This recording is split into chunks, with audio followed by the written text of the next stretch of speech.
Get prepared. Be ready to get.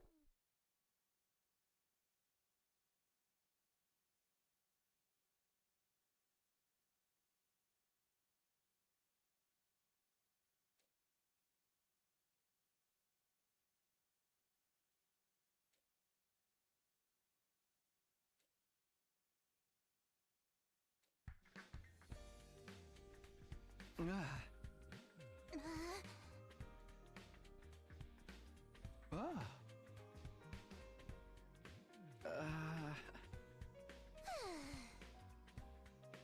Hey!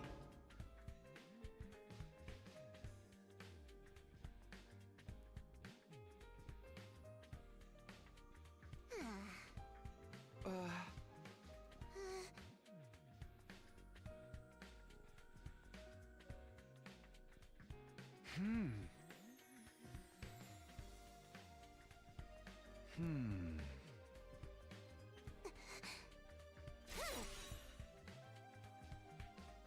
Hey!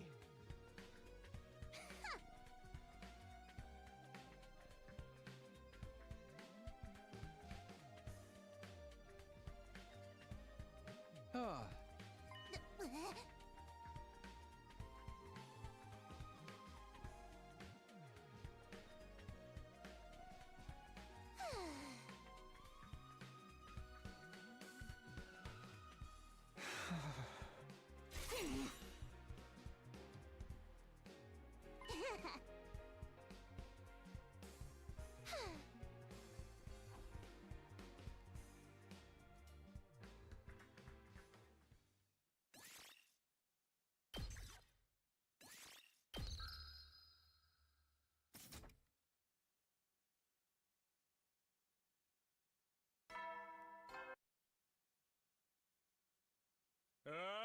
Get prepared. Be ready.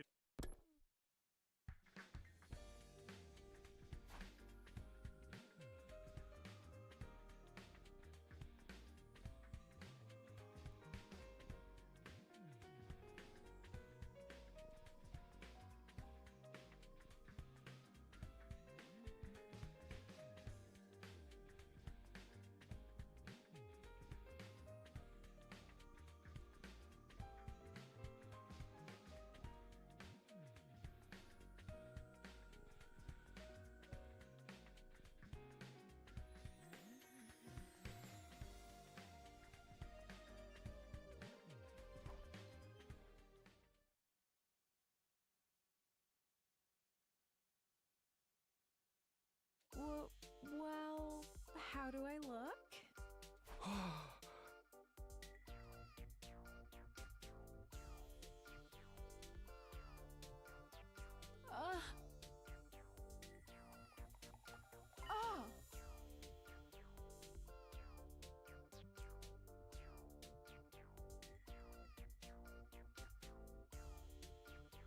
Oh.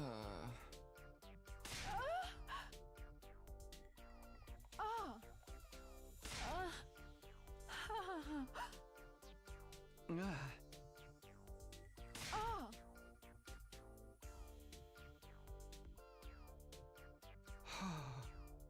Oh.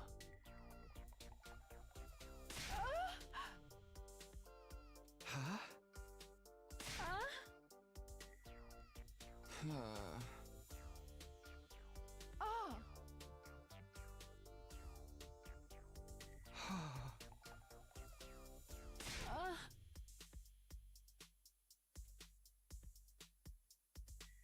Oh.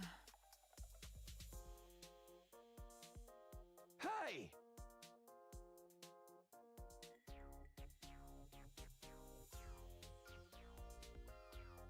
Huh.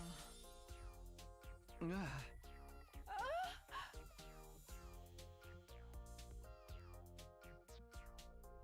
Well, Well, what? did I make your heart skip? I guess I wasn't really thinking about it like that. Uh,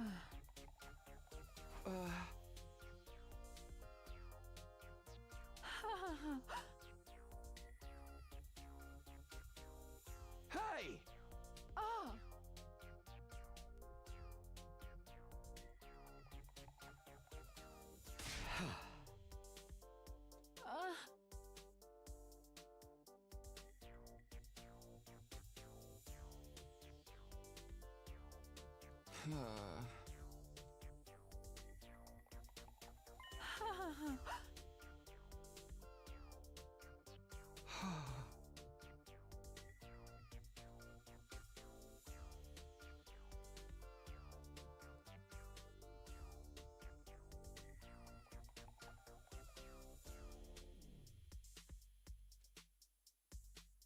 Huh?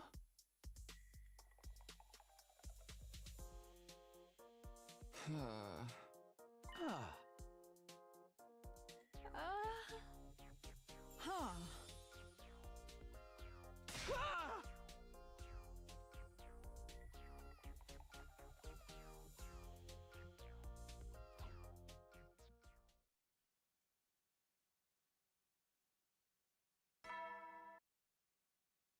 Ah! Get ready. Prepare. Be ready to give.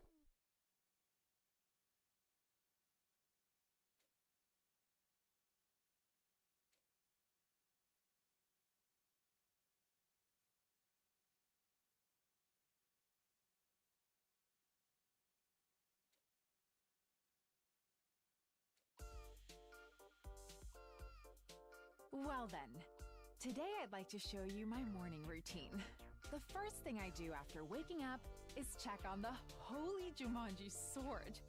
She got rusty once after I used her a lot before bed, so this has become a crucial part of my day. Let's see. How are we doing today, holy Jumanji sword? Very nice. You have a wonderful shine today. The next thing I do is... Ah!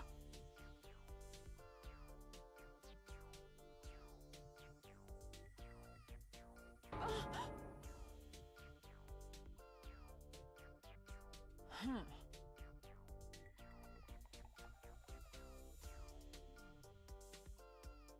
Hey!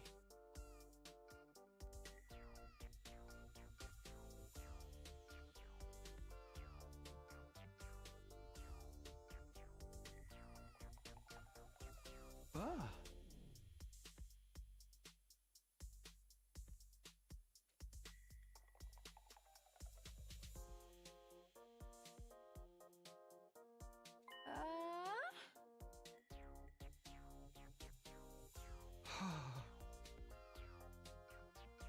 Hmm.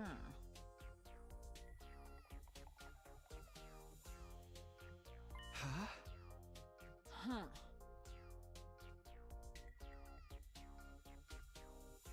Hmm.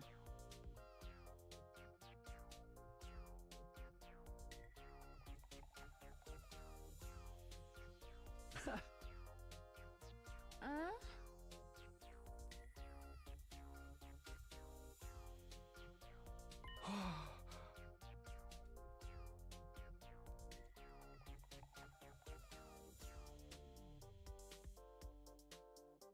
Huh.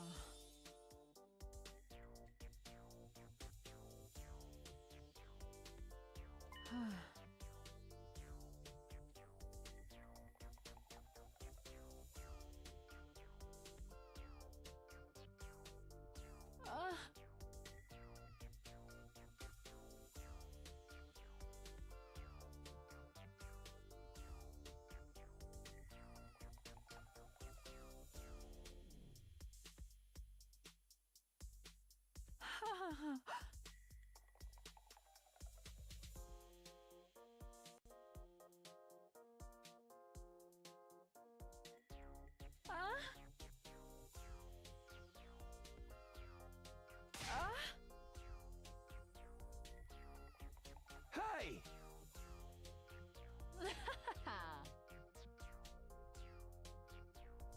Huh.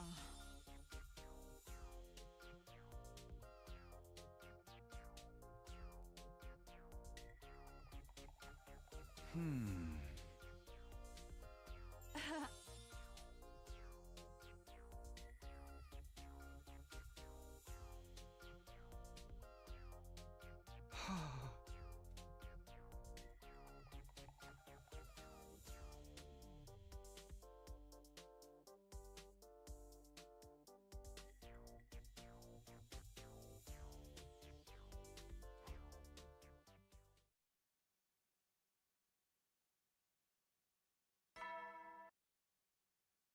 Up and Atom troops, time to rise and shine! Get ready for your 53rd day of active service here at Last Defense Academy! Prepare to spend another day enduring the unendurable and suffering the insufferable to pave the way for... Be ready to give your lives to protect our beloved school from the vile and barbaric enemy!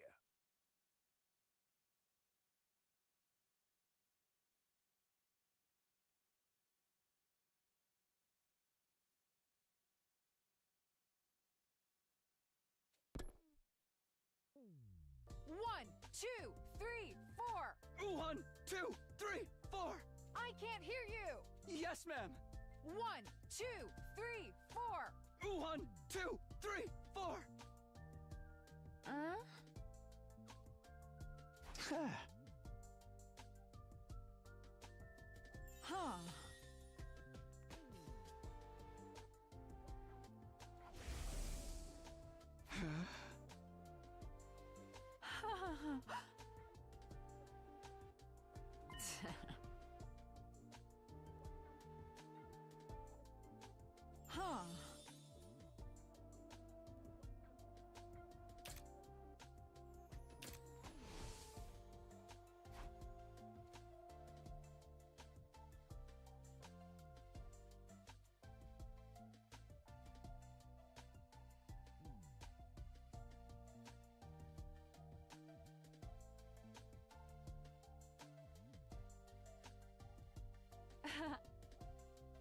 Huh?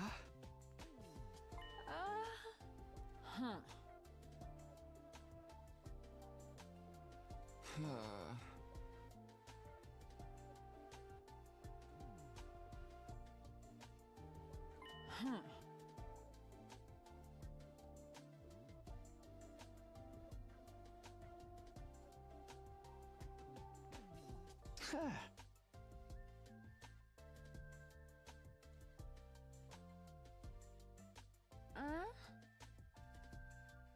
Huh. Huh. Hey!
mic in. Okay. Okay. Can you hear me now?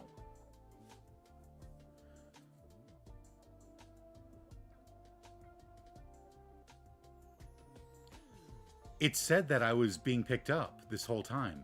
I've been silent this whole time? Oh, God.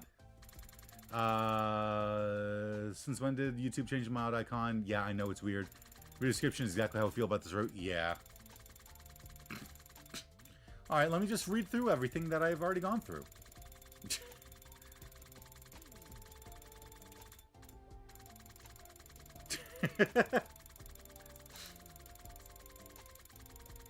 Oh, can I even? Oh, it's gonna be close. No, Koi, no, just let it be. Alright, the only things that you missed was me voicing, stumbling over my words.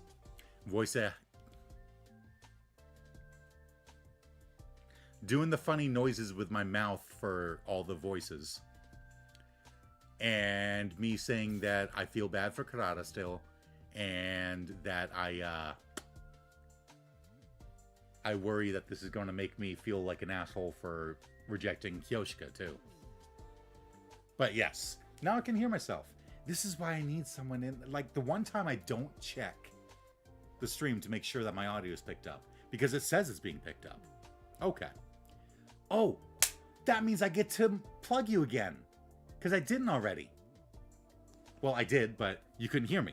First of all, I'll say that I got a notification saying that right now, 100 Line, Last Defense Academy for Switch is available on Amazon for $50. If you haven't played it, you should get it. But at the beginning, I was talking to Venom as the opening, like, scenes and stuff played. And when Sirei popped up, I said, oh, Venom seems really interested in the noises that Sirei and Chirei were making. And then I corrected myself and went, wait, Chirei's not from this. Chirei's from something else. Chirei is from a fangin that Croncy in the chat is making. There are 24 episodes out right now, I believe. All I know is that episodes 25 and 26, the voices lines are being recorded right now. But yeah, you should check it out. It's on YouTube. It's called Danganronpa Fate's Return. It's really good. And I'm intrigued about what's going to happen next. But yes. If you want to post a link to it, Croncy, feel free.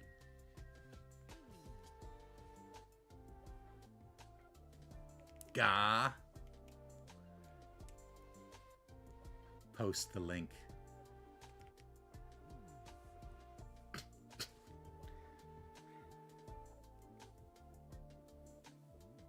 But yeah, it's really well done. It's got some, you know, pretty good voicing in it, if I say so myself. If you're intrigued for what happens next, you should come to tomorrow's table read. I am working tomorrow. I believe, what time is the table read tomorrow? Or are you saying, like, anyone that wants to see what's happening next should go? Because, let me see, table read tomorrow, 1 p.m. 1 p.m. What time zone? I forget what time zone you go by. 2 p.m. my time? What time is it for you? Is it 1 p.m. Pacific Standard Time? Quite, it's a global timestamp. Oh, it is? How did you do that? I didn't know you were able to do that. What? Oh, that's cool. That's cool. Okay, so yeah, 1 p.m. Eastern Standard Time. Yes. I am working tomorrow until 2 p.m. and then chances are I'll most likely still be busy trying to get out of work. But, I mean, if I'm able to get to some of the table read, I will. But I wouldn't be there to be able to do the table read myself.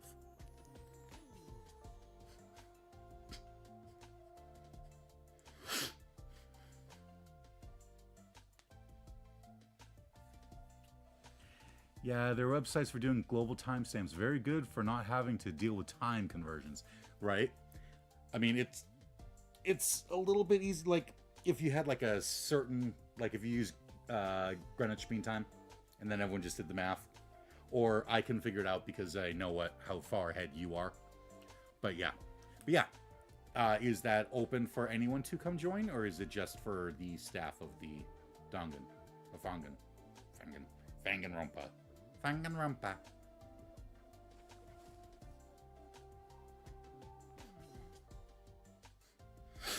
Just staff. All right. Yeah. All right, then never you mind people that aren't watching the stream anyway. Yeah, if I'm able to get to it, I will, but I am working, sadly. Like you always set them for Saturdays. When will the next table read be? Because I do have some time off coming up. I'm sort of baffled you didn't realize we were doing global timestamps. Well, every time you post one, I see what day it is and go, God damn it, I'm working that day. And so I don't even bother looking at the time. Listen, don't bully me.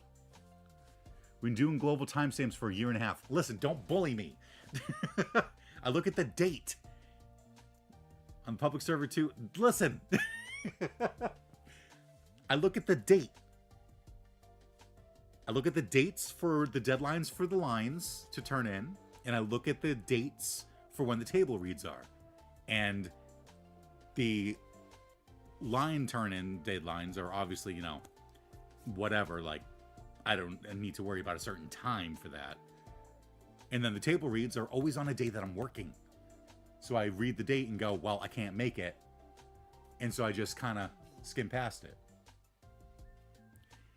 Actually, is it 2.5? June 2023, 2.5. Oh my God, yeah. 2.5. Yeah, Koi, about those table read times.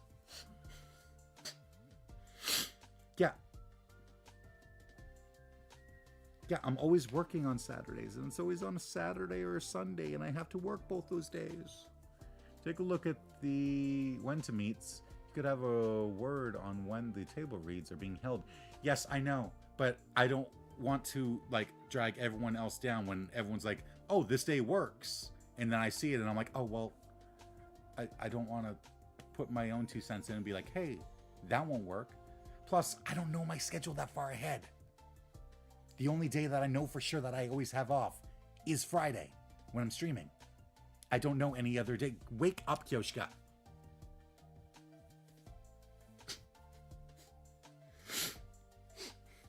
I know I could have a word, but it don't matter because I'll be most likely working.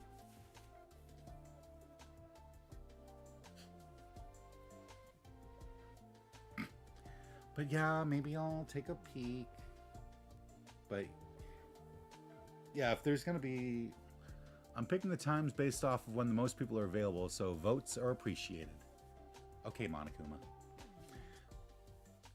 But yeah, there probably isn't going to be another table read this month, huh? Because the next table read I know is it this Saturday? Is it tomorrow? I think it's tomorrow.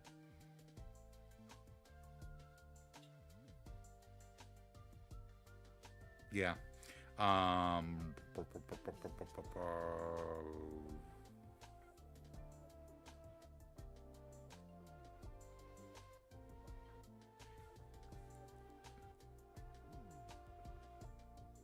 Actually, there might be another one this month. Next one after this is on the 21st or 22nd, every 2 weeks. I was gonna say I was not every 2 weeks. Or I was looking at the fact that you last said something about on the 2nd, and I'm like, oh no, it's been a week. But no, that would be for this upcoming one. But yeah, I actually might be off. I'll have to go into the when to meet and post that up. Anyway, I'm just like sitting here staring into Kyoshika's weird fucking eyes. I sure hope so. Road work ahead. I'll try to make it short. But anyway, how are you, Karanse? The Holy Jumonji Sword and I have been together as long as I can remember. Kyoshika does have weird eyes. I mean, they all do to a certain extent. But, yeah. Kyoshika definitely has weird fucking eyes. Yeah, you're not gonna... I'm doing okay just drawing on the side. Oh, nice. For... Durfer? Or for... fun? Or what? The Holy Jumonji Sword and I have been together as long as I can remember. But I couldn't always hear her voice. She started speaking to me about 3 years ago. I'm gonna be real, I hate that the eye highlight is different color than from the base color. Are you talking about the red rings that she's got?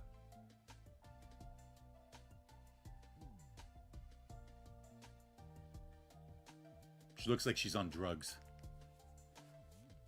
It was shortly after my master passed away. Ah. Yeah, the red rings. Yeah. I mean... it just, for some reason, works better on Takumi. Kyoshika, she looks like evil. Pretty much for every character, they don't match, and I hate it. Yeah. Like, they should have had different colors and stuff. Like, for her, they could have been, like, I don't know, like, yellow and red. And then for him, it would be blue and red, obviously. But, like, they could have matched their outfit or something.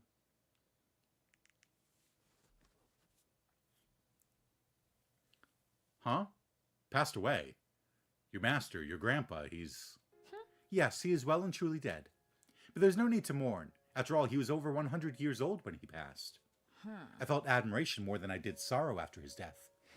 Ah, right. But even if I wasn't sad, I was lonely. Matching it to the eye color and making it a lighter hue was fine. Yeah.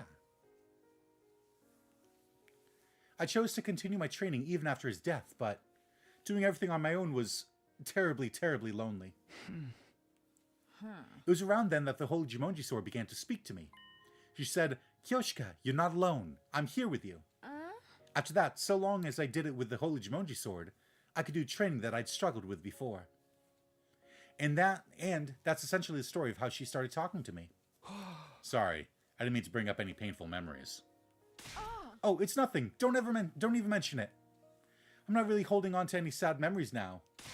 Besides, every protagonist needs a little tragedy in their backstory to give them depth. I see. I thought Kyoshika talking to her sword was kind of cringe, but everyone has a backstory. I'll consider this a lesson in not making snap judgments.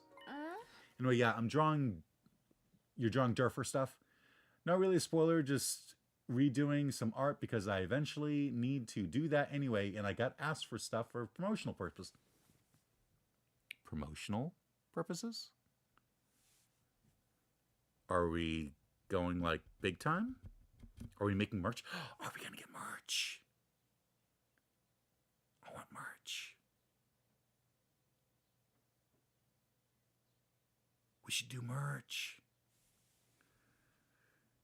I could have given the old version or just made a random sprite, but when I'm asked something, I want to do it properly. Not like promotional purposes, but like sort of promotional purposes.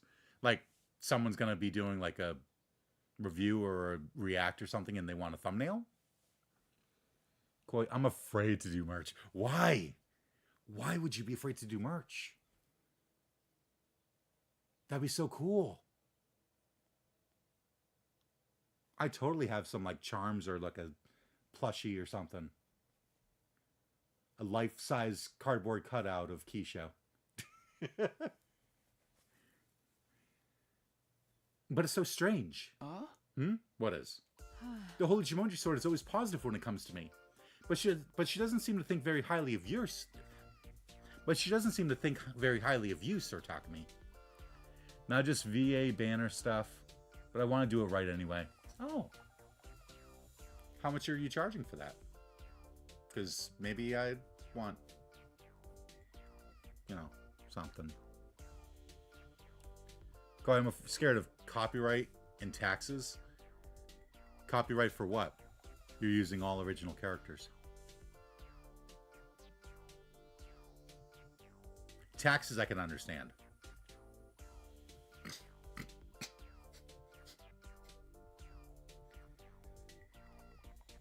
Now I'm just saying, if we end up making it big, you better expect merch. You better make merch. I'll help share it. What?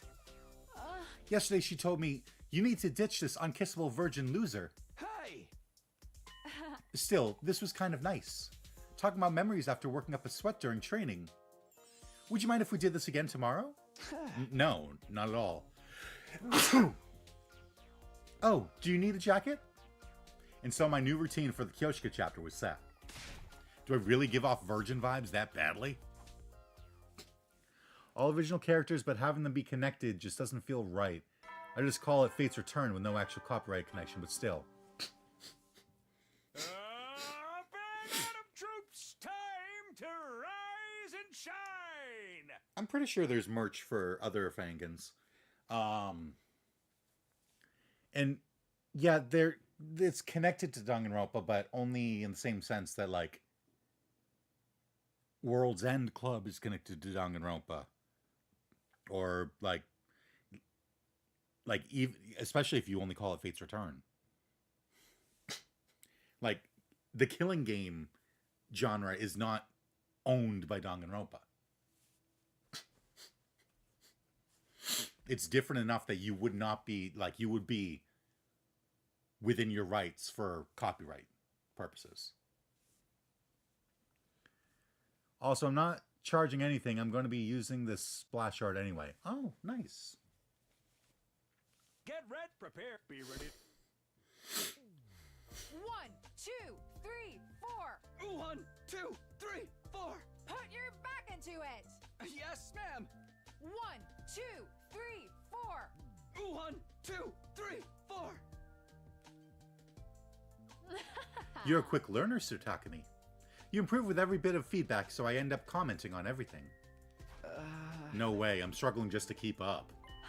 By the way, there's something I've been meaning to ask. Huh? Why so formal about it? Fire away. Do you have a favorite manga? Huh? Is that it? It is of great importance to me. You hear all the time about couples who get together but fall apart because they have different values, right? What if I end up with you and we meet a disastrous end because of our manga preferences? The idea terrifies me. Never heard of a couple breaking up over taste in manga, but time to decide my future. Well, maybe anything is possible in this world. I like the usual stuff. Whatever's trending is usually interesting to me, so I guess I like the popular ones. Always read the ones everyone was... Oh, I always read the ones everyone was reading as a kid, too. Then you must have read that one, too. Which one? The famous one where the boy with the tail collects the 7 mysterious balls. Oh, totally. But why didn't you just say the title? You wouldn't forget something like that. Because of copyright. I like it so much that I dare not mention its name. I fear it might sully its great name if I do. Okay. Also, the Fangin community can be vicious, since Spike coming for one of us can easily mean them coming for all of us. Absolutely.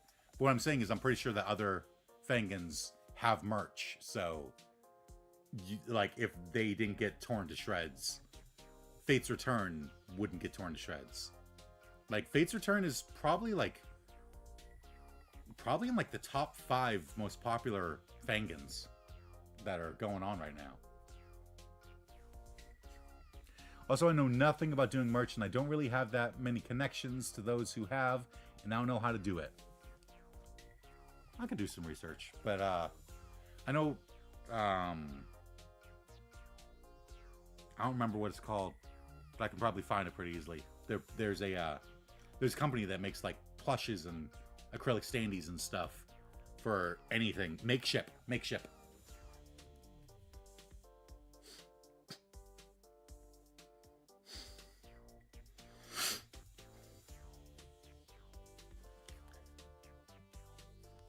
She's got that Superman mentality. Yeah. She's got that super fan mentality. Back on topic, I liked it pretty well myself. Phew, that's a relief. If you were a hater, we would have butted heads for sure. Now it can be at ease as we come together as one. No, I should say that because I'm fated to be with you, it's inevitable that our tastes would be in sync. Okay. Does anyone even hate that manga? They do indeed. Frankly, the Holy Jumonji Sword hates all shonen manga, the greats included. She says that erotic, grotesque underground stuff where anything goes is superior. Such posturing. I wish she'd be more honest with herself. Like, I'm here on the outside, I know Baz Dedication, Dedication director, and Reimu, Heartless Deceit director.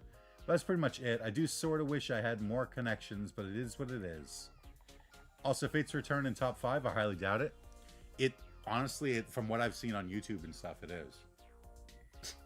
Like, it's one of those, like, I wouldn't say it's one that everyone's raving about, but it's one of those, like, underground cult classics that just, when you least expect it, the name pops up. Like, you're looking at, like, a video of people talking about, like, fangans and stuff, and then they're just like, oh yeah, and then Fate's Return, and it's like, whoa. It's like hearing your name, like, all of a sudden. It's like, whoa.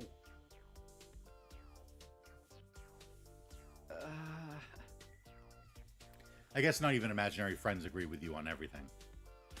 What? I told you, you can't say stuff like that. Hey! What'd she say? Well, she said, you have bad taste in manga and bad taste in men. Are you angry? Should I have not have told you? Huh? No, I'm not mad. I just think maybe you should pawn that hunk of junk. I knew you were mad.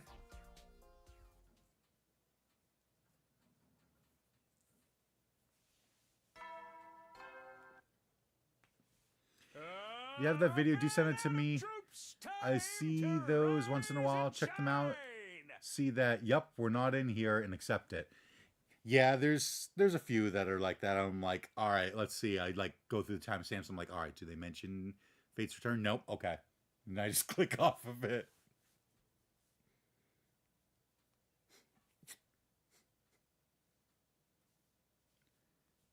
Okay. Be ready to get. But in a year or so, things might be a bit different. Yeah. Yeah, they might be. Fingers crossed. I mean, there's so many episodes out now that it can only grow from here. Unless you all of a sudden just decide to kill off a character that everyone likes, and then they might go, well, screw this. Might be some big promotional stuff coming before Chapter 3, let's just say. Oh? Now I want to know. Now I'm curious. What are you hiding, Kroncy? I can keep a secret.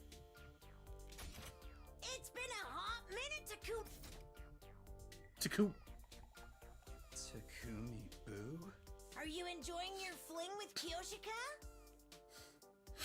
Today is a multiple of 5, which means it's a meeting day with Moko. The start of Chapter 3, we're hopefully going in with a bang. Oh? Now you definitely have me intrigued. I am, but honestly, it doesn't really feel like a fling. It's more like an extended friendship, even more than it did with Kurata. And it kind of feels like it might just stay that way. I see. What do you mean by that? Takemichi, I'm not saying I've noticed a change in you that you yourself haven't picked up on. Yet. But you know what they say. Love finds you when you least expect it. I recommend you never ever forget this little saying from generations past. So you won't be surprised when you fall headfirst in love. Sure, but I don't think I'll be needing it.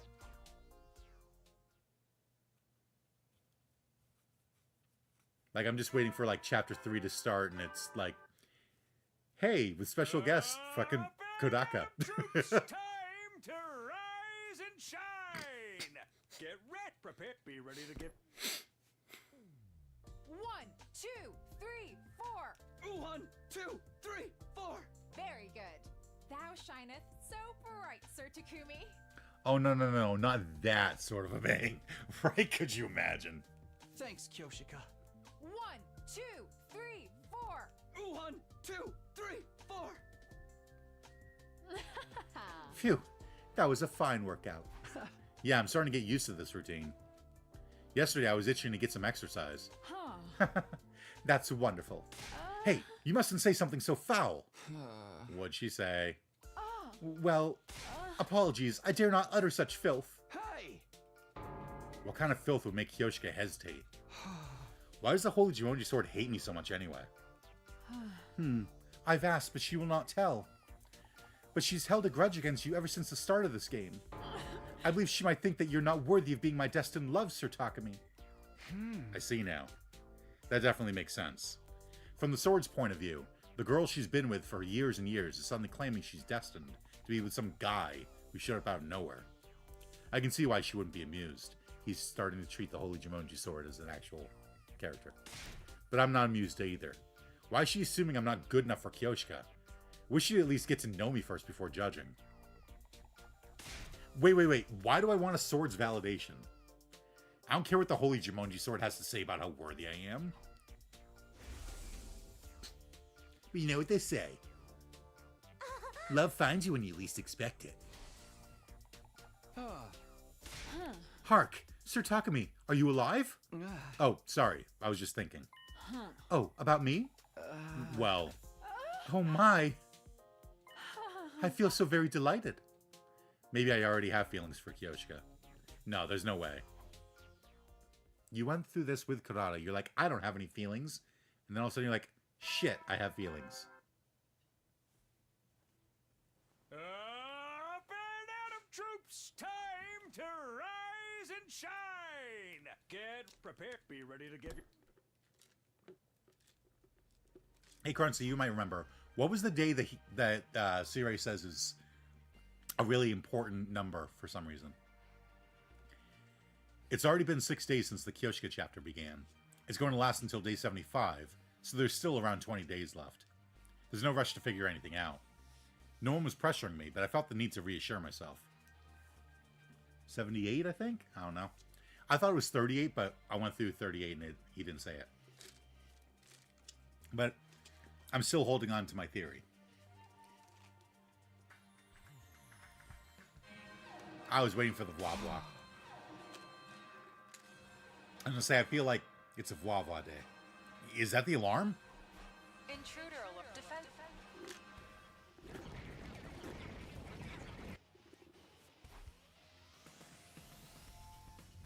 So begins a battle to the death with the fate of Earth hanging in the balance.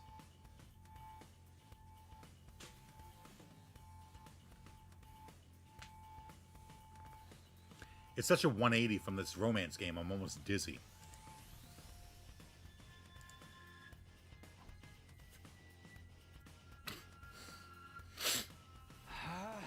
Everyone's here. Let's get this show on the road. I'm gonna take out my resentment over you being so clueless about women on these invaders. Hey! Don't make that face, I'm obviously kidding. Come on, let's go.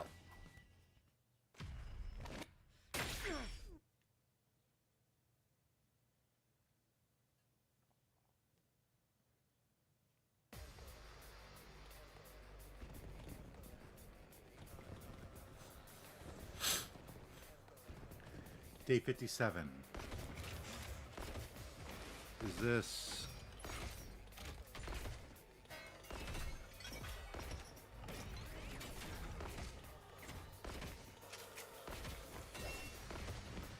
Is this Zenta?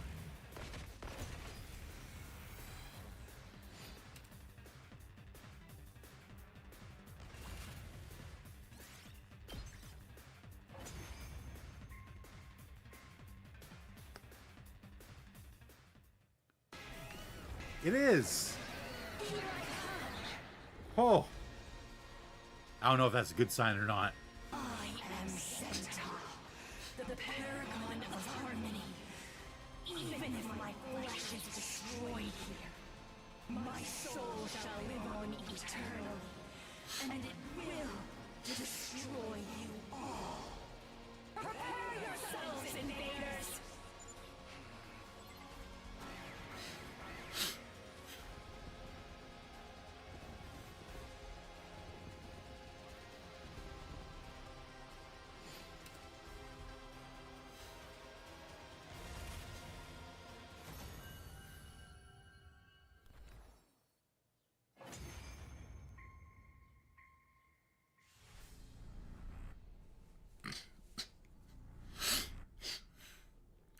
right into this, huh? Is Tsubasa full?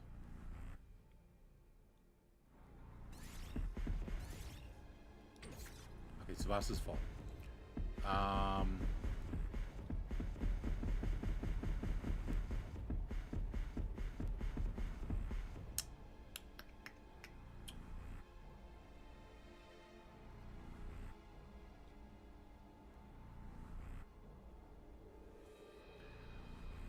Oh, you can max out the absorptions? Yes, I have Takumi and Tsubasa full. It literally cannot power up any more than this. Continue. I guess that makes sense, but I didn't expect it. Could you imagine just giving every single one to Takumi, and then you get 100, and you're just like, yeah, one shot, fucking Veshness.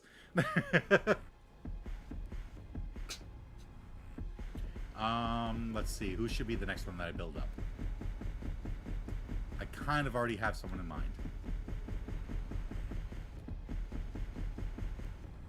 All right, let me handle this.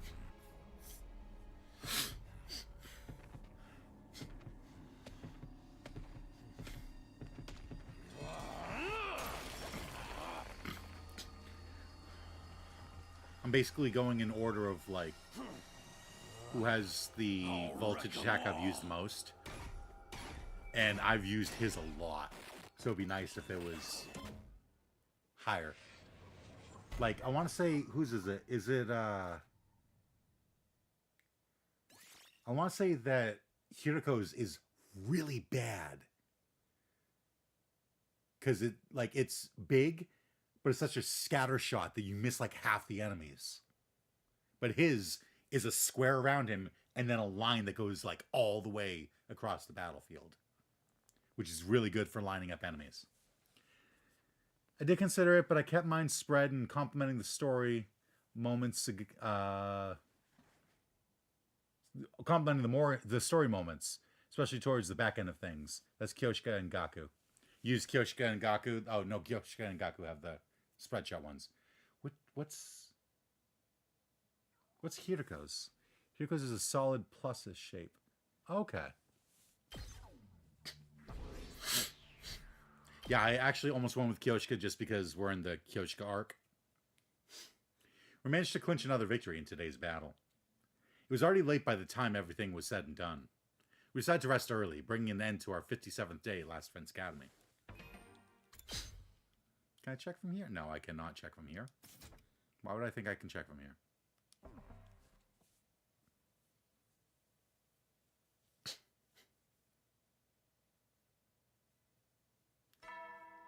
Yeah, and it's like Kyoshika has a really good, like, Be ready to get whatever it's called, specialist ability, and a really good, like, attack with her really long V. But yeah, her voltage attack is pretty bad. I was in the middle of heading to the gym to keep up my new routine. Oh, Takumi, good morning. Hey, morning. Why do you seem so nervous? You just startled me is all. And more honestly, there was a small part of me that wanted to hide the fact that I was going to meet Kyoshika. How's your whole quest for romance going? It's all everyone's been talking about. You're with Kyoshika now, right? How do I put this? I guess it's all still kind of a mess. The way you put it makes it sound like you don't expect that to change. I have no idea, honestly. Oh, I'm so sorry. That was so nosy of me. That's why they call me Nozomi. I shouldn't pry. Your business is private. Yeah. Well, good luck. I'm rooting for you. We all are. Thanks.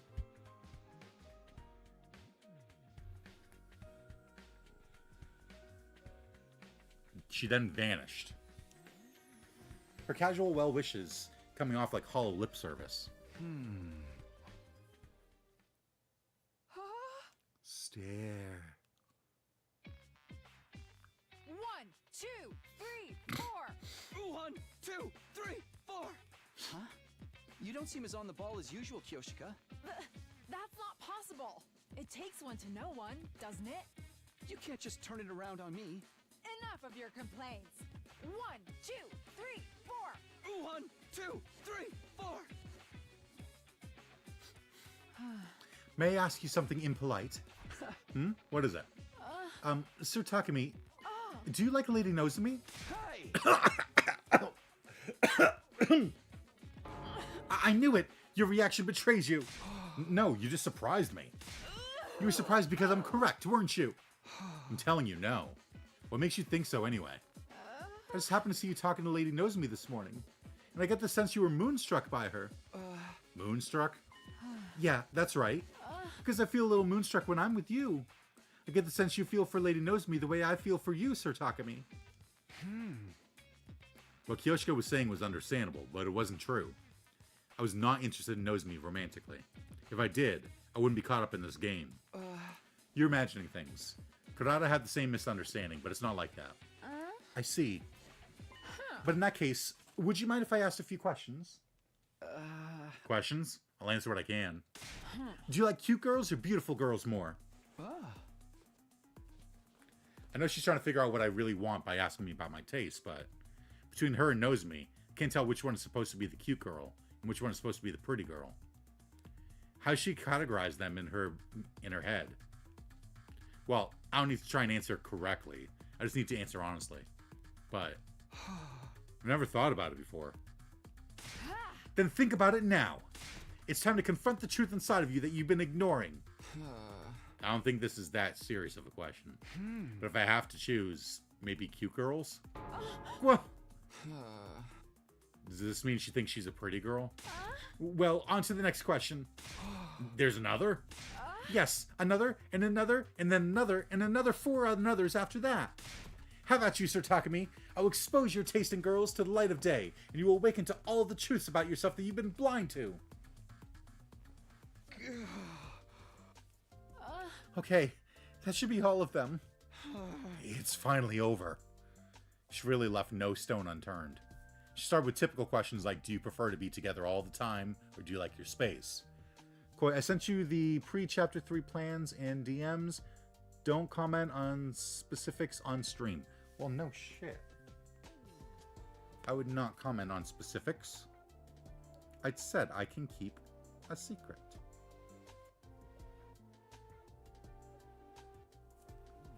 Let me read this real quick.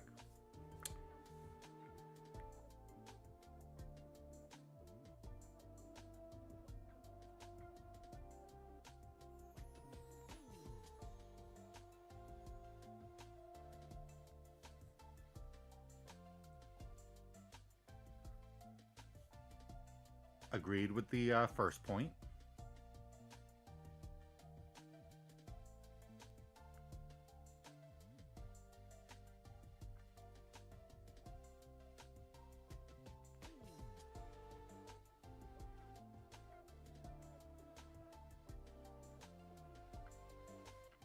Oh.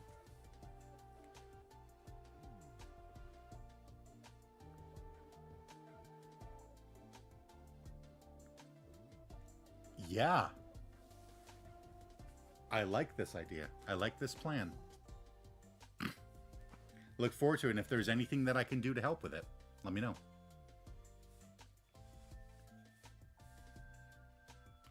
To completely pointless minutia, like, do you prefer large or small feet? My brain was numb with exhaustion. Now I have a very comprehensive understanding. With some conditions notwithstanding, you like a large-chested maiden.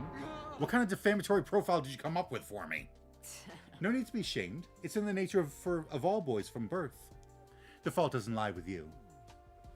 I think this is a plan that might actually work out too. I'm hoping so.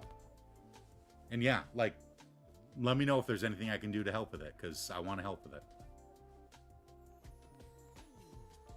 The fault doesn't lie with you. It wasn't a question of fault, but whatever. Do I get to grill you about your taste while we're at it? You don't even need to ask. Excuse me? Why not? Well, Sir Takumi... Oh.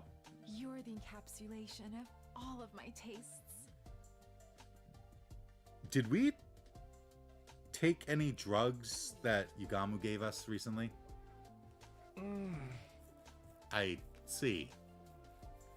Oh.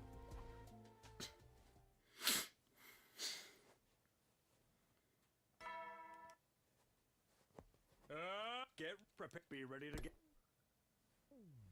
1, 2. One. I felt relieved. Probably going to be asking for feedback on the big one. Yeah, it makes sense. I'll definitely give feedback. Like, I'm honestly surprised that you hadn't done that yet. But, I mean, I understand why you didn't do it yet. So, yeah. I felt relieved. Kyoshika didn't seem interested in dragging out the discussion about Nozomi any further today. Do you mind if I ask you... Do you mind... This is what happens when I have my weekly caffeine. Do you mind if I ask you another question, Sir Takumi? Not again. Oh, no. No more of this or that. No more this or that questions about your taste in women. Then that's fine. Okay, then. Sir Takumi, do you have some sort of dream? A dream? Yes, a dream. Or maybe I should say a goal in life. I wanted to do it. I had half the splash arts done, but then it sort of fell onto the wayside, and this feels like a much better spot to go for it. Yeah. Yeah, that makes sense.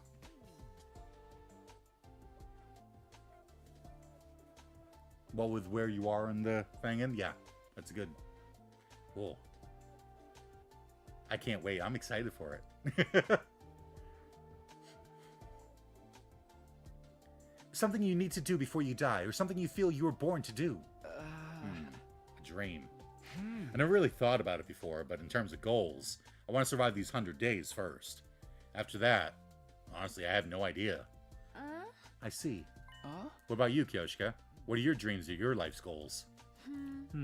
Calling it a dream might... A dream might be a bit much, but...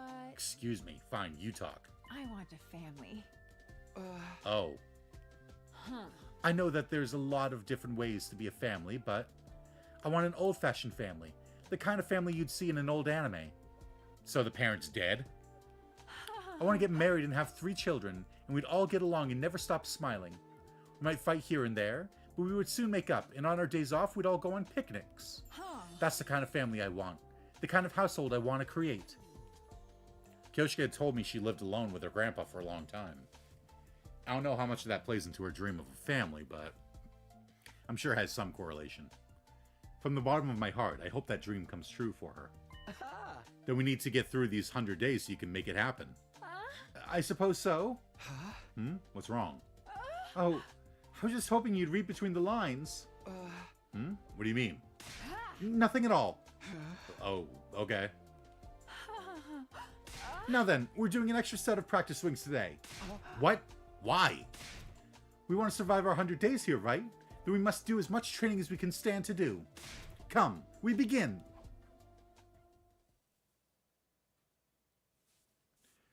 I've been playing this for a while now, and it's half the reason I sort of want Chapter 2 done and over with so we can get on to new stuff.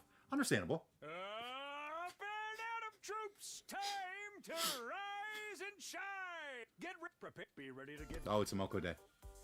Like, the quality for Chapter 2 won't be dropping. But I can't say I'm exactly happy with how long it's been taking. Yeah, it has been, like... Chapter 2 is not done, and we're 2.5 years in. Like, I'm not pressuring you or, like, disparaging you or anything. I understand it is a shit ton of work, and all the organization, and getting all the actors, like, in place, and all the art done, and all the, like, storyboarding and everything. Like, I get it takes a lot to do that. But you do kind of have to, like, too much of a gap between parts will kind of make any hype kind of start dwindling. Hey, and howdy yourself. Mind if I cut to the chase? How's romance with Kyoshika? Nothing's really changed. We're still having a good time together, but that's about it. Boys are so slow. What do you mean? Did Kyoshika say something? Wouldn't you like to know? By the way, have you ever heard this wise saying? 1 + 1 does not equal 2. For us, it equals 200, because together, we're 10 times stronger. Huh? I think your math is a little off. That sounds like a Kyoshika saying. Oh my god. My bad. I got my wise sayings mixed up. I have so much pro wrestling trivia up here, sometimes I get mixed up. Hey! That's crazy. This is what I meant to say. Some may never be rewarded for putting in the effort. You can be sure that anyone who was rewarded did put in the effort. Those are the words of my spiritual teacher. It's simple but rich in nuance, and it really sticks with you. Anyway, what are you trying to say exactly? I'm working on it the best I can. I was having a lot of issues during the daily life with uni and mental health and major life changes. With the engine I'm building, doing daily life is easy. Oh, that's good. My lips are sealed. Even deadly life will have major time savers, so the art will be the art will become the bottleneck, which I'm fine with. Yeah, because that means you just have to focus mainly on the art, which means you can put more like time and effort into the art and make it more like what you want it to be. Huh? Let's just say the deadbolt is going to be clicking into place shortly. Well, you'll find out soon enough. You should look forward to it. Wink. Moko sent a wink flying at me from across the table. I like the idea that when she winks, she goes, wink. Get prepared. Be ready to get... 1, 2, 3, 4. 1, 2, 3, 4. Excellent. Very good. Thank you. SMH, I've been putting my all into nearly every single piece of art. Yeah. Like, it's impressive. It's not something I would ever be able to do. And I have seen, like, the evolution of the art. But I'm trying to now improve on things, so I'm not working harder, but smarter. Yeah, that's the engine will help with that. After we finish our practice swings, I decided to ask Kyoshika about what Moko said yesterday. Huh? Hey Kyoshika, Moko said something to me yesterday. It was a faux deep quote about people who have been rewarded putting in effort or something. Do you know what it's supposed to mean? Oh, well, good heavens, who could possibly guess? Maybe it's something all shonen protagonists have in common? Add or dead to rights. I knew Kyoshika was hiding something. Was Moko talking about Kyoshika after all? But if she doesn't want to talk about it, I won't push it. Moko told me I'd understand soon anyway. I'll just wait until I do. Enough of that. Do you remember what I said earlier about my dream of having a family? Yeah, of course. I forgot to ask, but what about you, Sir Takumi? Are you interested in marriage or family or whatever other options there are out there? I've never really thought about it, but I want to get married and have kids one day. I see. But I haven't thought about it as seriously as you have. Well, many people our age feel similarly to you. I've just been dreaming of a family like that for many years. She lived alone with her grandfather, who was also her master, until he passed away a few years ago. I guess that's more than enough reason to end up wanting a large family. My master was still in good health when I first realized I had this dream. As mentioned before, I was training deep in the forest, far from the village. However, I couldn't live completely isolated from the outside world, so a few times each year, I went down to the village. When I walked through a residential area at dinner time, there was always this delectable smell. It was always accompanied by the happy laughter of a family. Comparing their lives to mine didn't fill me with burning jealousy or anything so dramatic, but I was a little envious.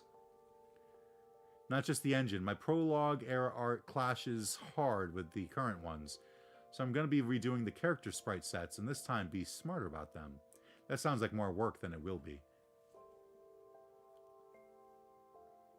I mean, if you're not doing them from scratch and you're just kind of touching them up, then yeah, that would kind of make sense. Plus, I mean, you do already have the designs, so you just have to kind of like redraw them in your current art style.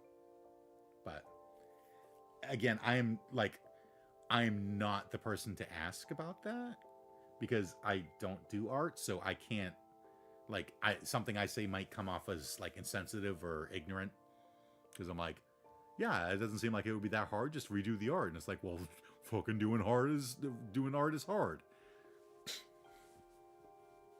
But I trust the process. Every single time I went to the village, I'd feel that envy. Oh. There's something else that sealed the deal for me. I'm not touching them up. I'm completely redoing them. But doing a sprite is pretty fast for me now. Really? Well, I mean, I guess if you've drawn so many sprites for like 2 chapters already and a prologue, then it would make sense that you kind of gotten fast about doing the sprites. You know, I've always wondered, like, do you use an actual Dongan sprite as like a base? Or do you do them completely like au natural? I need like 3 to 4 bases per character. The rest is just redrawing arm positions and facial expressions. Yeah, that makes sense. That makes sense. Yeah, you get like the base sprite down, and then it's just like, all right, now for this one, their arm needs to be up and they need to be smiling. For this one, their arm needs to be crossed and they need to be frowning.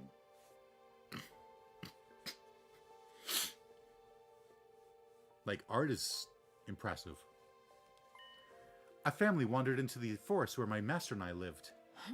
I was watching over them to make sure they weren't in trouble, but nothing bad happened. They were just there to have a picnic.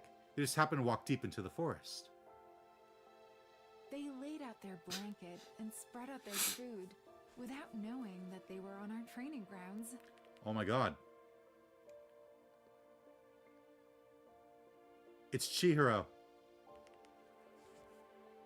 The place where I went to train every single day had suddenly turned into a picturesque scene of familial joy. In that moment, I was so envious that I wept a little. That was definitely the exact moment that made me want a family. But it bears repeating. Of course, I loved my master and my life with him. Think of it as someone eating a delicious bowl of ramen just remarking on how nice the curry seems at another table.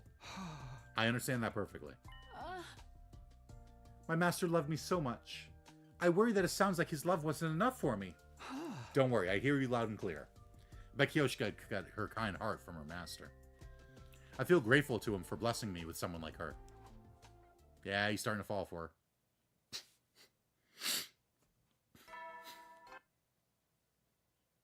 Get prepared. Be ready to... 1, 2, 3, 4. 1, 2, 3, 4. By the way, do you know what you want to name your kids? Not at all. Do you? Of course she does. The oldest one will be named Sasuke, and then she'll have one named Rei. I was hoping you'd ask. Bat for a boy, Lin for a girl. Bat? Is that from something? Oh? Is my reference too obscure? Does an average manga reader like you not know it? You've still got a long path ahead of you, Sir Takumi. You've still got a ways to go. Huh? I could swear I just heard the sound of some kind of meter going down. Yeah?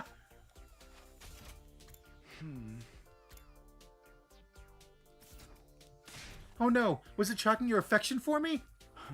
No. Are you sure? You're not disgusted like after the scene where Zoro eats a mud rice ball? I don't think disgust was supposed to be the right reaction to that. It was supposed to be like admiration, respect, not disgust. I did use a Danganronpa sprite as a base at the very start, but those versions were really old and bad and never made it to public daylight. Oh, all the art since episode 1 has been done from the ground up. Nice. That disgusted you? You mean it didn't disgust you, Sir Takumi? Are you the kind who can eat food that fell on the ground then? It wasn't supposed to be disgusting, Kyoshika. It was supposed to be, like, admirable and respectable. Like, he ate something that was on the ground just to make sure that the kid didn't feel bad. Wow, absolutely foul.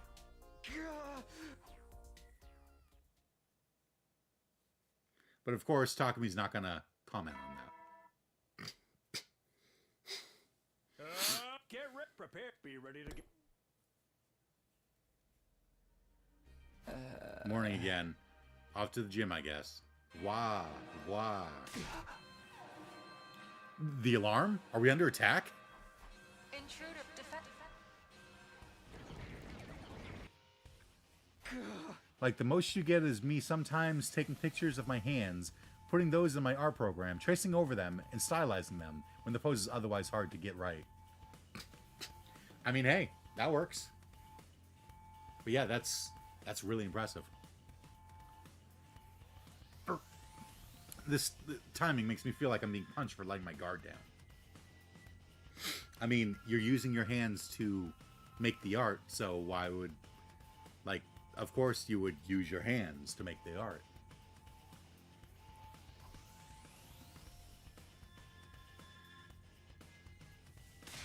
Back again, monsters. I'm gonna slice and dice every last one of you and dump you in my curry.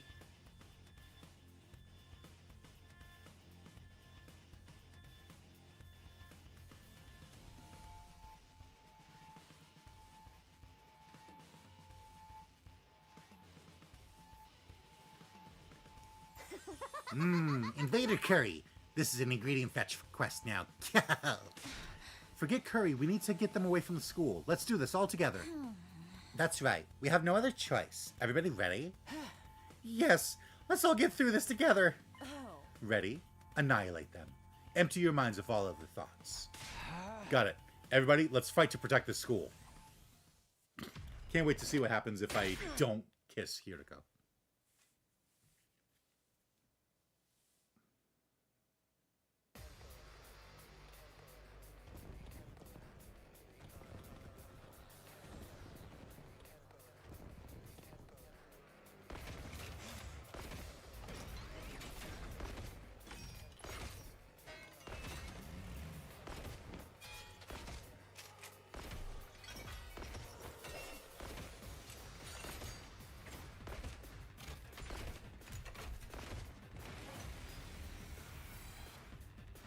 Help me! Not like this. Do you guys hear voices? Tracing has bad rep for a reason, but since it's my own image, I can do whatever I want with it. Exactly. Like, excuse me. Exactly. Like, you're not tracing someone else's art. You're tracing your literal hands. Which, I mean, otherwise, you would just be looking at your hand, drawing it anyway. So you're just making it so you don't have to worry about just looking back and forth between your hand and the screen or the tablet. Yes, they're all eerie and discordant. What a terrible racket. They seem to be coming from the invaders. Them? Since when can they talk? Don't listen to them. It's probably just a strategy to confuse us. Focus on protecting the academy. Verily.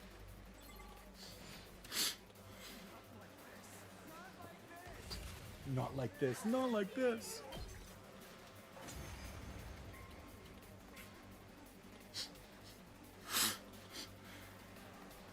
Phew. We've fended them off for now. But those voices, they still concern me. It would be interesting if, like, I still wish that they were able to track how many, like, endings you've done, so they don't keep saying it's my second attempt.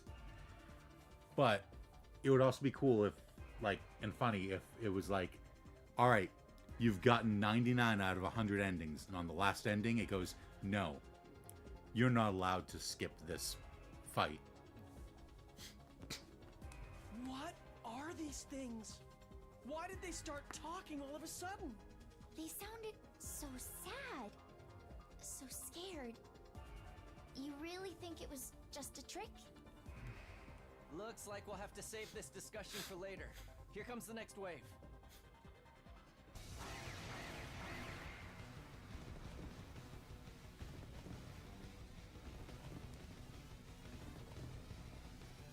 Not like this! I don't want to die. No! More haters and trolls!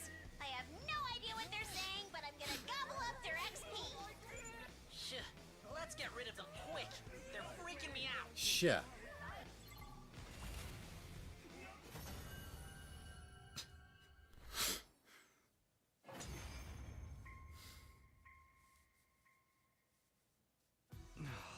Was that the last of them? I think so. No sign of reinforcements either. Veshnus didn't show up this time. And neither did any of the other commanders. That's rather disappointing. I never thought they'd just throw mooks at us. I kind of feel bad for them.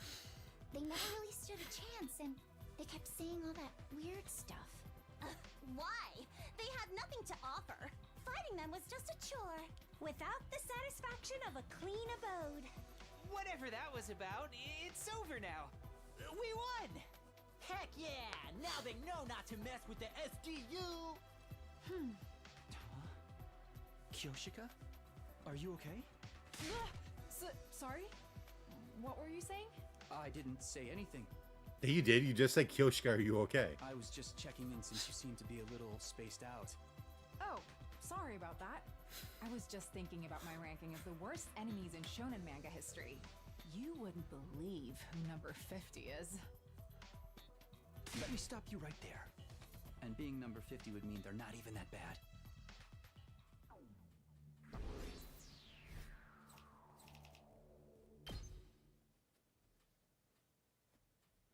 After that disappointing battle, we had a victory celebration to overcome our dissatisfaction. At this rate, we might be able to keep up this momentum all the way to day 100. I was feeling hopeful as our it's got me saying it now. I was feeling hopeful as our 63rd day Last Defense Academy came to its conclusion. I was feeling hopeful as our 63rd day Last Defense Academy came to its conclusion. 63rd day at Last Defense Academy?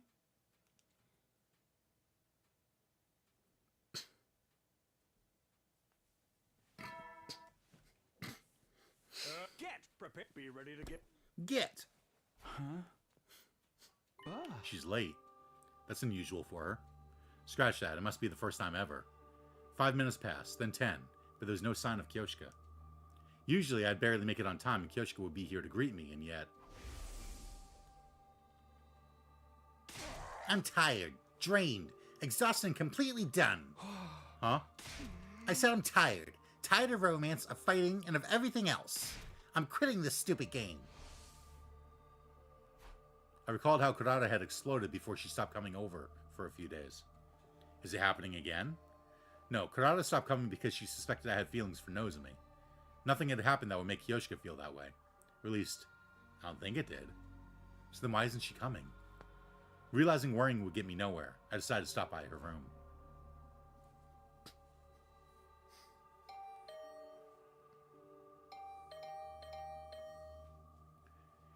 There was no answer even after repeatedly pressing the intercom button. I had a bad feeling as I turned the doorknob. I gently opened the door. It wasn't locked. I decided to open it. I gently opened the door. Just then... Kyoshika? Kyoshika was passed out beside the door, breathing heavily. After making sure she had no external injuries, I called for Yugamu since he has medical knowledge. I have to say, this is a route I really wish didn't exist. Yeah, it's weird. It makes no sense. I mean, like, I feel like they got it in their heads, hey, we need to have 100 endings. And so some of the routes are like, shit, we need more endings. Some more so than others. Where is it? It's not. Yeah. Some more so than others.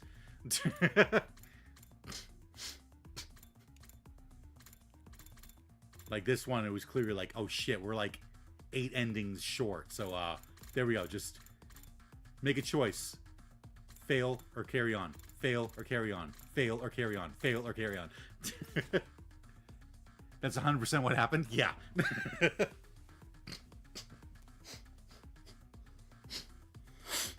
was making sure she had no external injury. Yeah. Then I called for Moko because I thought she might have some idea of what happened. The three of us moved Kyoshika to her bed and stood around her. It's okay. She's just exhausted.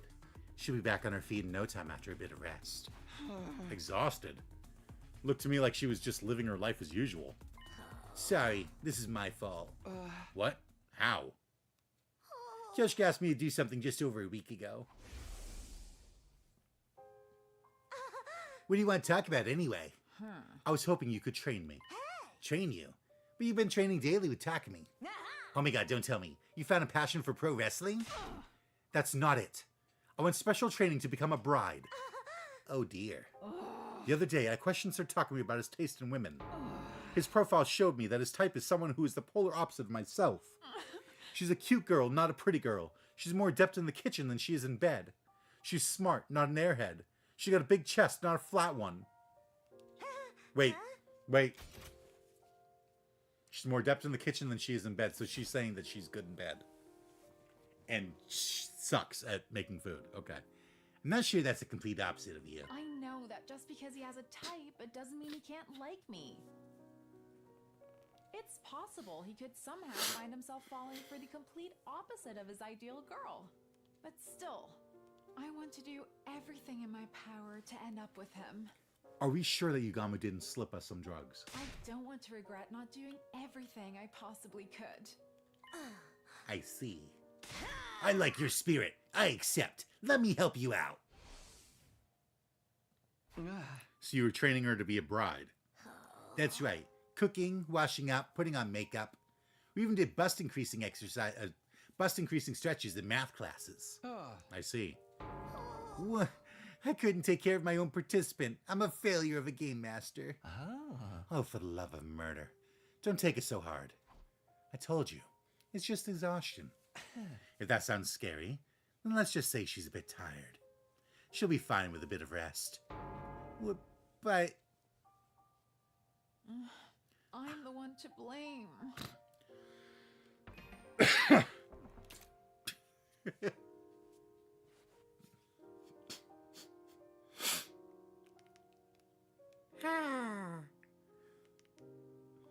Also, Moko, seriously, like, pull the wedgie out. Kyoshika! It's not by accident that you didn't notice I was struggling. Lady Moko, if you'd noticed I was unwell, you would have stopped my training. Or at least you would have suggested we slow down, right? I wanted to avoid that at all costs since my time was winding down. I was very cautious not to let you find out. Nobody needs to take any blame for this, all right? We could point fingers at anyone, depending on our own interpretation of the situation, but there's really no point. So is it going to be explained why we had a dream? Like, why all of a sudden, out of nowhere, we just had a dream about kissing them and they had dreams about kissing us? Does it have to do with the parallel leaps? Like, did we go to timelines where we ended up with Karada, Kyoshika, and Tsubasa?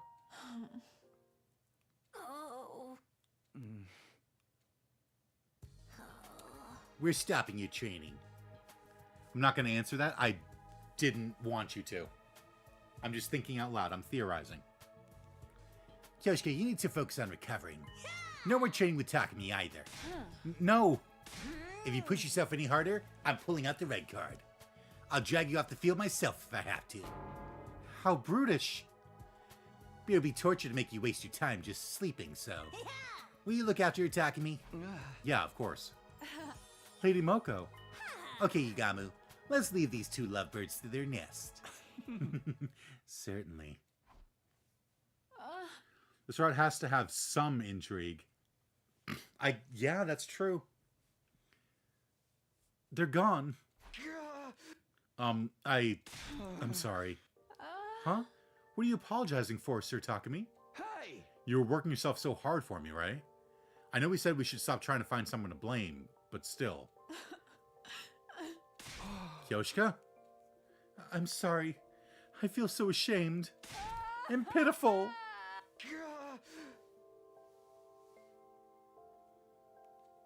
Is there anything I can do for you? No, not at all. Everything is fine. They're gone. They're gone. There has to be something. Something I can do for Kyoshka. Nick. Huh? What's the matter? I swear I just heard a voice. No, I must be imagining things. He's hearing the Holy Jumonji Sword now? Oh god, I'm gonna have to come up with a voice for the fucking Holy Jumonji Sword. Up and Atom troops, time to rise and shine! Get ready, prepare, be ready to give... How's Kyoshika holding up? She's good. She had some runny porridge and now she's fast asleep. Good. Good. But I'm so unbelievably upset that this happened. Same. I never thought casually answering those questions would lead to anything like this. But still, even after everything that went wrong, I don't regret the bride training thing at all. What do you mean? Kyoshika absolutely shined whenever we had a session. She was excited to get a little closer to being your ideal woman.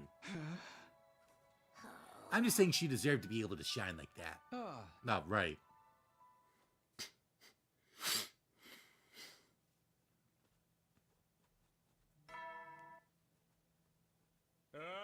Get prepared, be ready to give...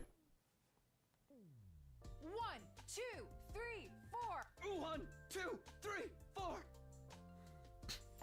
Phew. Feels good to sweat again, doesn't it? Are you sure you're feeling well enough for this? I'm not worried in the least. I've had plenty of rest, and your rice porridge gave me the perfect injection of nutrients. I feel like I've consumed a magic bean that heals all wounds. I don't know what to make of that.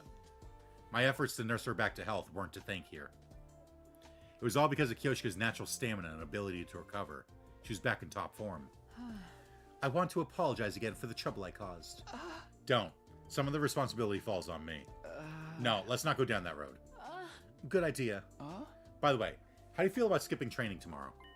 Oh, do you have other plans? I'll miss you, but I'll survive. Oh, no, it's something I want to do with you. With me? Time for a picnic. Get ready, prepared, be ready to give... Come on, Sir Takumi. You're going to tell me what we're doing soon, right? Why in the world did you ask me to come to the cafeteria first thing in the morning? Remember how I asked you if there was anything I could do for you when you fainted? You said no, but I heard a voice. A voice? I have no idea whose voice it was, but it was saying, Nick. Nick? I think it might have meant picnic. Oh. It's true I was hoping that once I was good enough at cooking, I'd be able to make us boxed lunches so we could go on a picnic together. Did my inner voice slip out somehow? No, I don't think that's what happened, but at any rate, let's do it. Let's bring lunch and go for a picnic. But I'm still so bad at cooking. So bad that I can't even tell the difference between lettuce, green cabbage, and Napa cabbage. Wow. Had no idea some mushrooms were bad for you until Lady Moko told me. We can make lunch together. I've never done it before either, but hey, we'll figure it out together. Sir Takumi, I'm surprised you just jump headlong into something without a plan. Never thought the day would come where you, of all people, would call me out on that.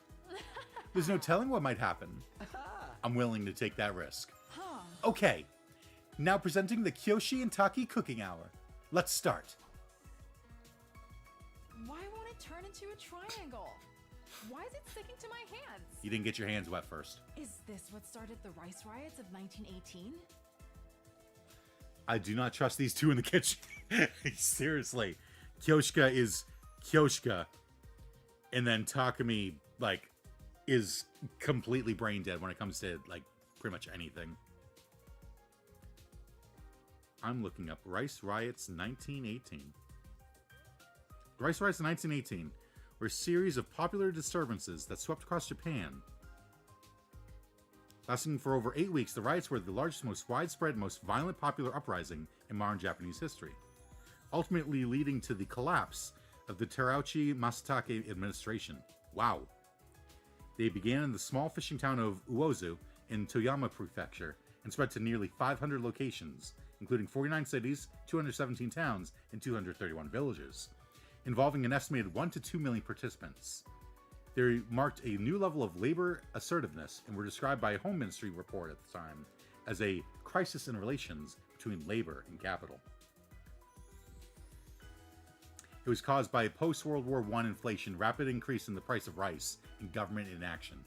Ah, I see. Room temperature IQ and a lobotomy victim walk into a kitchen.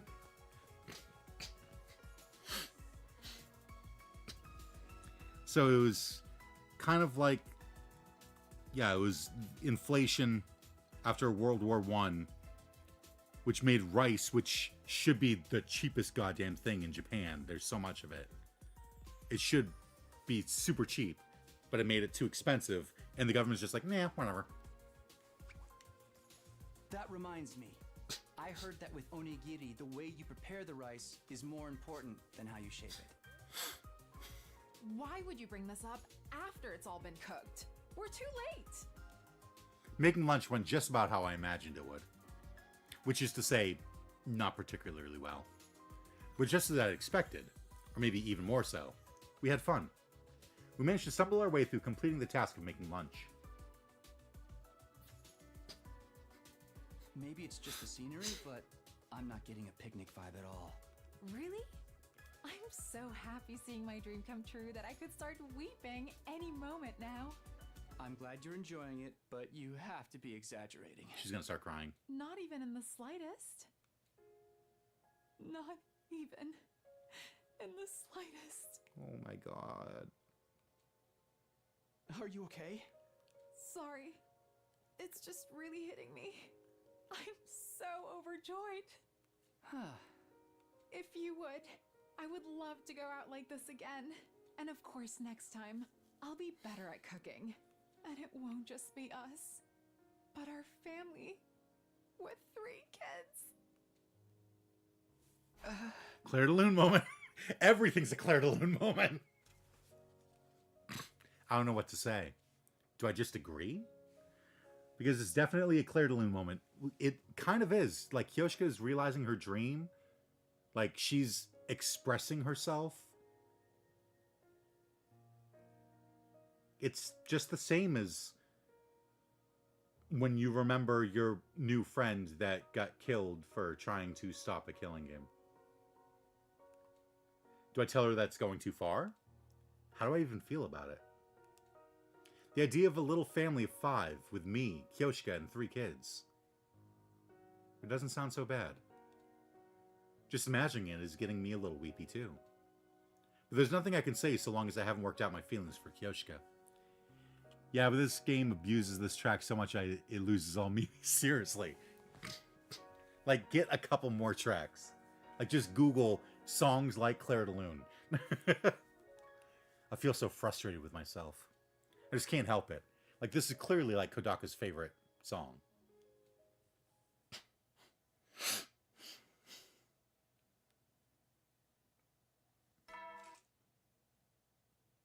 Get prepared. Be ready to Get prepare. 1, 2, 3, 4. 1, 2, 3, 4.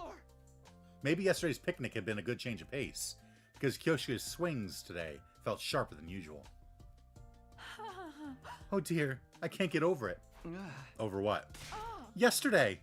Even thinking about it now makes me so happy I could cry. I never imagined I'd ever experience something so joyous in my life. It was simply the best. What was your favorite part of our lunch yesterday, Sir Takumi? For myself, it was... Time had gone by in a flash. There was only 1 week remaining for my time with Kyoshka. Fucking, she's trying to, like, talk to you. She's like, yes, I feel a deep connection between us. Like, I especially enjoyed the wow, I only have a week left with her. The Kyoshka chapter will come to an end by day 75. I need to make my decision soon. I need to find some kind of label for the way I felt about Kyoshka. This is how much Takumi... Seriously, he did not give a shit. I've made up my mind. Huh? Oh, it's nothing. Just talking to myself. To be fair, this is how I was feeling at this point in the game, too. It is weird. Like, it definitely... Troops, get prepared. Be ready. It's nice. Like, I like it and it's sweet. But it is really weird and out of character. Like, this might be, like, the weirdest route. Wait, hold on. Let me think.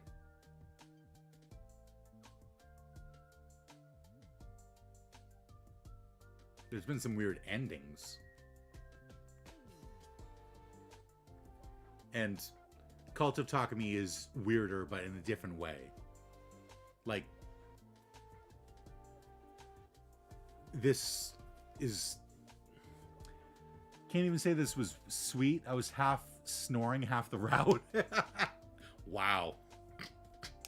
I guess I'm just more of a romantic than you are, Croncy. Today would be another day as usual. Or so I thought. I've been waiting for you, Sir Takumi. Oh, am I late? No, I just came too early. The anticipation was making me restless. Anticipation of what? Sir Takumi, will you do me the honor of fighting me? Wow, it's almost like I'm aromantic. I know, right? Huh? Huh? You mean like sparring? No, this will be a true battle in some sense. A battle for love. Hey! What do you mean? Pardon my selfishness, but my master once told me something. He told me that my partner in my life's journey must be someone stronger than I. So before I tell you how I feel, before I give you my confession, I would like to duel. You can tell me how you feel once I make my confession. But first, I'd like to be sure that you're a man who's worthy of my feelings. Okay. Yeah, it's almost like you're aromantic. Wow, imagine that, huh? Alright then, are you prepared? Yeah. To avoid injuries, we swapped our blades for bamboo swords, and then faced off. The time has come. Put your sword away. We fight. Hey! Take that! And that! Hi-ya! Kyoshika was earnest in her swordplay. She wasn't trying to just hand me her confession by throwing the fight. She was serious about winning. But so was I. No matter what my answer might be, I had to seize the win. So yeah, them just showing the same scene for who knows how many times and forcing romantic tension didn't really go well with me. Yeah. Yeah, it'll be, I'm on day, what, 69? Yeah, I'm on day 69, so we're almost done with this, like, multiple date route. But sure enough, I grunted, overwhelmed by Kyoshika's offense. Not bad. Maybe it's the training. How promising. Unfortunately... Like, I definitely would not pick Kyoshika if it wasn't for the fact I'm trying to get all the endings and stuff. But, like, I can definitely see how they would, like, because they're both sword fighters. They both, like, are the same level of weird and dumb, just in different ways. It's not like I can't enjoy romance, but those have to either be pre-established relationship tension or it's a full-on slow burn. Yeah. Yeah, it's weird that it's just like on day 25, it's like, hey, I had a dream that I kissed these 3 girls, so we're just gonna, like, date all 3 of them now. Cool.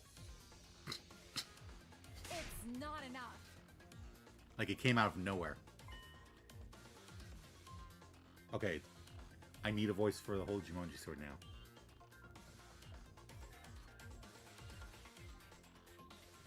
Deflect her to the right.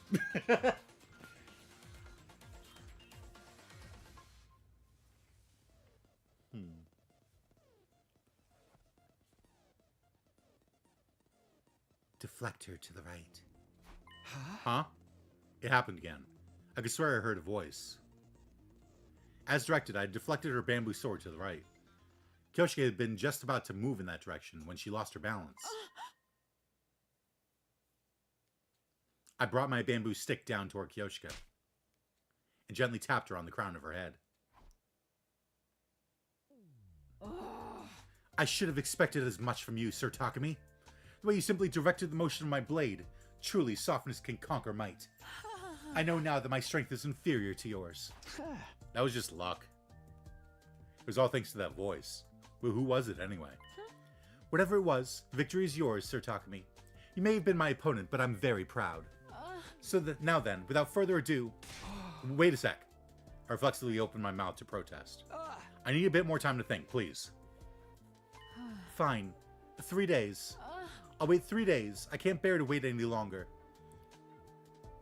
That's what happened with Kurata too, right? And since this is the only route that has Takumi show romantic interest towards any of these girls, Cult of Takumi doesn't count for obvious reasons. It just feels very forced and out of place. Yeah. Hey! Alright. That was all I could say in the moment.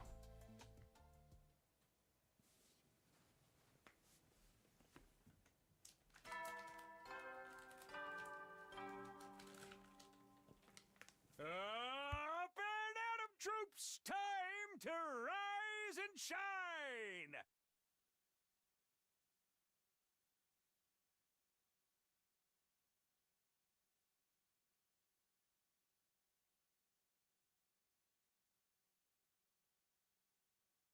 Get ready. Prepare. Be ready to get... Ah, it's a beautiful day.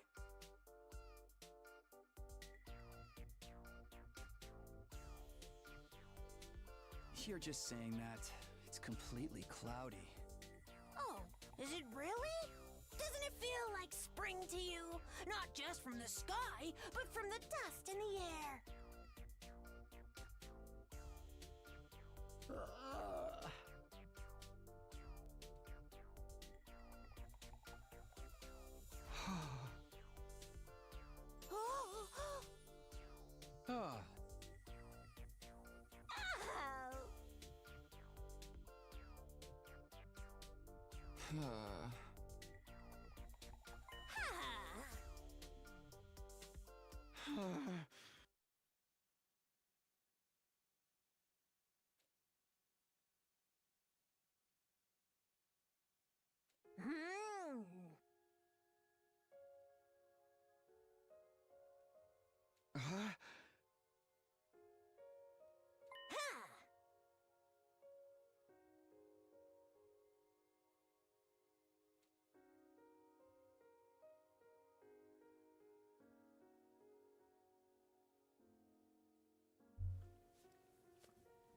I muted it, but I forgot to unmute it. Tomato, tomato.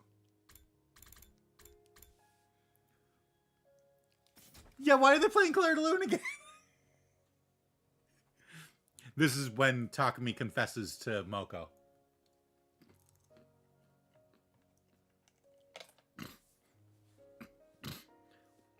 I was wondering why, like, my small movements weren't making noise on the microphone like they usually do.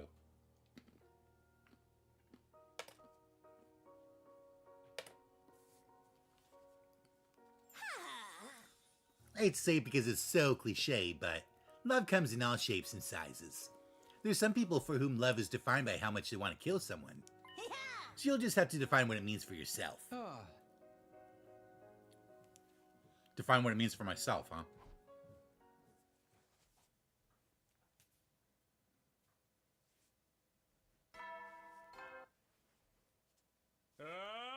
Get ready for your 71st day of active service here at Last Defense Academy. Prepare. Be ready to give your...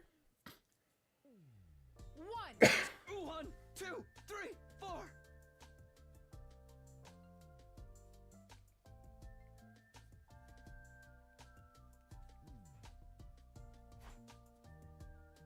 There I was, training with Kyoshika.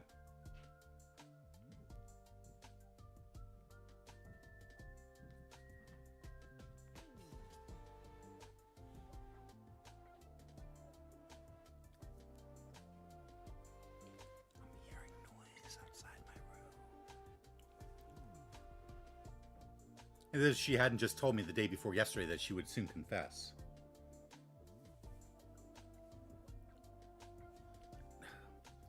So many notifications. Everyone wants to talk to me now. Go away.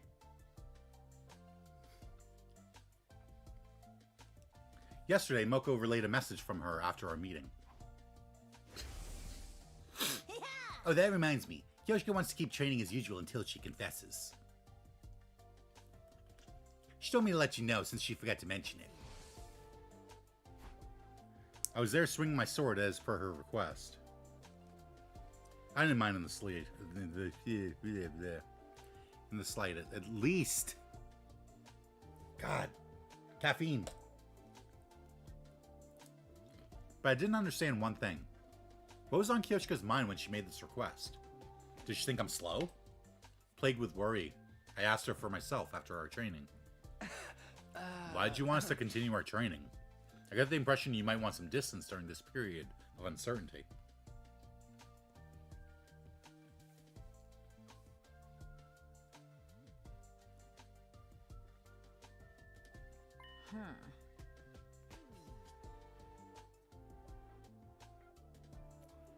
It just feels normal. Huh? Like everything's just a routine for you? No. Of course I'm thinking about how you'll respond to my confession. Right. But I feel like if we just spend a bit more time together, you might come to like me a bit more too. That's only normal, right?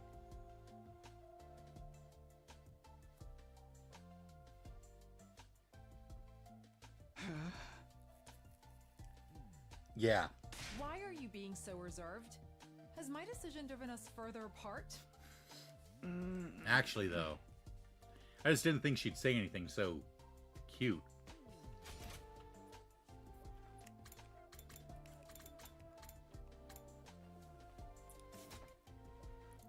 It made me so embarrassed that I couldn't answer properly. Okay, finally, I definitely did not take nearly an hour to draw a single object. Wow. Was it at least a complex object?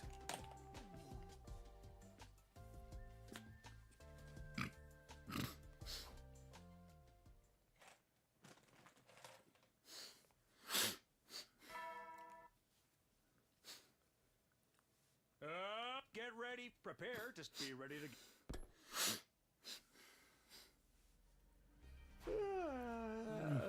Morning again. Wait, what? The alarm? Intrude defect.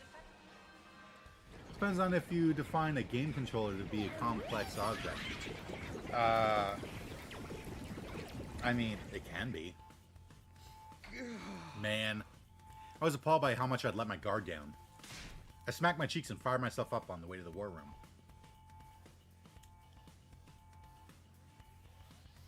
Sir Takumi, shall we depart? Yeah, no problem. Everyone, are you ready? Aye, aye, sir. Let's mow these invaders down. Ooh, don't forget about me. I want to pull off some headshots and get a new high score. Okay, everyone, here we go. Defensive battle, initiate.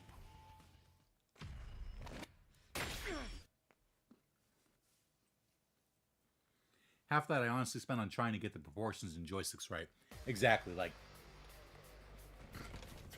Game controllers can be quite hard to draw without it looking wonky.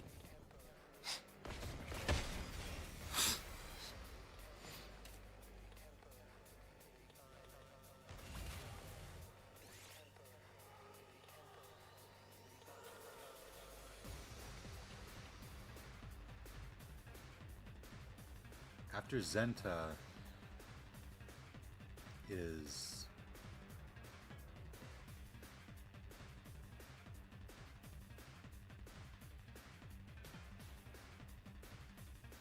Who's after Zenta?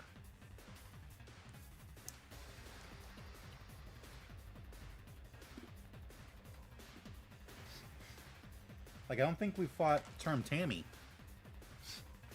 on this route yet.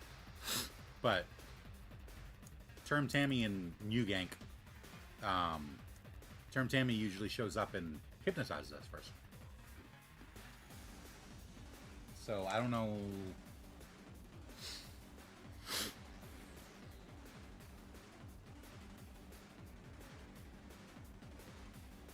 It's too early for Dalsha. I feel like I'm forgetting a commander.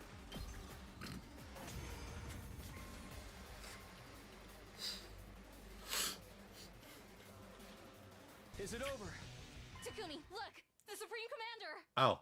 Hey, Veshnus. Vile, barbaric invaders.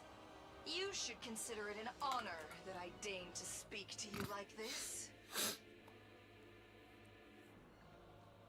Like, is there any significance behind the fact that Veshnus calls us vile, barbaric invaders? And C-Ray says, be ready to give your lives to defeat the vile and barbaric enemy. Like, they use the exact same phrasing. Is a fill around? Ah. Vashnas. Vashnas. Surrender and allow me to devour you. If you do that, I will make your deaths quick and painless. Continue to defy me, however. And Your Oh. words are. continue to defy me, however. And I will do everything in my power to ensure your final moments are filled with unimaginable agony.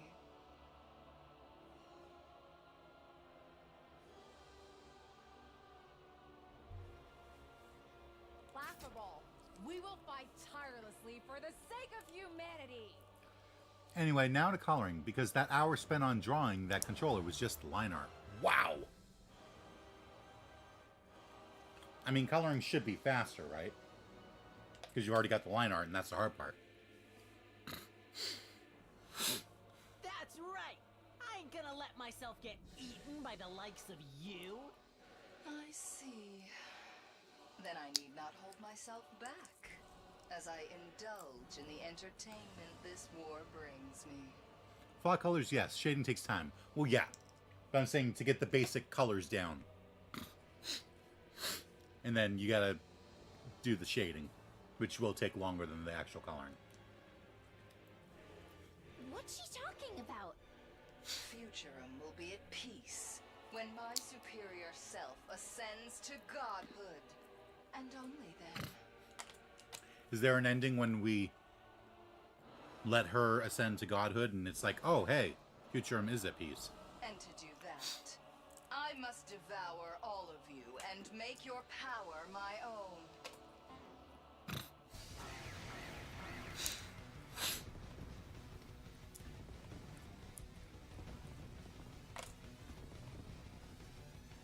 This war will only end when one side is completely annihilated.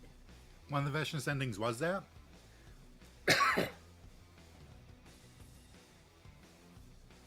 It was?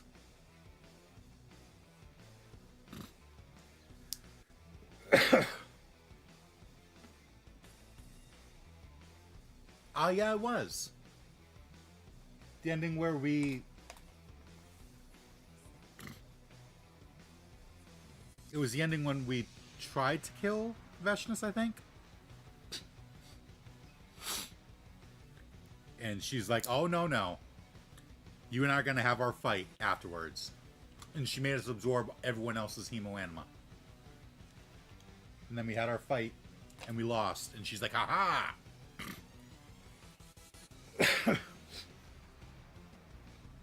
It only followed her to the defense room door, but presumably yes. That's right, yeah, it only went to the... it only went to the defense room door, and then it's like, alright, that's the ending. And it's like, no, I want to see. Was she right the whole time? Not like this. Help me! The voices again. Eerie, aren't they? Just listening to them makes my skin crawl.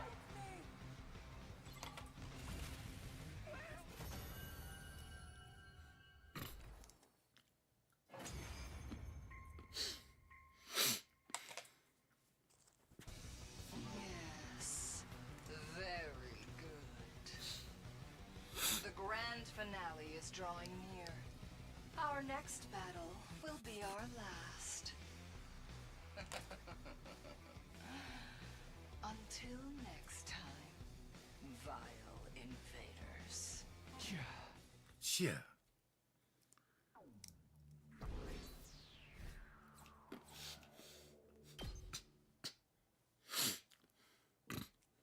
After the fight, we dragged our tired bodies back to the school. The final battle was drawing closer. And not just in our fight with Vashnas. I had to extract an answer out of my feelings by tomorrow. I had to figure out how I felt about Kyoshka.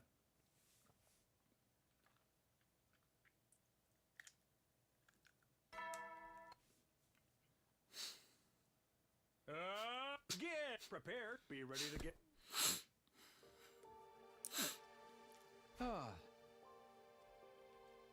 As soon as I woke up, I remembered what day it was. This was Kyoshika's final attempt at victory. A day that needed me to make an important decision. For better or for worse, the Kyoshika chapter comes to a close tomorrow. Yeah, this is the end. But I'm going to choose the ending. Do I like her? Are my feelings for her romantic? My answer would determine the future. Our future. The way I feel about Kyoshika is...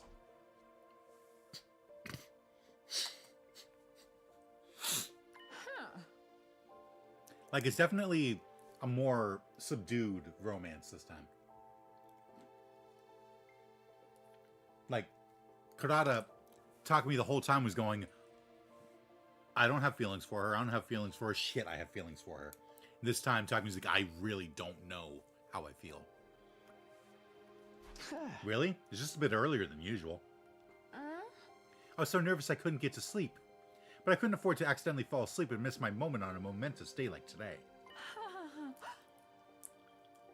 So I waited here all night. Oh, but I don't have any off-putting body odors. I took a bath with the Holy Jumonji sword before I came.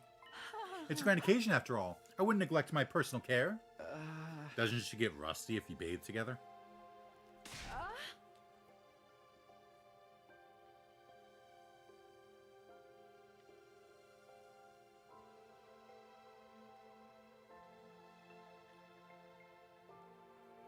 More importantly, are you prepared? Prepared to receive my confession? Yes, of course. Now then, have at thee. Prepare for Kyoshika Magadori's confession of love. As you are aware, everything started because I dreamed about you. I was certain my dream meant that our fates were intertwined. Then, once this game started and I got to spend time with you, my feelings grew for you with each passing day. They're so intense now that I worry about what happens if it's all for naught. But no matter how you respond, I will always cherish the time we spent together. Whatever the result may be, I will treasure my feelings for you, Sir Takumi. So, here I go. Sir Takumi, I love you. Please, go out with me. She tried to overcome her fear and work up some courage, but it didn't seem like it was quite enough. She was on the verge of tears. But she managed to do it. She'd shared her feelings with me. Kyoshika Magadori, the naive girl who is a little too happy-go-lucky. A symbol of energy who somehow makes me smile whenever we're together. But someone who in reality knows the pain of loneliness better than anyone. The way I feel about Kyoshika is...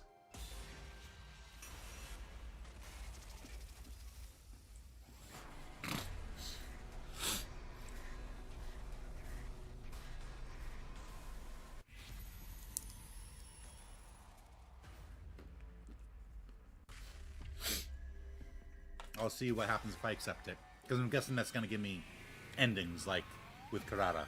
And rejecting will continue on the route. Kyoshika, I like you too. Wait, that cannot be. I can't cook, I'm bad at math, and I'm always saying weird things. I'm not good enough. That's not true.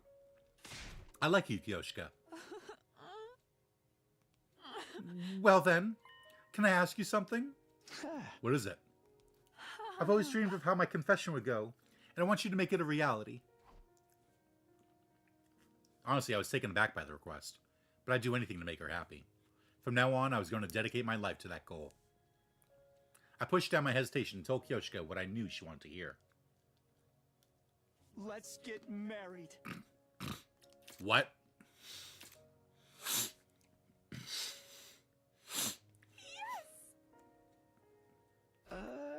Is right now okay? There's never been a better time. This is all I've ever wanted. I'm so overwhelmed with emotion. It's making me dizzy. I'm glad you're happy. Well then, that means... Yeah. Was it because I'd already done it in a dream? It was supposed to be my first kiss, but it didn't feel that way. I felt like I had finally gone back to the place where I was always meant to be. Like the future that was meant for me had finally become reality. please take care of Kyoshka? Huh? What's the matter? Actually, though, I knew it. That voice. No, it couldn't be. Kyoshka was the only one who could hear the Holy Jumonji sword. But I hope that really was what I'd heard just now. If the sword recognized me as a worthy man and trusted me with Kyoshka, I'd be happy. Cheesy fanfiction-ass lines? Yeah. I've got this. Just then, the alarm sounded, almost as if it was trying to test my resolve. We'd survive this for sure. They had no chance against the two of us together. In order to secure a happy future for Kyoshka, I would have to survive until day 100, no matter what it took. Curse it, invaders! We were just getting to the good part. Read the room! Let's go. We can pick up where we left off later. Huh? Pick up where we left off? Well, I mean, we gotta have 3 kids, after all. Are you thinking what I'm thinking, Sir Takumi? Probably not. Even if we weren't always on the same wavelength, we'd still decide we wanted to be together forever. It might take some time. We'd do all the things Kyoshka wanted to do. I would do whatever it took to give her the memories and the life she'd always wanted.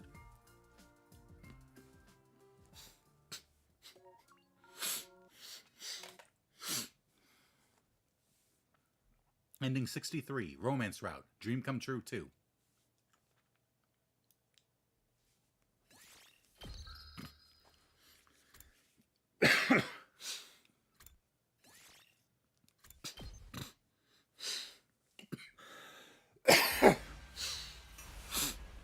That only had one ending.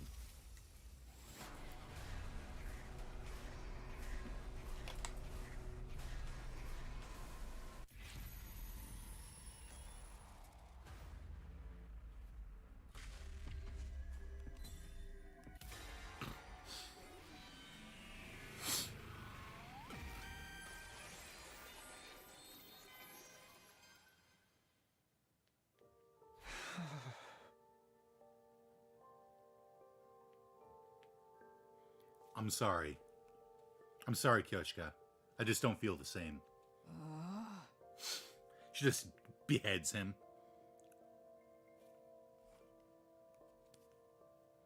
I see.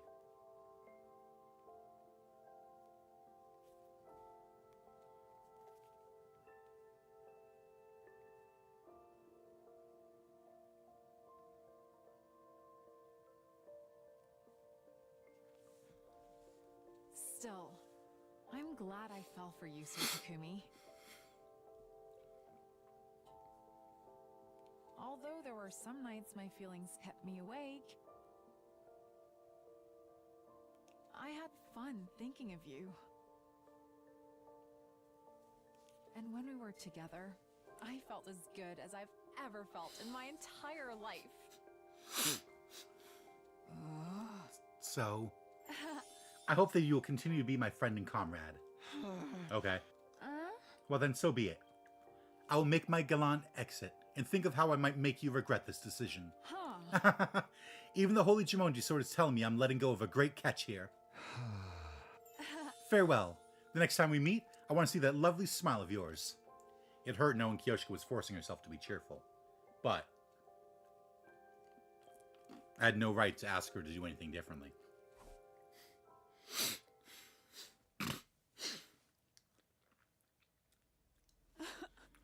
I got rejected.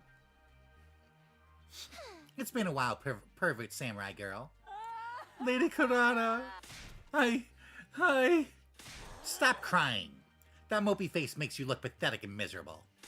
What, but... I found a nice place. Come with me. Huh? What kind of place? Wait, don't leave me! I knew I wasn't charming enough. The only thing I have going for me is my naivete and my slight perversion. Slight. This is out of character for me, so I'll only say it once. Huh? Don't worry. You're the dumbest, most clueless girl I've ever met, but you're a good woman. Your presence is enough to light up the room. A woman like you would be the perfect life partner. Lady Kurata. Is it bad that the girls coping are my favorite scenes in this route? It just feels like these have the most character. No, these are great. Like the fact that Kurata was brokenhearted, and then Mocha's like, hey, I know what to do. Eat this spicy food to take your mind off of it. And it worked. And now Kurata's like, yeah, I get it. I just wasn't the right pick for him. And now she's like, hey, I'm gonna comfort you because you also got rejected. Thank you. That makes me happy. Like, they're good scenes. But I know. You wish Takumi was the one to say that.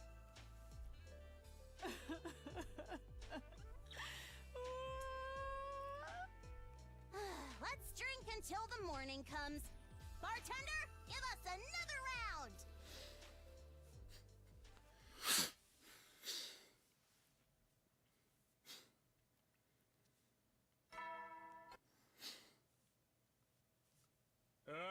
Get prepared. Be ready to get.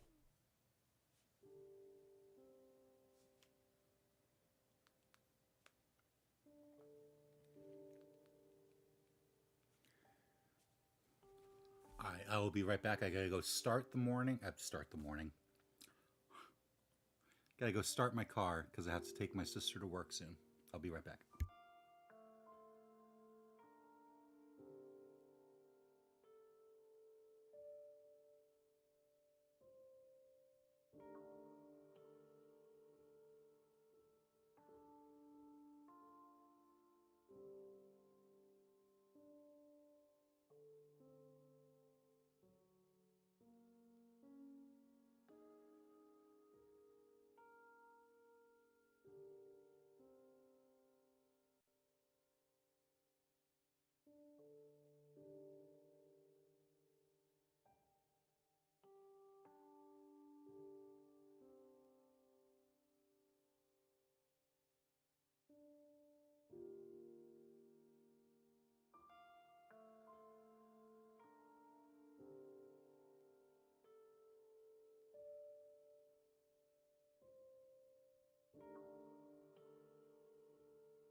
Ooh.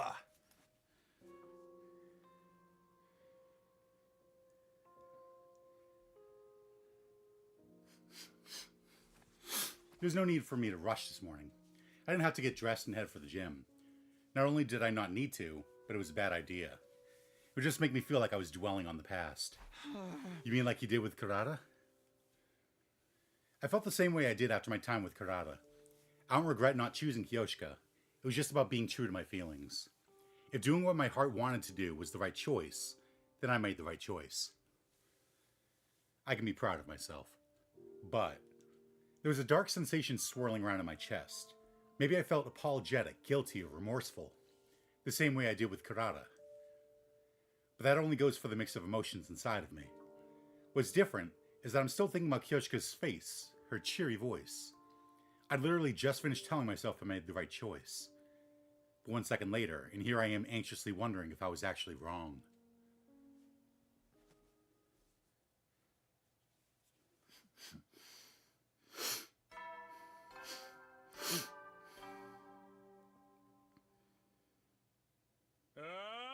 Fan Adam troops, get ready. Prepare. Be ready to. The Tsubasa Whoa. The Tsubasa chapter begins tomorrow. Honestly, there isn't enough time for me to fully get over Kyoshika, but that's not Tsubasa's problem. I need to pull it together. Who's there? open the door to see Moko. Oh. It's only been a day since I last saw you, but I feel like it's been much longer. Kyoshka. What's the matter? Oh, you're just too kind, Sir Takumi. I was worried you might be hung up on me during your time with Lady Tsubasa when it starts tomorrow. So why don't we train one last time? Really? With the final swing of your blade, you can put your time with me behind you. Wield your sword with the intention of letting me go. If you do that, I'm sure you'll feel better in the morning. You might be right. Besides, I know I got impatient and confessed early, but my allotted time with you lasts until the end of the day, so I thought I might as well ask. Also, I just feel like training together one last time is more my style. It certainly beats letting things end so uneasily after getting turned down. How about it? I mean, I had no reason to turn her down, aside from the fact that I was getting a little choked up, that is. 1, 2, 3, 4. 1, 2, 3, 4. I can't hear you. Yes, ma'am. 1, 2, 3, 4. 1, 2, 3, 4. 1, 2, 3, 4. 1, 2, 3, 4. The Tsubasa chapter begins tomorrow.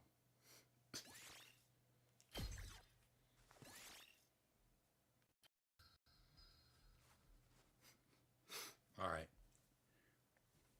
I have to go take my sister to work.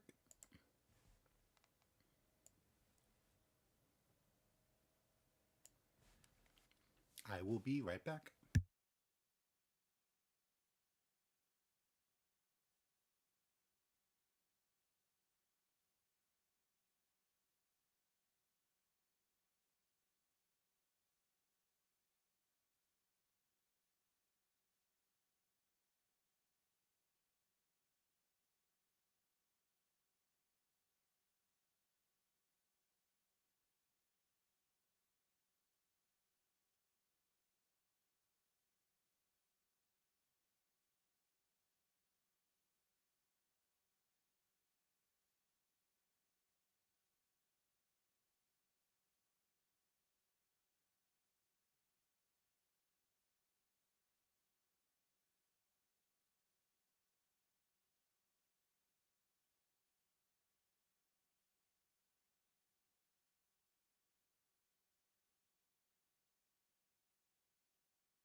Oh, hello.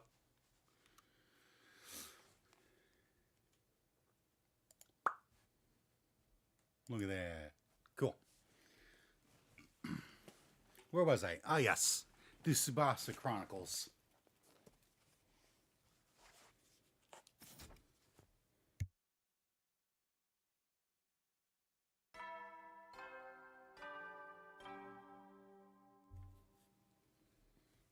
Up and out of troops! Time! Get ready for your... Prepare. Be ready. The Tsubasa chapter begins today. Tsubasa will be making our move from now until day 100. I'm feeling positive. I know my time with Tsubasa will be as unforgettable as my time with Karada and Kyoshika, and I need to be upfront and open with her to make that happen. I've stuck to that determination as I committed to making this alarm clock. It would be with the right determination. It would be with the same determination that I would insert the screws in the right places and slot in the screwdriver to tighten them down. I'm going to confront this project head on. Huh?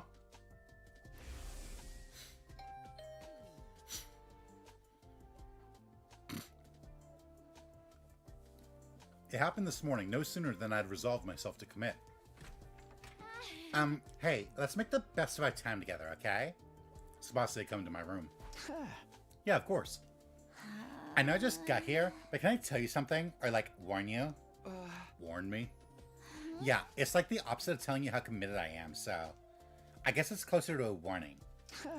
I'm not sure I follow, but go ahead. Why, thank you, Currency. Thanks. So, I had the same dream as Karada and Kyoshika, so of course you've been on my mind, but I'm not feeling quite as proactive or, like, looking to marry you like they were. I guess I just want to spend our 25 days together and make some nice memories. Oh, right. I felt a little left down given that I just resolved myself to giving this an earnest shot, but it wasn't like I was going to demand that she take this seriously and try to make me fall in love with her. That wasn't what I wanted anyway. Anyway, I came up with my own ideas for what we can do during our time, so come with me.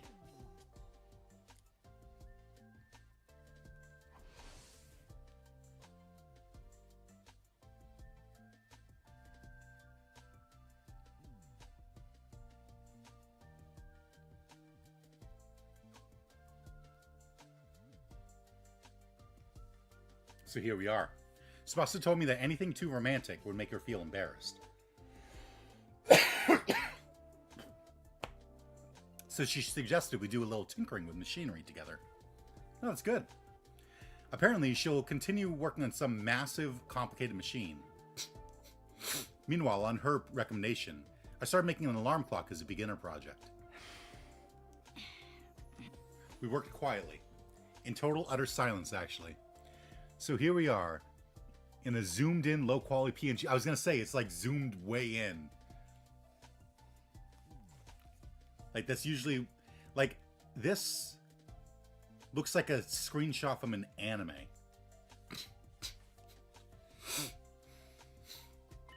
Oh, sorry, I was so focused, time just completely got away from me. How long have we been at this? This is called parallel play. It's a very important thing for children's development. Where you play together, but you're not playing together. Like, you're in the same room, but you're doing your own thing. It helps set boundaries, and it helps, like, create, like, communication between the people and make them feel comfortable around each other. Almost 2 hours, I think. Yikes. Sorry, everything just else disappears when I'm working with machines. How's yours coming along? It's not. I'm painfully aware of how inept at this I am.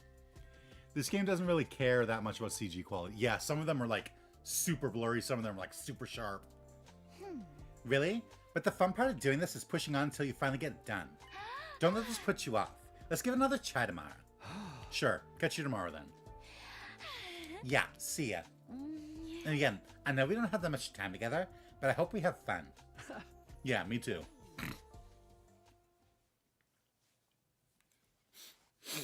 Like, of the three, Tsubasa's definitely my favorite, and I like that she's just like, yeah, let's just make the most of our time together. Troops, We don't no time pressure. to rise and shine. Get ready, prepare, be ready to. I was working in silence with Tsubasa yet again today. With her was maybe a stretch. We were basically just occupying the same space. Still, even that was enough to make me a bit nervous. I was alone with a girl who had feelings for me. I straightened my posture more so than when I was alone.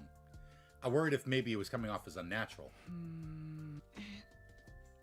But as we continued to work, my self-consciousness gradually faded away. Can't really say I don't understand.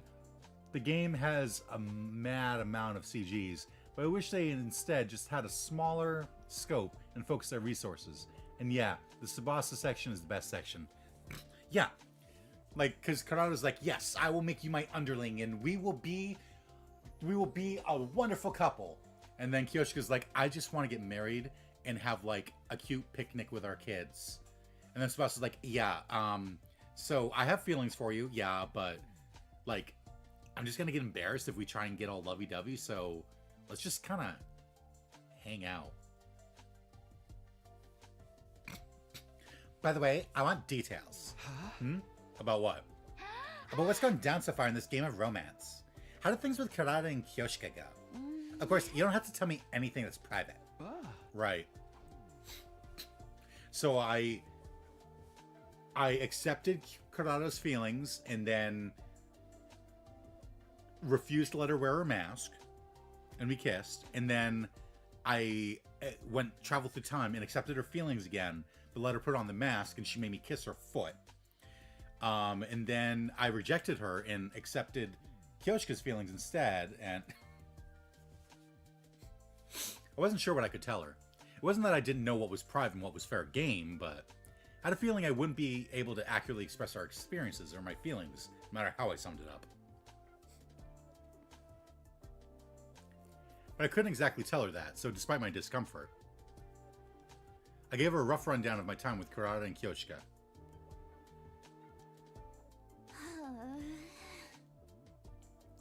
Wow, that's crazy. I did hear the rumors, but those two were seriously intense about it. Like I told you though, I could never do anything like that.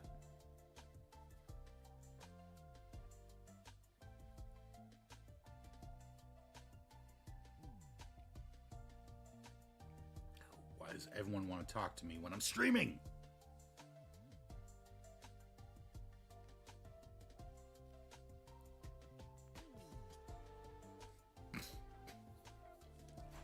Right. I can't really imagine you being like that either somehow.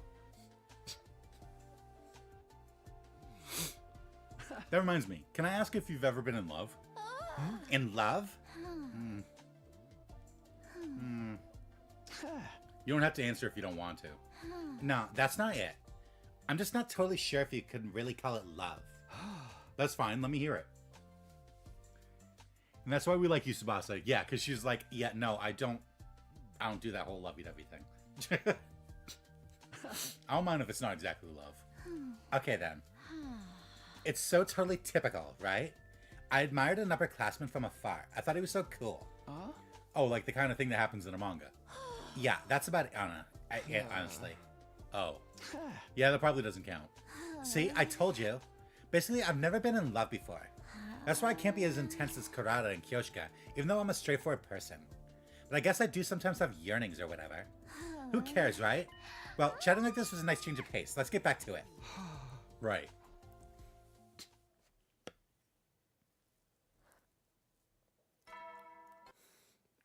Time to see if Crunch is right. Get ready for prepare to be ready to give you. Nope. It's not day 78. I was working in silence with Tsubasa yet again today. By the way... Yeah? What are you making there anyway? It's a fucking jet engine.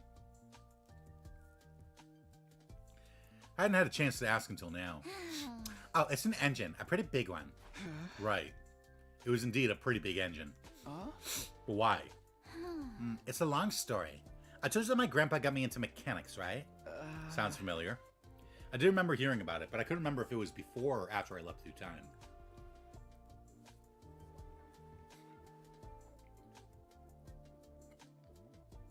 Tsubasa is my demi-romantic queen and no one can tell me otherwise. I mean, demi-romantic is the way to go. Like, I'm not saying that aromantic or fully romantic is, like, invalid or anything. But, personally, I feel like you shouldn't just fall in love with someone just cause. You should have a connection with them. You should, like, get to know them and have it slowly build up. If you just fall in love willy-nilly, then, you know, you're just going to get yourself hurt. You're going to jump to conclusions and stuff. My answer sounded a little vague due to my hesitation, but Tsubasa continued on, seemingly not noticing. My grandpa runs a workshop. Mostly we focus on cars, but we do some other stuff too. Electric massagers for dogs, specialized dishwashers for wine glasses. Wow, that's an extensive portfolio. Why is it also niche? But since you asked why I'm working on an engine specifically, I'm kind of testing myself to see what I can do. What do you mean? My grandpa's crazy for machinery just like me, if not more so. He used every spare minute trying to make something new. He made one of these just for fun. For fun? I wanted to keep up with him, so I tried making one before based on what I'd seen of his work, but I failed. But it's been a few years, so I think I might be able to pull it off now. So that's what I mean by testing myself. I see. I hope it turns out. Right? Since I'm going to all the effort. Don't give up on your alarm clock either. Keep going until it's done. My progress as of late was horrendous. Honestly, I felt like scrapping the whole thing since yesterday. Maybe she could tell. I'll do what I can. That sounds like quitter talk to me. Anyway, all this talking is making me tired. Why don't we have some tea before we get back to work? Then I'll just... No, it's fine. I'll do it. Oh.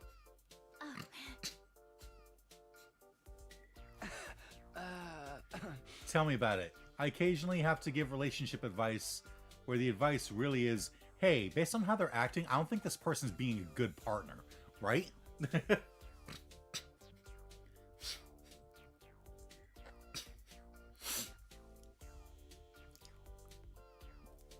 Sorry. Me too. Let's forget the tea. Yeah. We quickly pulled our hands away and resumed working. I was thirsty, so tea had honestly sounded good, but I was too embarrassed to say anything now.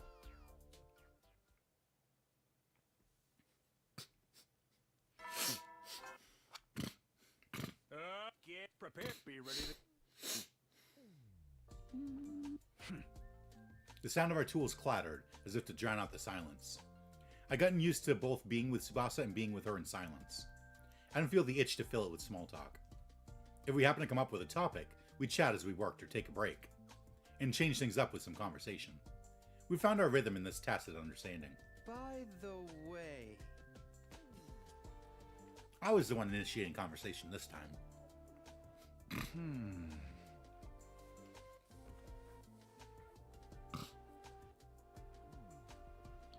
Dude. You're so prone to puking easily, right? Very. Why'd you ask? I just realized you haven't had any incidents since we started hanging out. Is it because working with machines relaxes you? Oh, is that what it looks like? I'm actually so nervous that I'm really struggling to keep it down. For real? I'm just playing. I'm not saying I'm not a little nervous about this whole love game thing, but I don't feel pukey at all. Maybe romantic stuff doesn't trigger it. Oh, I sure hope that's the case. By the way, has it always been a problem for you? The whole getting sick from being nervous or from emotional things? Not exactly. There was a pretty clear trigger. My mom is what you call a tiger mom. I had lessons from morning until night when I was a kid. I spent every day studying. Back then, I thought this was normal, and I was desperate to meet her expectations. But I guess I just didn't have it in me. I'm a really average girl. Even if I tried to cut down on my sleeping hours, I was working myself to the bone just to barely keep up. Sure enough, everything I was holding back came exploding out of me. How do you mean? I was taking piano lessons, but on stage during my recital, I suddenly got so incredibly nauseous. I threw up all over the keys. Ever since then, I've had a sensitive stomach. Oh, but I didn't just suffer on forever like that after that. My mom must have felt bad because she switched to a more independent approach for my education. After that, I started going to Grandpa's workshop and fell in love with machinery. Sorry, I didn't think it would be such a heavy story. Oh no, it's totally fine. That actually happens quite often. Besides, I'm thankful it did. If it hadn't, I wouldn't have gotten so obsessed with machines, right? Right. That's true, but it was still sad.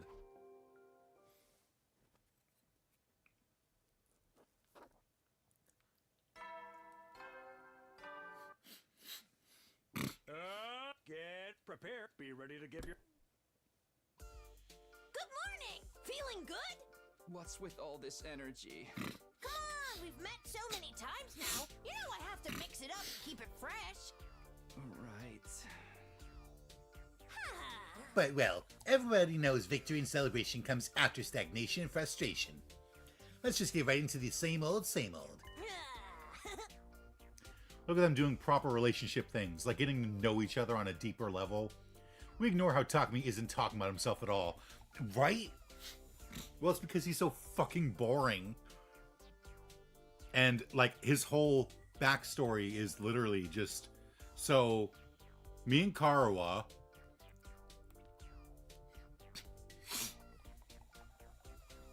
But yeah, like, this is how you form a relationship. You just hang out, become friends, have the relationship, like, the bond get a little deeper, learn more about each other, talk. Like, Takumi's doing it right this time. Anyway, how goes the romance with Tsubasa? Right. But I seriously can't take it anymore. You're gonna tell me it doesn't feel romantic at all, right? But as you spend time together, you'll develop an attraction you just can't sort out until the very last moment. How many times is this now anyway? I don't know if that's how this one's gonna turn out. She's right about the part where things don't feel romantic with Tsubasa right now, but... Stop that! I know everything! You gotta respect a girl's intuition. Hey, Moko, aren't you being a little weird today? Huh? What? Every fair maiden has days like these. You don't need me to spell it out for you, do you? Oh my god. Anyway, I'm so not in the mood right now, so let's just wrap this. Oh, What now? even though your predictability is so totally boring me, I'm an ally to all the women out there looking for love, so... I've done a little string pulling to get you two moving along a little. You should really be looking forward to tomorrow. String pulling? Oh my god, it's so not easy dealing with you slow burn types. Ignore my questions. Moko listlessly exited the room. She's like, ugh. Women are such mysteries. Moko included. So if I reject Tsubasa, he's gonna be like, oh, so you were after Moko the whole time, huh? Get prepared. Be ready to give your...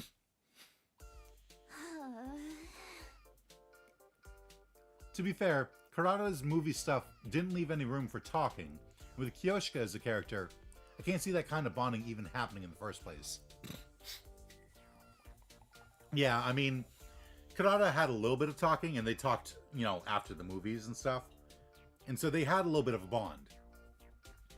Like, I'd say so far, of the three, the most realistic is Tsubasa. Followed by Karada, followed by Kyoshika. Like, Karada at least had some believability to it. Because it's like, yeah, they watch movies, like, they know it's an awkward situation, they're both awkward. But they're slowly bonding over their love for the movies, their hatred for the movies, that kind of stuff. Kyoshika just had a dream that she wanted to have a picnic and a family. And Takumi went, okay, let's have a picnic. And she's like, well, then I guess I fucking love you.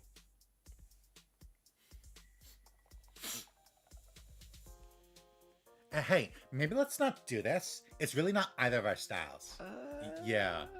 This is what Moko meant by pulling strings.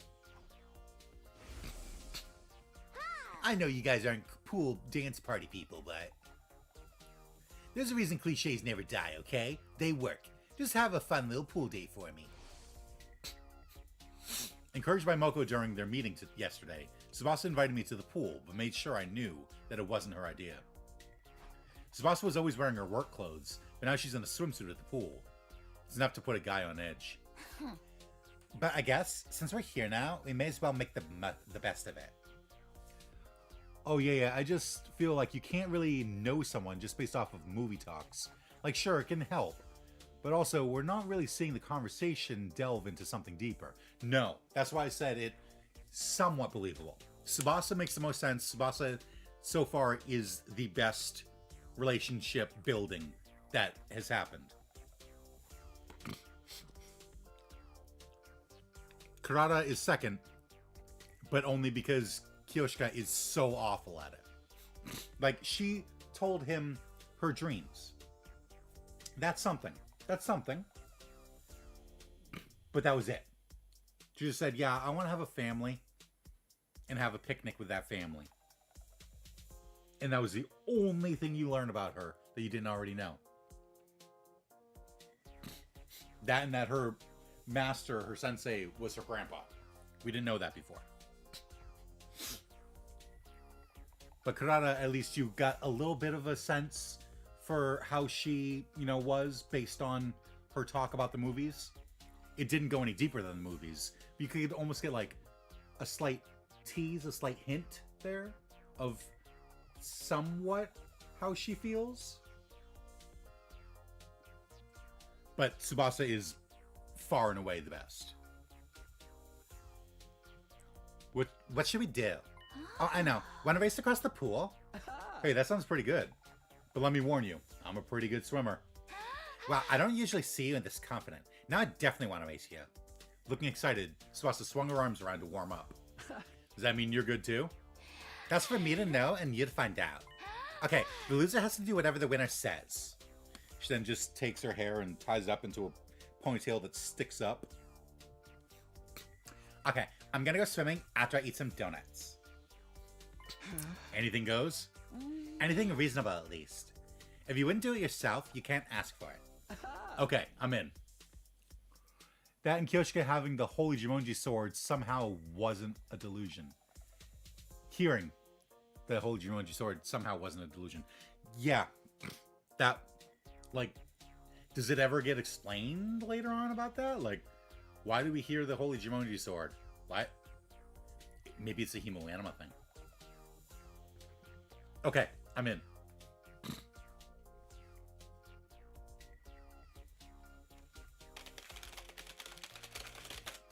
I'm in. All right, then here goes. I was hardly uniquely gifted, but I'd always enjoyed swimming. Part of it was because I could swim faster than most. But the fun for me was the way that it wasn't just about whipping your arms around as fast as possible. You had to think about how to effectively displace the water, about the angle of your arms, your agility, the shape you make with your palms. Tsubasa totally kicked his ass. Swimming with all of those factors in mind maximized the joy of the trial and error experience. Other sports don't give you the sensation of steering yourself like that. It had been a while since I last swam seriously, but I was feeling sharp. Maybe I'm just being overly competitive. I pulled ahead of Tsubasa and touched the opposite edge of the pool. Then I raised my head. What? I win! Come on now. You were crazy fast. Didn't I tell you? I had swimming lessons as a kid. I wasn't any good at piano or algebra, but I was great at swimming. The CG is one of my favorites, though. It's just super cute. This one? She just... Look at her. She's so happy. She's so happy.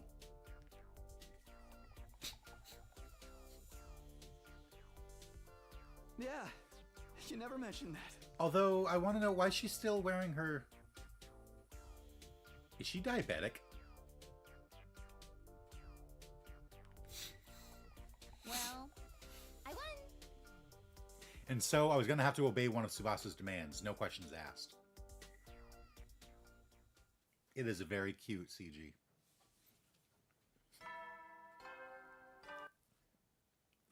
Up and out of troops! Time to rise and shine! Get ready for your 82nd day. Prepare to be ready to give your...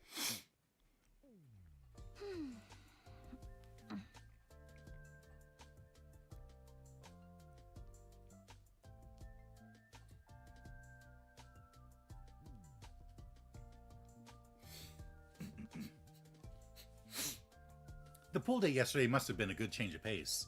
My head felt clearer than usual, and Tsubasa seemed to be in a good mood too. She can't be diabetic.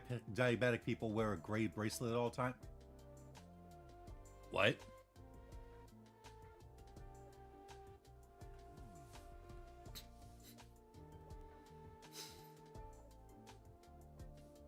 What are you talking about?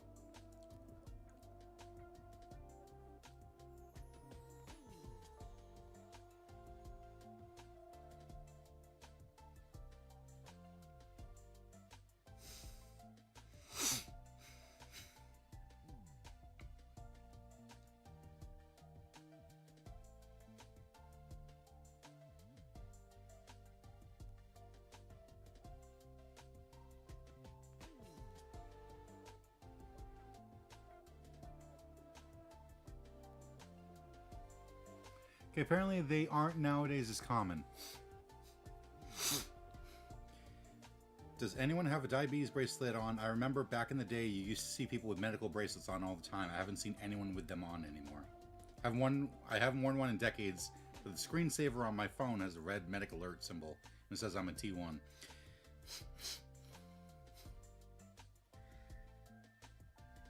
Okay.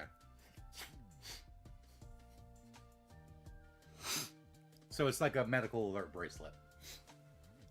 I've seen those before. My sister had one.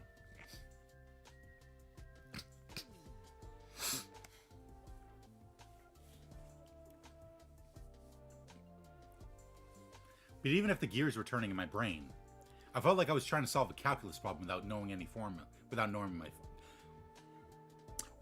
my formulas. But diabetic people can wear a gray bracelet as a marker that they're diabetic. It's to let others, mainly EMT staff, know you're diabetic in case of emergencies. That makes sense. Like, I don't know why they wouldn't do that anymore. It's very useful, because then, you know, if I'm an EMT and I'm showing up to this person that collapsed and I'm like, oh shit, what do we do? And I see they've got a gray bracelet on, I'm gonna go, oh, check their blood sugar. Maybe they spiked.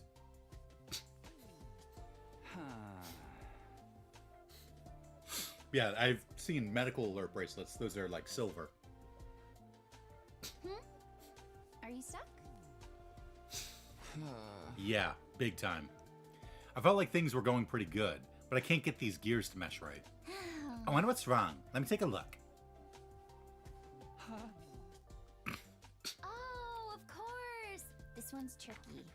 It looks like the gears are angled wrong, but they're stuck because the exterior is warped. Let me borrow it. Sure. She took my half-finished alarm clock with the dexterity of someone who'd done it a dozen times before. I thought it was a more mandatory thing, but my sample sizing is very low. Yeah, one of my managers at work is diabetic. And I'm like sitting there thinking, going, have I ever seen him wearing a gray bracelet? I don't think so. Ta-da! She finished the alarm clock in no time at all. You're incredible, Tsubasa. I was genuinely thankful, but at the same time, I felt a kind of emptiness seeing all of my hard work rendered irrelevant. Oh, I'm sorry. There's no point if I just do it. I'll put it back how it was. No, it's okay. No, it's not. The enjoyment comes from the feeling you get when you build something with your own two hands and it actually works. She's right. She barely finished her sentence before she moved so effortlessly that it was like she was rewinding time. And suddenly my alarm clock was back to where it was when I'd gotten stuck. Okay, now you try. Yeah. But it's pretty amazing you got this far on your own. You'll be done by tomorrow. I don't know about that, but I sure hope so. What is it? Well, we got a little too close just now when you showed me your project. Uh-oh. Are you alright? I'm just messing with you.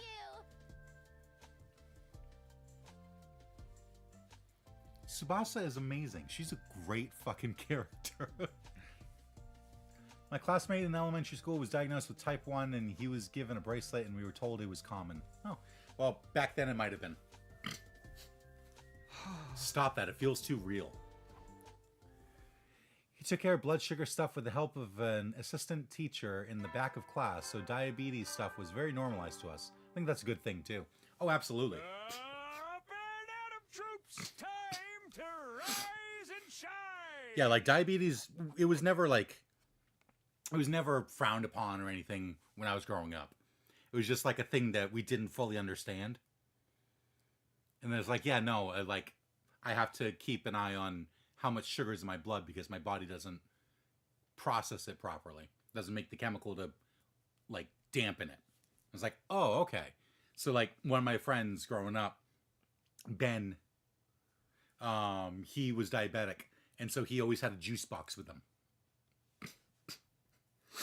Just in case he needed, like, just in case something went wrong, he had a juice box so he could just and get better.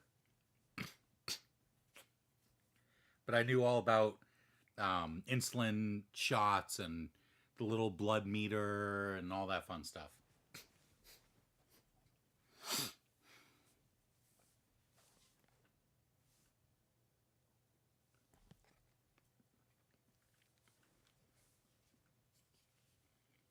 Get ready, prepare to be ready to.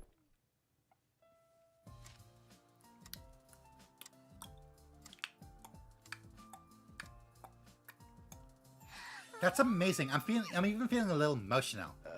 Come on, that's laying it on thick. Actually, same here. I guess the place where I got stuck yesterday was a ball neck of sorts. In the span of 2 days, I'd made huge progress on my alarm clock. Before I knew it, I was almost done. Then it all just came together and I was finished. And now it's hardly ticking each second away.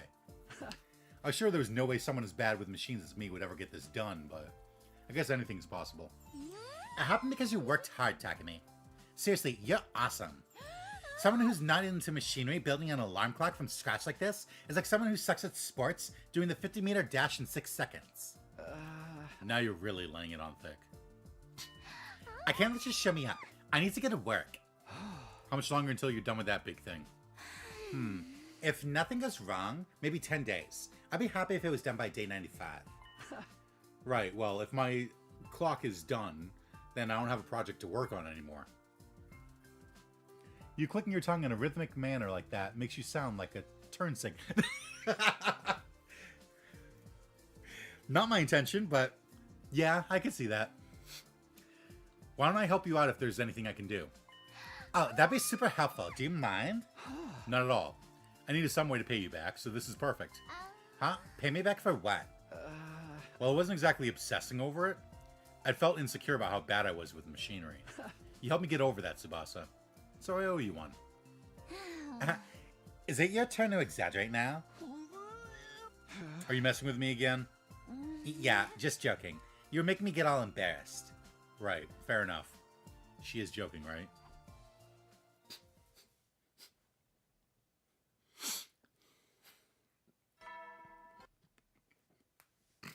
Get prepared, be ready to. Dude, you're supposed to be helping her with the engine. Are you alright? Is anything bothering you? Not at the moment. Okay. Today, I'm starting work on a complicated piece of machinery for my first assignment as Tsubasa's assistant. Well, calling it work is being generous. I was just tightening screws on completely unfamiliar parts and filing things down. But help is help, I suppose. It was simple stuff that anyone could do, but still. Wow, he's working on a part? What's he working on? What the hell is that? A fucking fuel pump? Keeping my hands busy calmed me down. I wasn't bothered even by the protracted silence. Hey, Tsubasa started to speak as she kept working. this is nice, isn't it? The way the silence doesn't even feel awkward. Oh, I was just thinking the same thing. We're on the same wavelength. For real.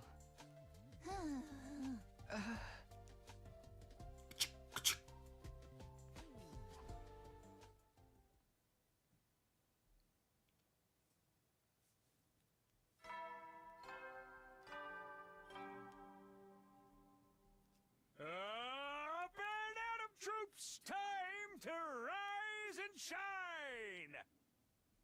Get ready for your 85th day of act. Prepare, be ready to.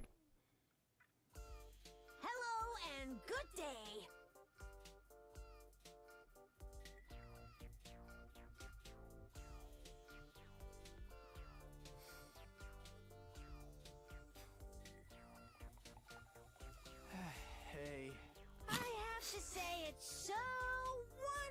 incredible to be alive. What's up with you? Nothing really. I just realized that the world's a beautiful place in all its simplicity. Bright smiles on faces and shining stars in the sky are just easy to understand symbols of the very beauty of the world itself. This world is so beautiful it's worth living in it without reservations. No, it's so beautiful you have to honor it by living unfettered. Hey! Did something happen to her? Was there something that made you have this realization, or? You can't ask an innocent girl strange questions like that. Strange questions? Don't you understand anything? I'm free. No more constipation. Oh. This is the big reveal? Really? So that's why she was so moody at our last meeting. By the way, at our last meeting, I was a little backed up, so I might have been a tad crabby. You're not upset, are you? I'm so sorry. I'm not. Just glad to hear everything's worked out. I'm even gladder she seems normal today. Anyway, how goes it? How's your time with Tsubasa? It's fun. Maybe you heard from Tsubasa, but I finished my alarm clock. And since yesterday, I've been helping her with the engine she's making. My oh my. Hey! I noticed Smoko smirking and regretted saying as much as I did. I can really tell you're having a lot of fun with Tsubasa. But, how are things going in the romance department? Do you like her? Hey! Well, I could. You still don't know? Yeah. The way you can't answer immediately is one of your weak points, but it's also one of the nice things about you. I don't consider that nice. The fact that you're not jumping in and playing with people's feelings? Oh, don't be like that. If you can't answer immediately, it means you're not giving a half-hearted answer either. People are surprisingly prone to letting themselves get swept up in their emotions. Especially L-O-V-E, right? It's nice that you don't fall into those cliches. I guess. But well, that's assuming you make a decision when the time comes, of course. For better or for worse, you have 15 days left at this school and with Tsubasa. Go get him, Tiger. Got it. I'll go and I'll get him as best as I can.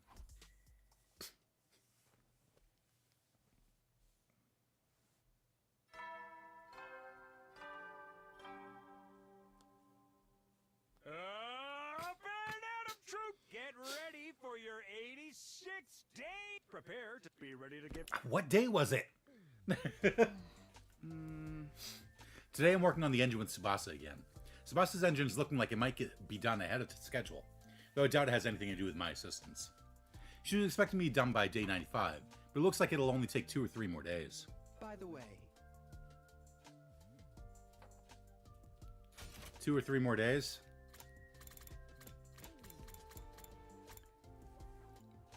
Okay, no, that's too early.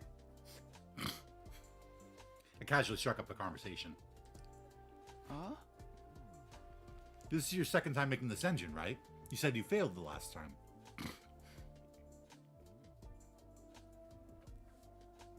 I genuinely do think it was the 78th. It's just that the announcements aren't always the same. Like, he didn't do a rock announcement on the 69th. Oh yeah, he didn't. I was gonna say, I felt like it was the 38th. So it makes sense if it was the 78th. Because I would have remembered the 8. Yeah, huh. That's weird. Did you already finish the part that gave you trouble last time? Oh, right. I guess I did explain it like that. Huh? Did I misunderstand something? Not exactly. I was just choosing my words carefully. This is my second time making one of these, but the last one didn't fail because I couldn't actually do it. What does that mean? In short, the problems I had were all mental. I didn't encounter any major obstacles or anything, but as I got closer to completion, I started to wonder if I could really make one as well as my grandpa could. And if I'd be letting him down if I messed up after all the support he gave me. I just got more and more anxious and scared. No. Like, that's not the way to think of it. He built an engine for fun. If you then build an engine, even if it sucks, even if it, like, explodes when you try and start it, he's gonna be like, you did really good. Like, you tried to follow my footsteps. He's gonna feel flattered, he's gonna feel honored, he's gonna feel proud. As I got close to completing it, I froze. I got so insanely nauseous, too. In the end, I just lied and said I got bored of it and gave up. Oh. Tsubasa's issues with nausea stem from all the expectations and pressure that she felt from all sides. That trauma corrupted the one thing that gave her peace. But I think it's going to be okay this time. It was at around this point in the project last time when I was overcome by the nausea. But this time there's no sign of it at all. I feel like I'll finally be able to do what my old sad self couldn't. I see. Unfortunately, anxiety isn't exactly rational. That's true. That's true.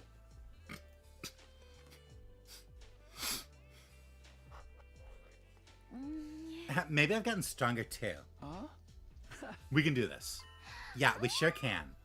No matter where the chips may fall when it comes to love between Tsubasa and I, or whatever I decide to do going forward, I really, really want Tsubasa to be able to finish this engine.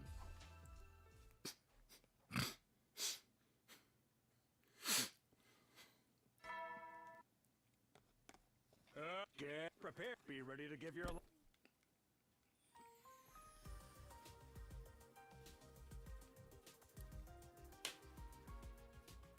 I went out the main entrance and headed for the parking lot as usual. What? I thought the parking lot was in the... I'm thinking of the garage, but yeah, parking lot's inside.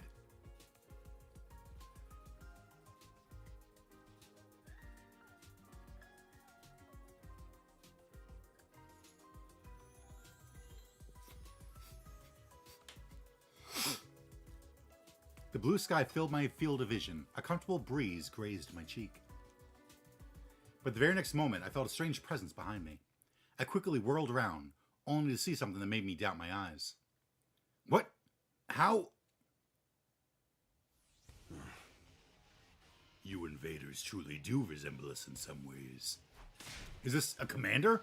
But how? We should have killed them all. Takumi, get away from him. Those words finally brought me back to my senses, and I quickly leapt back. How did he get on the premises without the alarm sounding?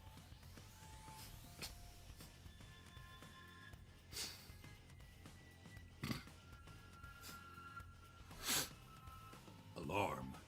What are you talking about? And before, this is a I dropped everything I was holding moment.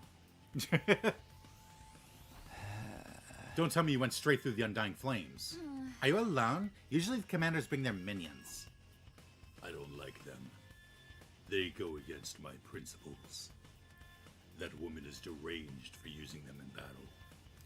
She ordered me to take this place out at once. I merely wish to know who all of you are.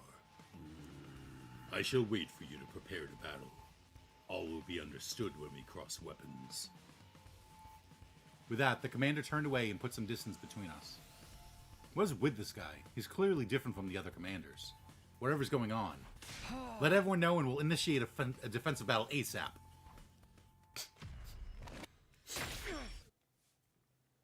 Then Takumi goes in and just kills himself. I don't want to deal with this.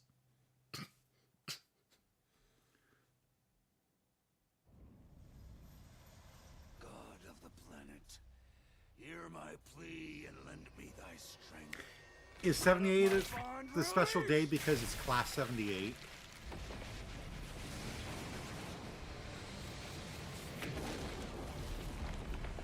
I have come.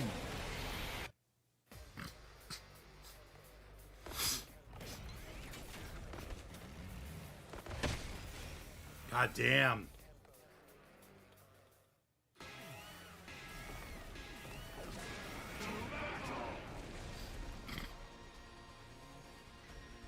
Class 78? No, class 78. Makoto Naegi's class. Wasn't that class 78?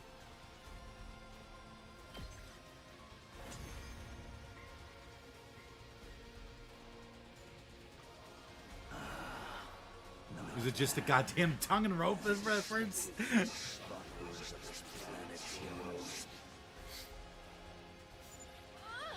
What a powerful foe! It's so hard to counter his moves. His attacks are certainly formidable, but our attacks are hardly doing anything to him. You hope not.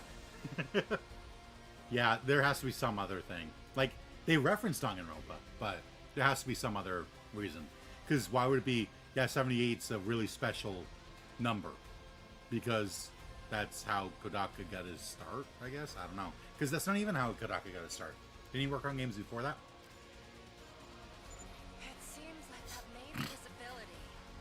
That might be what got him to the wall of fire. They already have a funny Danganronpa number reference in this game.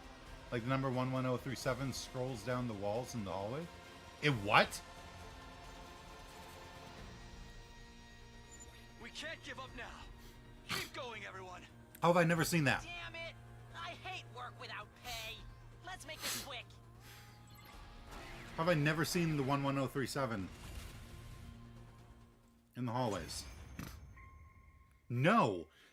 now I'm gonna have to wait for a free time event so I can go look at the walls. This is it,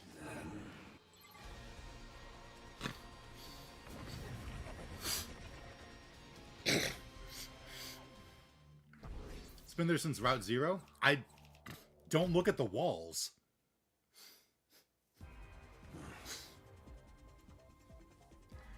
I get the gist of what you're all about. Huh? He de-transformed? Why? Hold on. Doesn't this give us an opening? We can get him now. Actually. My vision lurched. There was a loud thump. When I saw the great blue sky unfurled overhead, I realized what had happened to me. I've been beheaded. Again? The moment I heard Tsubasa's voice in the distance, my vision turned red. And while I was out, my whole world was enveloped in darkness.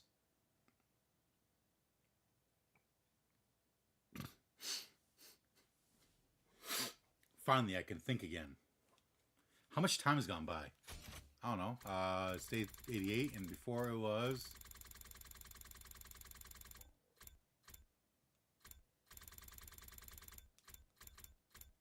Oh, only a day. Okay. My head ached as if it was being bludgeoned by a blunt instrument, an endlessly drawn-out agony suffocating me. And then, it all suddenly eased up. I found myself awake. Takumi, thank God you're awake. Are you okay? Yeah, just a little confused about what happened. Well, he suddenly lopped off your head. Of course, we brought you back with a Revive-O-Matic right away, but you weren't waking up, so we carried you back to bed. Have you been with me the whole time, Tsubasa? Yeah. I thought someone should stay with you just in case something happened. Wait, that's right. What happened to Dalsha? What happened in the fight after I was gone?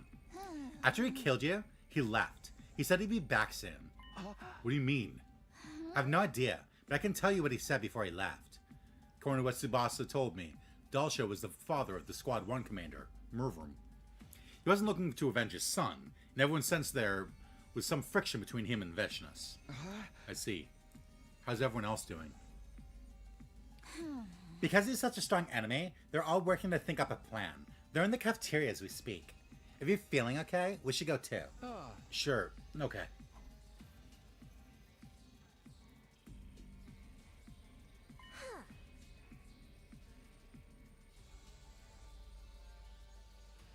Oh dear, are you okay?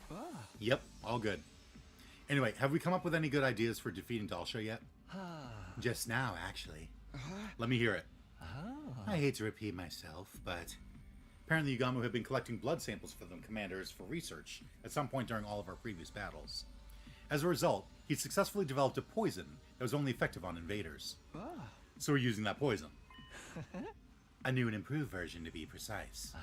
I'll be tirelessly working on the new formula until Dalsha comes back. Yugamu, let me help. I'm not sure how useful I'll be, but still. It'll be quite heartening to have you as my assistant. What should the rest of us do? I don't mean to abandon everyone, but all I can suggest is that you stay vigilant and prepare. Other than that, live your lives as usual, without regret. The day he comes back might be our final day alive. Without any guarantee we'd be able to win, we quietly went our separate ways. I went back to my room, but soon found myself with nothing to do. I decided to head to the parking lot as usual. I hadn't checked with Tsubasa to see whether we'd be continuing our work, but unsurprisingly, she was already there working away. He gave her a quick hello and joined in. We've been through so much in the past few days, so the vibe between us Well, it was obviously a little different. I was completely preoccupied with thoughts of Dalsha. Either Tsubasa was in the same situation or could sense what I was thinking, because we worked at a slower than usual pace.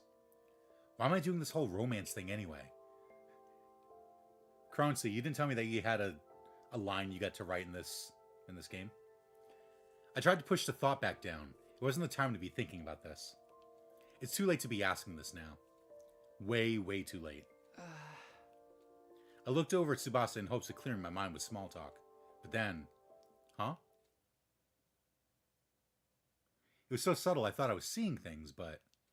The massive engine Tsubasa was building was tilted. Or more accurately, tilting. He's gonna save her life! I was certain that at this rate, it would tip over and crush Tsubasa. Tsubasa didn't seem to have any idea. Tsubasa! I stamped my foot on the ground, trying to force something out of my throat. Is everything all right?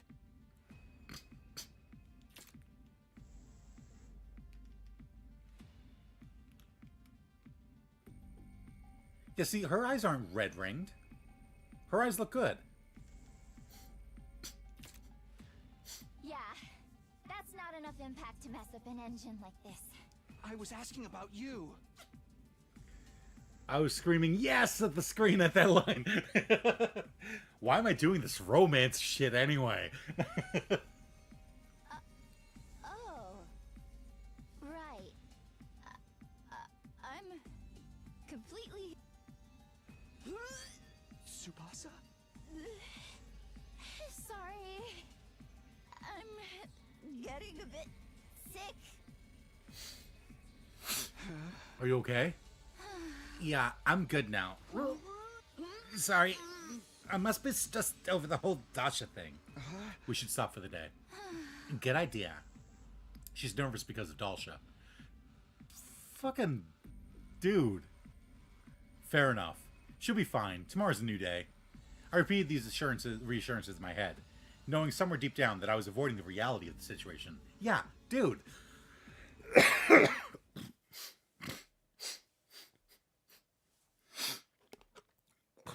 Takumi is so fucking oblivious. Get ready for you, man. Stand glory to the... I felt a strange tension, an ominous feeling. Why did Tsubasa throw up? She was doing so well. I know she said she was nervous because of Dalsha, but it could very well be because she was too close to me when she fell down. But whatever was causing it, it should be good now, right? See, like, this is clearly indoors. Hey, you're at it early today. No uneasy or anxious feelings here. I tried to convince myself everything was okay as I greeted her as nonchalantly as I could. Oh, morning. Sorry about all that mess yesterday. Already at her station, Tsubasa responded to me rather playfully. She seems fine. There really isn't anything for me to worry about. Are you okay? Sorry, stay there. I'd reflexively taken a step forward, but I moved back. Sorry, but I'm going to have to tell you something you really aren't gonna want to hear. Huh? I know myself enough to know the real reason I'm getting sick. It's your fault, Takumi. Maybe fault isn't the right word. I guess it's thanks to you? No, that's not quite right either. But you're the reason for sure. What do you mean? What do you mean? It's embarrassing, but I think I like you more than I did before. Honestly, I was a bit nervous and nauseous being with you before, but it was never this strong. But the more I like you, the more nervous I get. And after what happened yesterday, it's just not stopping. Even just being near you. No way. What am I supposed to do? What am I supposed to say? What's the right answer when someone tells you their affection for you is making them sick? You say, shut up, Eito? I have no clue. All I could do is give a half-hearted acknowledgement. Right. I'm sorry. You don't need to apologize. But what do we do now? She's sick just being in the same room as me. We won't be able to work properly like this. Might even keep her from being able to finish the engine she started building as a means of proving her to herself that she's stronger now. I don't want that to happen. I want her to finish it no matter what. I want her to break free of the past, which means my decision is clear. Let's stop working together. If there's anything I can help you with, I can work on it in my room. Absolutely not. Huh? I don't want to give up now. Not on this engine and not on you. But the old me might have given up on one, maybe even both of them, but I want to change. So let me keep doing things the way we've been doing them. Are you going to be able to keep going, though? Of course. I'm sure I'll feel nauseous, but that doesn't mean I can't work. But fine. Then I'm going to use the ace up my sleeve. It's actually in the little pouch thing on your arm, not up your sleeve. My prize for my 25-meter swim race. I get to make one demand of you. Why are you being so stubborn? I told you, right? I want to change. See, Takumi, this is where you confess your love before she starts throwing up flowers, right? I mean, if that's what you want. I couldn't turn her down, not to mention she wants to change. The assertiveness of her demand proved that she had already moved beyond the timid Tsubasa of long ago in my eyes. All that was left was for her to prove to herself that she'd changed.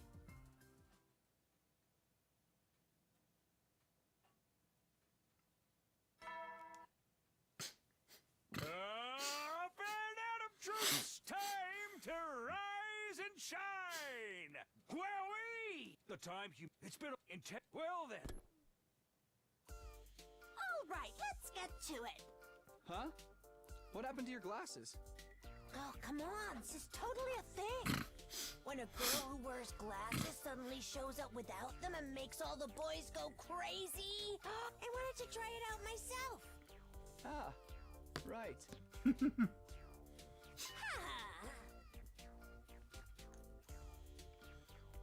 Alright, let's get to it for real now.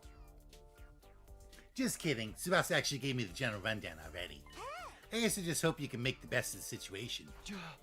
Yeah, as long as she doesn't give up, I'll stick with her to the end. Good, but if it gets tough, let me know. I'm ready to be your support system. But why is everything so not going to plan right now? We got the former strongest commander Dalsha, and a girl who likes you so much is making her throw up. Ha! So frustrating. Hey! I couldn't agree more. But that's life, isn't it? If everything went as planned, it'd be a total bore. Well, that's what you have to believe if you want to get through it. Well then, on that note, love it or hate it, there's 10 days left. Work hard in both romance and war, okay? That's your only option after all. Right.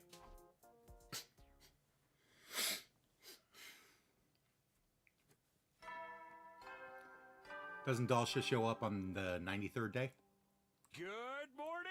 It's your 90. I'm sure you're awake. So work well.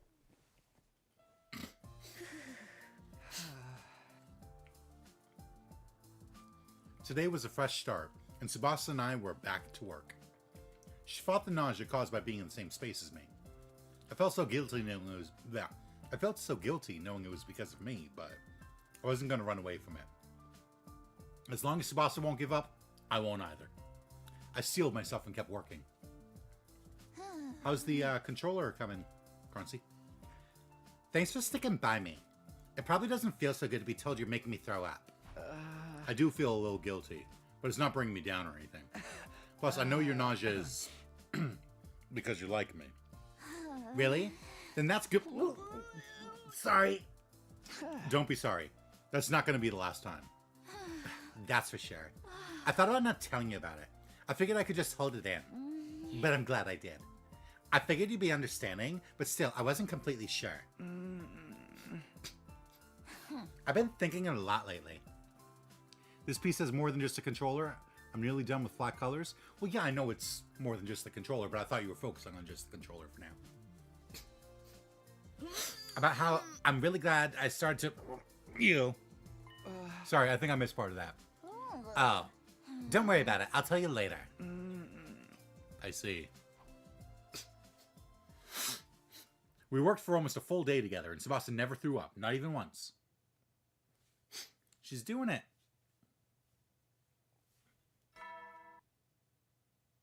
Up at the goal, all of you. Maybe Sebastian had been putting in extra effort yesterday to keep me from getting hurt. She threw up 7 times today, maybe because she fought too hard. But it didn't really slow down our progress. I felt sad I couldn't comfort her by rubbing her back, because I knew getting closer would just make her more nauseous.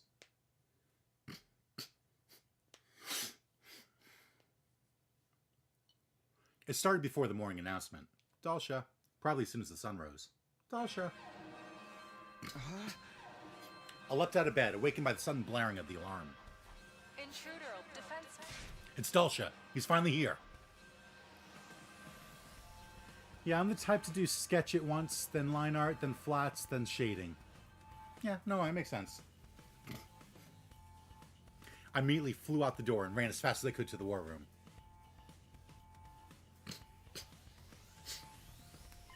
Is everyone here? Are you ready? Is it Dalsha? Yes, he walked right in. He's brought plenty of lackeys with him, too.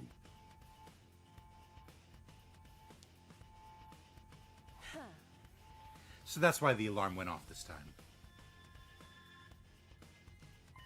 He really intends to finish us, doesn't he? It throws me off if one part is significantly more done than another. Ah, yeah, I could see that. But it's pretty bold of him to just come straight in. And it seems almost like he was waiting for morning to come. Enough about that. What about the poison? Yugamu and I managed to finish it. Thank goodness we spent all night working on it. Sweet. Nice going, Nozomi. But how do we use it? Just put it in a bottle and chuck it? A primitive method like that might be good fun, but I've come up with a slightly more efficient method. We turn the poison into a gas and have him breathe it in. We've made a trap we can place.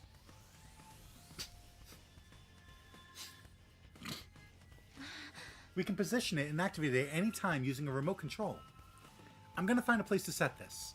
Once it's in place, I'll need you to get Dalsha to stop near it. If we get him to stop there and then activate it once everyone's gotten some distance, we should be able to get him to inhale the poison. Oh yeah. They always make sure, they're like, make sure you're far enough away from this. Even though they say the poison only works on invaders. Because if anyone was close enough when it went off, it would kind of spoil the surprise. If that weakens him, we might be able to finally land some attacks. But considering how strong he is, that's going to be a pretty tough mission. So be it. We have to try. Well then, it's about time to get this done. Everyone, we have to win this. Forget about everything else and give it everything you've got. It's time for a defensive battle.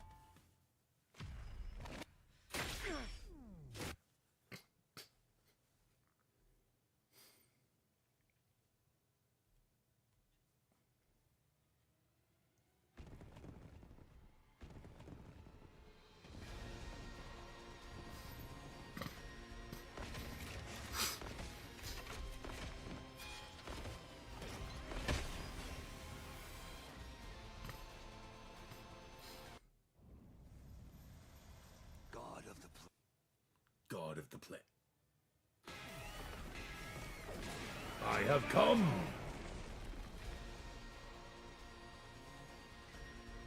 Let us begin. Come and prepare to die. In that order? Here we go, everybody. We have to stop it.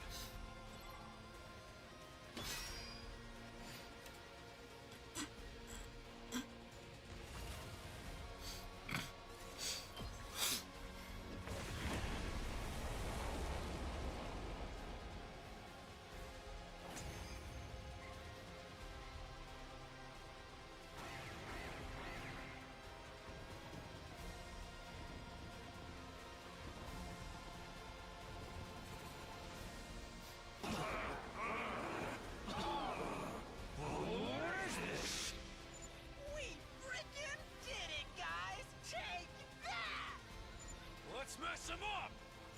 No! It's dangerous to counter right away. There's still gas lingering in the vicinity. Let's deal with the others first, then! Yeah! Take them out!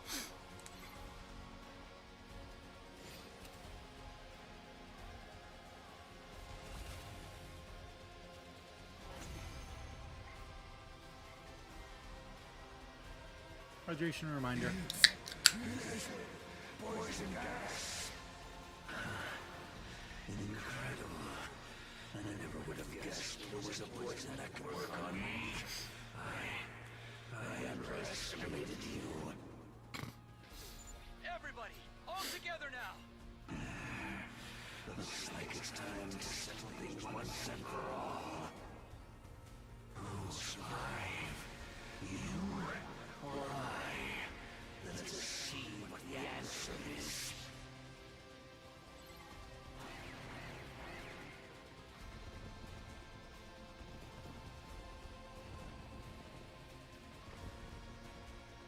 Not like this!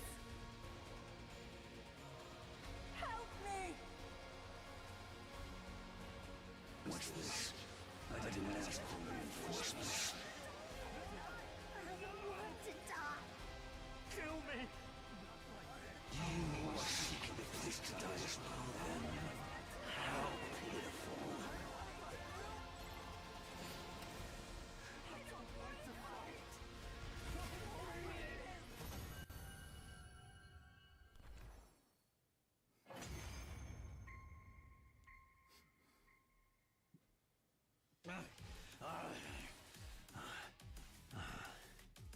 So, I've lost.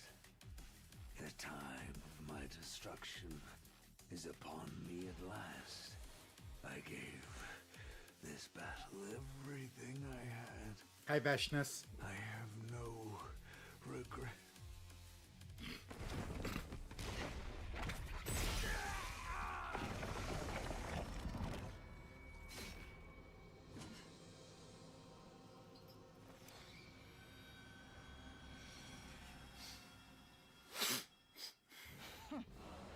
A disgraceful end. Pitiful. Veshness stamped on the commander's desiccated corpse with a sneer. Damn it. Everyone, prepare to attack! There's no need to rush. I don't intend to fight you yet. Huh? I am preparing an event. A ritual, if you will. To usher in my ascension to godhood. Our battle will take place then. What are you talking about? Be calm. The time is soon. Wait with bated breath, so that you may behold my birth as the one true God. With that declaration, Veshness turned and left. Honestly, after seeing her walk away, I felt relieved.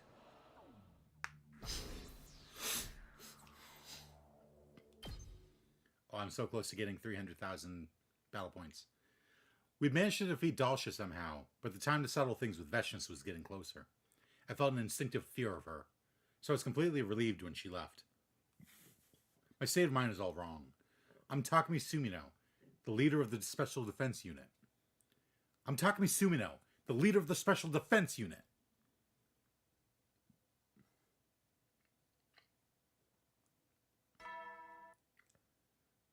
Troops, it's your night call. But if you now then. Okay, that's Flat's done. Nice. You okay? Yeah. Totally. Well, not exactly, but I can keep it down. If you're sure. I know this is out of the blue, but did you think we'd survive this long? I'm not sure. I didn't at all. I can't tell you how long I thought we'd last, but I figured I'd suddenly end up dead, with the world suddenly going black around me. Maybe I was in the same headspace, honestly. Of course, I swore we'd all make it to day 100, but still. Oh my god, is this the first time that Siri's gonna make it to day 100? But it doesn't mean I completely believe my own vow. But now that we're here, I feel like we can do this. I think we might just make it after all. If we can defeat Veshness without losing anyone, if we can all return to the artificial satellite as friends, some of us remaining close, others drifting apart, it'll feel just like a normal graduation is supposed to. In that case, how's your graduation project going? Think you'll have it done in time? Yeah, I think I'll make it. I don't mean to sound so casual about it, But it should be done by the day after tomorrow. It's finally happening. By the way, when we're done making this, I think I want to clearly define our relationship too. So the day after tomorrow, I think that'll be the final day of the Tsubasa chapter. So give it some thought. About your answer, I mean. Got it. Made it to day 100 and the reset ending? That's true, he did. That's true. But yeah, most of the endings, he does not make it to day 100.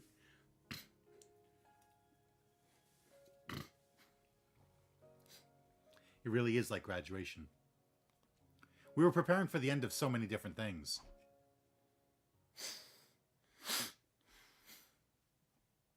God, it's going to be so fun going through all the endings at the very end when I do like a ranking. I'm not going to remember most of them. Troops, it's time. It's day. The curtain will. Thank you kindly for attending this meeting. Please take a seat. Pardon me. Ahem. I've brought you here today for our 4th meeting to discuss your romance with Tsubasa. What happened? Why are you being so formal? It's like the beginning all over again. Come on, you big silly. We only have a few days left. Makes me feel like we've really got to give this the dignity it deserves. We've got to sit up straight and get serious, you know? So that's why. As usual, Tsubasa told me everything that's happened in the past 5 days. It was like so touching. This must be how parents feel seeing their kids grow up. And maybe like teachers for their students? Huh? What do you mean? Tsubasa's changed so much, don't you think? It's so rude of me to say this, but her basic attitude was always defeatist and scared. She seemed like the type to tap out instead of fighting for what she wants, right? But now, she doesn't want to fight... But now, she doesn't want to give up on either becoming stronger or her romance for you. Squeak! It's so wonderful! What's gotten into you? But well, I agree. She's changed for the better. Oh my, you sound so detached. You changed your Takumi. She changed because of you. Come on. It's absolutely true. You should be proud. Your relationship with her changed her for the better. And changing her means you've changed the world. The world? Now you're exaggerating. Okay, true. Anyway, do you know how you're going to respond to her confession? Just kidding. I won't ask you anything so insensitive anymore. I know you'll be thinking about it until the final hour. Yeah, you're right. But still, thank you. Huh? What's this all of a sudden? Are you unlocking a secret route? Was I one of your options without me ever realizing it? No, but you've been a huge help, Mogo. If you hadn't run this game for us, I doubt things would have worked out so nicely. I think everyone involved has gotten a lot of encouragement from you. Oh, stop. This is why I feel like a teacher close to graduation day. I'm trying to save my tears for the ceremony. I could tell Moko was trying to keep it light to hide her embarrassment, but it wasn't all jokes. I knew that a small part of her wanted to cry. Okay then. See you later, teacher. Yeah, and don't forget, it's not over until it's over.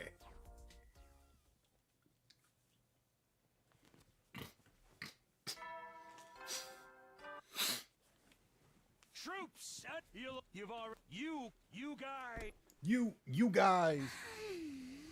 That should do it. Tsubasa, oh sorry, that should do it. Tsubasa murmured as she tightened the final screw. Is it done now? Yep, so long as it runs. I'm gonna test it right away. Do you want to watch? Yeah, of course. Okay then. Tsubasa plugged in the cord extending from the engine into something that looked like an electrical box. Here goes. She hovered her finger over a switch on the box and started to count down. 5, 4, 3, 2, 1. She flicked the switch. Huh? No way. Yeah! That's incredible! They're awfully close there. This means you did it, right? Yep! It was a huge success! Thank you! It's all because of you, Takumi. Come on. Actually... Yeah? It's kind of beautiful. Yeah. feel like I might start tearing up. Finally, Tsubasa had defeated her old self. She'd bravely taken on the challenge to see if this time she had the skill to complete the project. And that victory was all hers. Congratulations, Tsubasa. I'm feeling proud, and it wasn't even my project. Why's that? Don't ask me, Takumi. But I think you know my fight isn't over yet. Yeah. Should I just go for it and confess?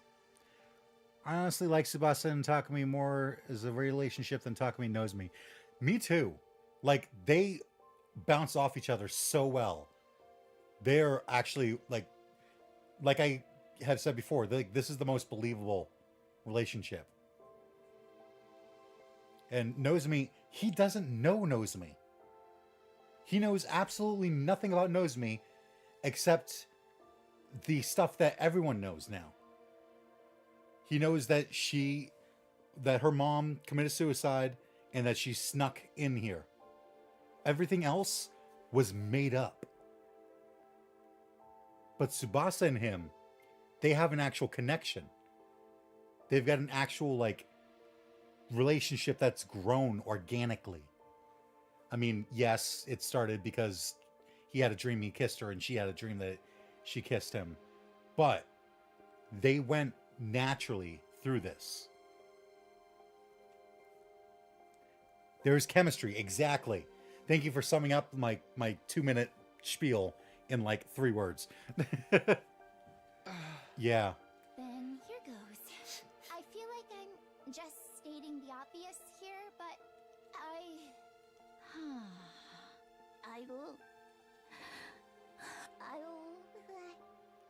like you.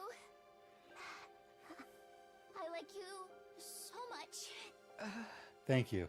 When I'm with you, That's not what you say! I feel so calm, like I do when I'm with my grandpa. Like, she's trying not to puke because she is so nervous. And she's like, I like you. I like you so much. Oh my god, like, I think I might be in love with you. Your response is not, thank you. But the more time I spent with you, the more my feelings turned romantic.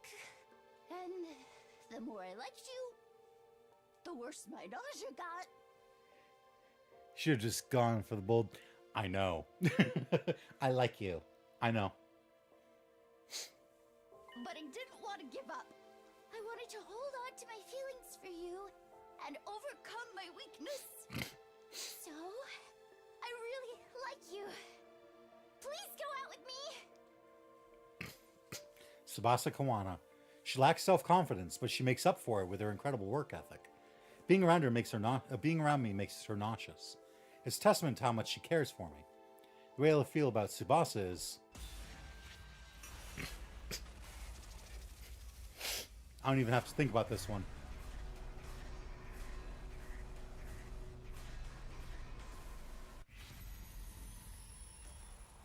Lacks self-confidence. Does she really? No, she doesn't. She used to. Doesn't really seem like it to me. Yeah, no, she used to lack self-confidence, but she has had confidence for a while now. Absolutely accept.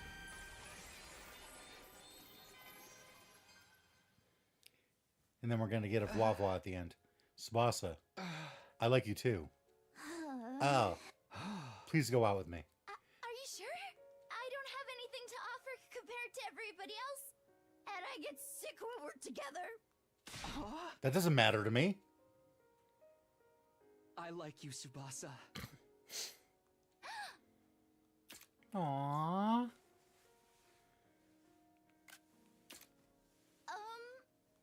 Something wrong? Your chest is more muscular than I thought. Really? I'm just messing with you. Trying to hide my embarrassment, I guess. What I really meant to say is, I like you more.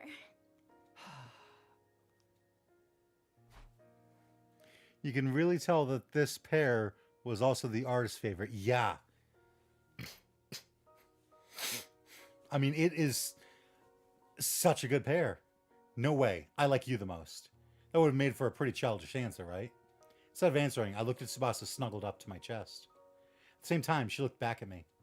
I thought about the dream, and I could tell she was thinking about it too. As if we were following a script, we moved in closer. Huh? I suddenly paused and asked her, Oh. How's your nausea? Now that you mention it, I don't feel anything. Maybe it's all better now. Just like that? Seems too good to be true. I don't know. Maybe it's the power of love? Oh, come on. More importantly, we were about to kiss, right? More importantly. Huh. She was right. That was what mattered in this moment. Was it because I'd already done it in a dream? It was supposed to be my first kiss, but it didn't feel that way. It felt like I'd finally gone back to the place where I was always meant to be. Like the future that was always meant for me had finally become my reality. I wonder if Tsubasa had chewed gum earlier in anticipation of this. My first kiss tasted like strawberries.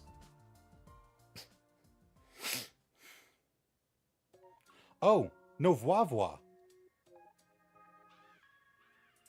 That's weird. Ending 64. Romance Route. Dream Come True 3.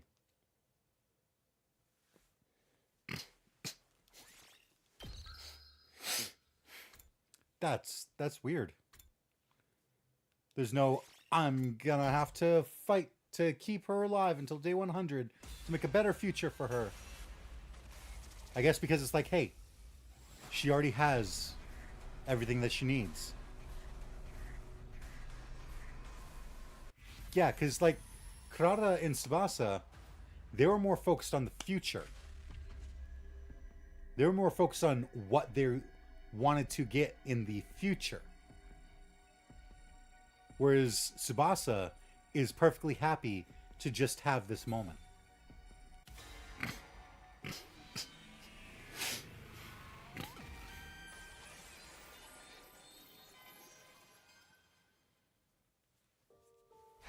I'm sorry. I'm sorry, Tsubasa. I just don't feel the same. Right. I see. I mean, it makes sense. Who wants a girl who pukes all the time? That's not it. That's not it at all. I just... You just don't like me back? Sorry. That was really mean of me. Is everything all right? Yeah, I'm fine. I'm totally fine. From what I could see, she was anything but. But that didn't change anything. Where did I put my phone? Oh, it's charging. Right. It was out of my hands.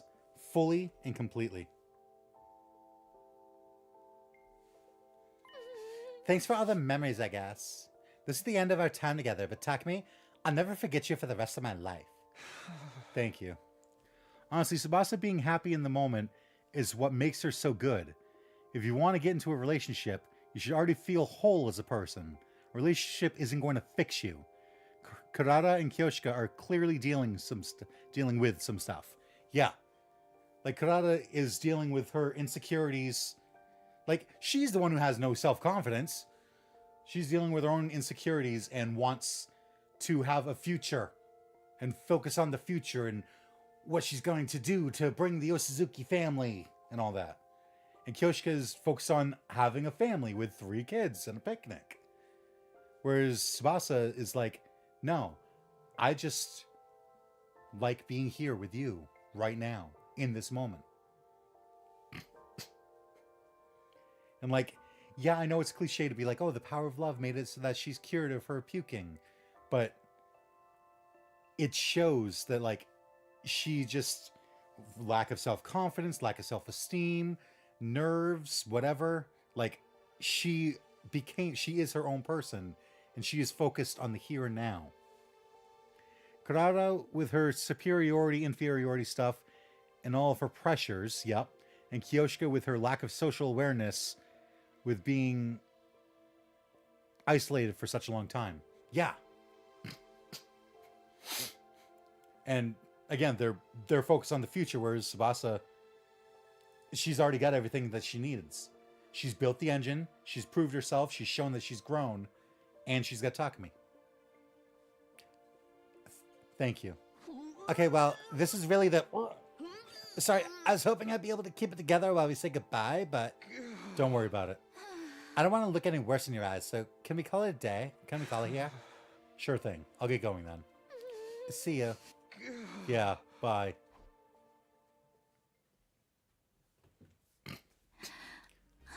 If I knew things were going to end up like this, it would have been easier just to not do it, but... Oh, did you forget something? Oh. Yeah. Oh, or my deepest condolences. Come on, Kyoshika, she didn't die or anything. No, that works. I feel dead inside anyway. What'd you come here for anyway? I mean, the puking going away here makes sense. Tsubasa's issues with that come from nerves. Not feeling nauseous after the accepted confession makes sense.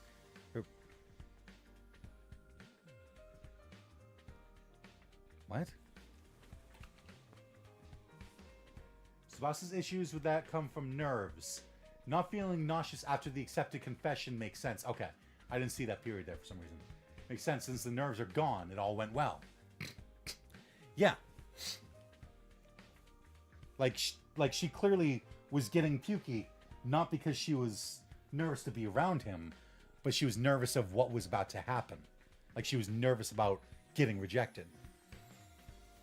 What'd you come here for anyway? We're here for you. We know your pain after all. I appreciate that, but I'm really not in the mood to talk to anybody right now. It's okay. We don't need to use words. What do you mean?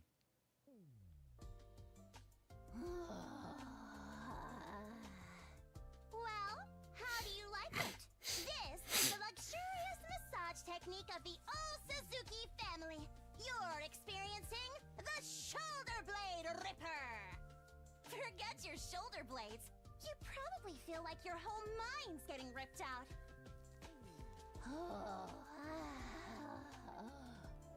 And this is the Magadori ultimate finishing move. Sotenkeiken Splitter of Scapulae. I banish these stiff muscles.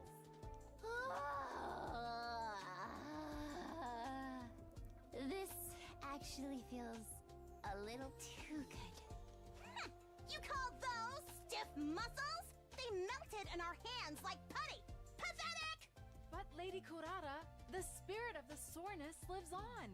The vestiges of it linger deep inside.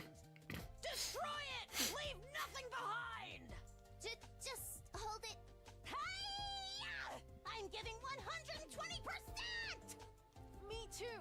My heart meter is max.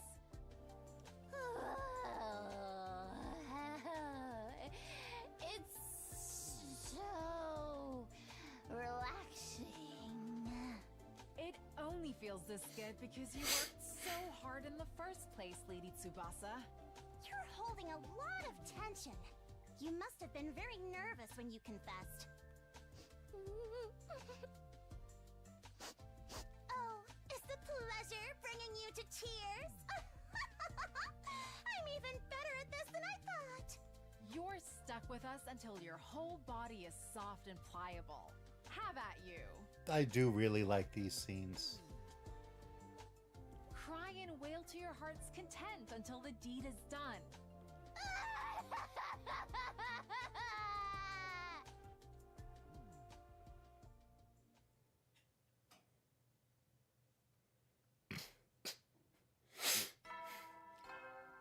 See, I feel like an asshole for rejecting Kurata because she's like a child. But I feel bad about rejecting Tsubasa because they actually had chemistry. Like she's a good person. It's your not just 3 charged. It was happening again. I was unconsciously trying to go back to my routine, but I didn't need to go see Tsubasa anymore. I didn't regret not choosing her, just like I didn't regret not choosing Kurata in Kyoshika. I wasn't meant to choose her. To lie to myself and say I liked her when I didn't. That would have been disrespectful to not only Tsubasa, but Kurata, Kyoshika, and Moko too. I did the right thing. I did the right thing, but...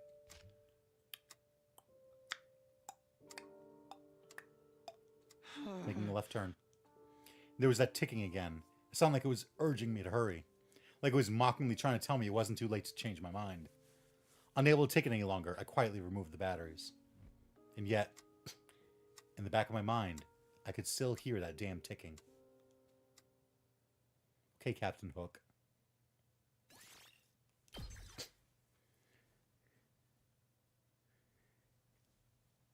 What's that mysterious ticking noise? Not over here, not over there. It's kind of catchy.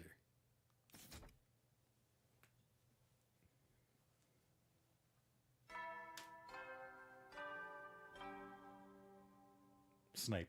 Good morning, Snape. world. Can you both? Is this stale?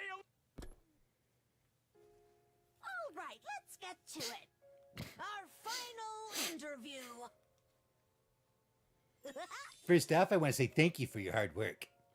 Honestly, I never dreamed you would take this so seriously, Takumi. Juggling preparations for our defensive battles and the roller coaster of romance. The sense of responsibility knowing you had to respond to these girls' feelings. She did not appreciate the reference. She's like, all right, enough of this.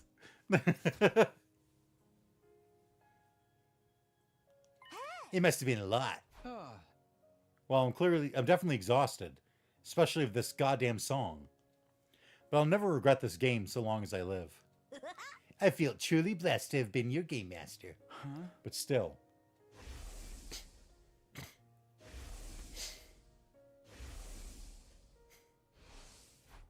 What was that dream all about anyway?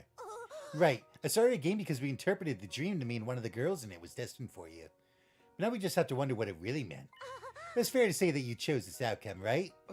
Outcome? I mean, if you'd chosen one of them, that dream would have tied you to her. And everything else would have just been an obstacle to your rightful destiny. That's at least one way to interpret things, right? Ah.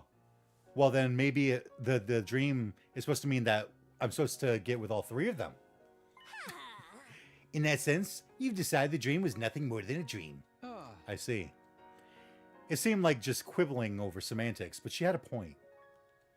What was that dream all about anyway? I'm the reason I'm sitting here without any answers. Anyway, the reason you chose this situation is because you didn't fall in love, right? You rejected those girls because you didn't like them like that, right? Or could it be that despite how many times you've denied it, you really do like Nozomi after all? Oh. Now I get the secret route. The secret Nozomi route. Do I have feelings for Nozomi?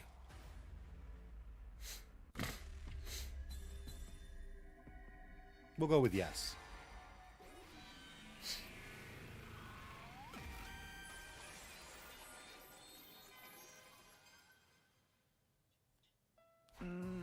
Yeah, I constantly denied that my feelings for her were romantic, but the canon option. Who was I fooling? I like Nozomi. I see. I really wish you'd said something sooner. Then I could have changed the game or stopped it or something else even. I'm sorry. I only realized it myself because you asked just now. I was like, yeah, I really do like Nozomi. So we don't need to dwell on the what ifs. I'm sorry. Huh? Why would you be sorry, Moko? I feel like I might have caused you to repress your feelings with this little game. Come on. That could be true, but there's no sense in bringing it up now. The game might have repressed my feelings. But it was on me to figure them out now. You don't need to worry. Okay, well, if you insist, then I won't. Please don't. But what are you gonna do now? What am I gonna do? I mean about your feelings. It's already day 98. Win or lose, our time here will be over after our next defensive battle. Are you okay with not telling her how you feel? Not confessing? What is there to confess? I've hardly spent time with anyone other than the contestants in the game this whole 100 days. I barely spent any time with Nozomi. So you're saying there's no point in telling her because she wouldn't say yes? I mean, that's an uncharitable way to put it, but yeah. You're so uncultured, Takumi. All three of those girls told me something after they confessed to you. That they were glad they told you how they felt, even if you turned them down. Now, one of them said they wouldn't have said anything if they knew they wouldn't end up with you. Here's what I think. Every heart in love wants to express itself. Of course, there are beautiful feelings of affection that are never confessed. But I'm certain that the hearts they belong to wanted to share them. What does your heart say, Takumi? Are you sure it's not begging you to tell Nozomi? I'm not sure. I'm not really sure why I brushed off the question. My feelings for Nozomi were yearning to be revealed to her. I am yearning to tell her how I feel. But By the way, just this once, I don't think you have to worry about upsetting her, okay? She's just as good a person as you are, Takumi, and surprisingly open-hearted. thank you. I stood up after thanking her. Huh? Where are you going? Isn't it obvious? To find Nozomi. Right. Good luck out there, soldier. If I die out there, please pick up all my bones. You can trust your girl, Moko. So, what did you want to talk about? Nozomi, I knew more than anyone what I needed to say, but the words just weren't coming. The feelings I wanted to express so badly were trapped in my throat. Is it something that's difficult to talk about? Should we try again later? actually... It was my first time experiencing being on this side of a romantic interaction. I had no idea how terrifying it was to express these feelings to someone. Kurata, Kyoshika, and Tsubasa, all three had managed to overcome that terror to tell me. I finally understood them, but it was too late, and that understanding nearly brought me to tears. Through stinging eyes, I spoke. Nozomi... I probably don't need to tell you what her response was. She apologized and explained that things were too sudden for her. We had to start as friends. If we survived these 100 days and got back to the satellite, we'd go out somewhere. So at least I succeeded in lining that up for myself after day 101. And so came the temporary ending to my life of romance. I calmly accepted how everything had ended because it was so logical. But I was still glad I told her. My heart really did want her to know how I felt.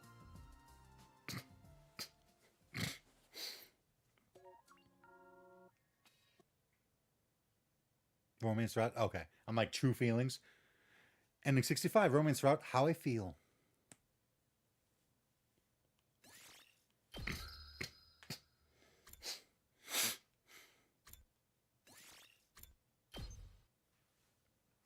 Time to say, no, I don't have feelings for Nozomi. Ew, gross, cooties.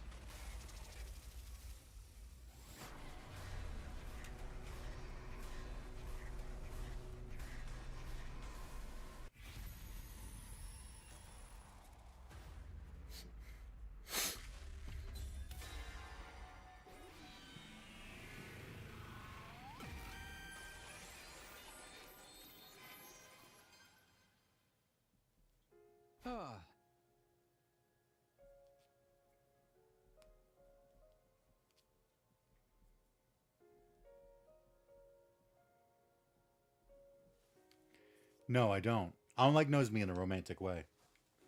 But then why? Kurata, Kyoshika, and Tsubasa are such good girls. Wait, I know.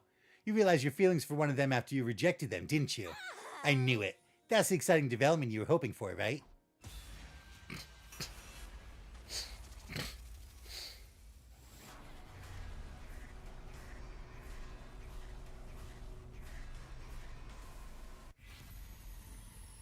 Do I have feelings for one of them after all?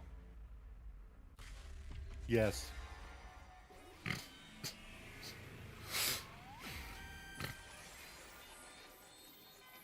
I'm gonna force it to be canon that Takumi gets with Tsubasa. Oh my god, I knew it. Love always wins in the end no matter what. Okay, oh my god. Then who do you like? Who you gonna choose now that we're in the absolute final hour? Well, god damn it.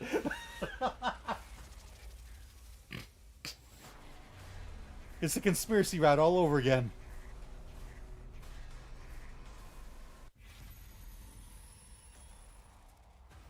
Oh.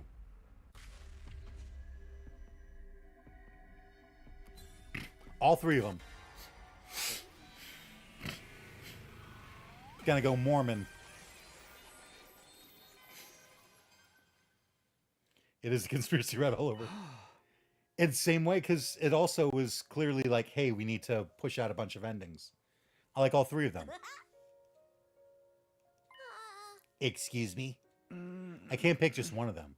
I only realized it after my experiences with all of them. I like all three of them equally. I want to be with all three girls. Have you lost your mind? I refuse to accept such a disloyal decision. I heard everything. Well said, Sir. Well said, Sir Takumi. Wait, what are you talking about? We've been talking amongst ourselves too. We were wondering if you'd be okay with the four of us being together. And after our discussion, we came here to propose the idea to you. But as we arrived, we heard you proposing a similar idea, and Moko was berating you for it. I'm certain our dream was hinting that this was in our futures. Now we only need one child. Are you guys sure about this? Yes, we're sure this is the best decision for us. No one will get hurt, and we all get what we want.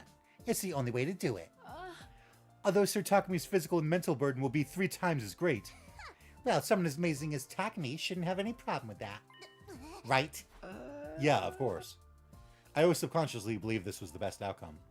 I just hadn't realized it was an option because of the social norms and ethics that I've been raised with. Bring it on. I'll love all 3 of you. The power of our romance will soar to 300%.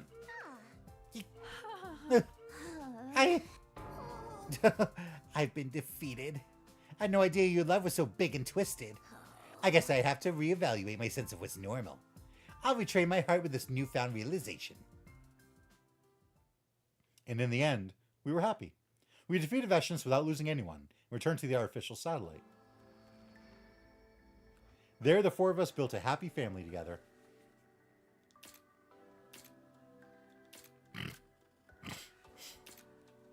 Of course, none of us had any precedent for a family like this, so we fought and argued sometimes, but what we did have to guide us was our unwavering love. So long as our love never dies, I know the 4 of us can overcome any difficulty. How? What? Why am I on the ground? How could you suggest something as slimy as dating all 3 of them? You don't understand their feelings at all. You can't make a mockery of these things, you know? Not love. Not a young girl's heart. Moko hates polyamory, clearly. I won't let you disrespect them.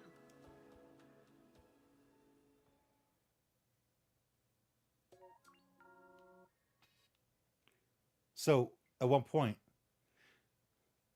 ending 67, romance route, living the dream. Like, was it as soon as we said, I want to date all 3 of them, that she just decked us?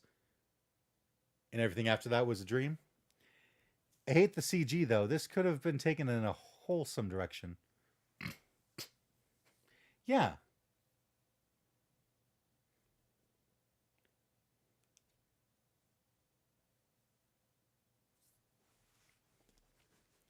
Like, it could have been like Moko going, I just don't understand. But if you guys are cool with it, I'll support you.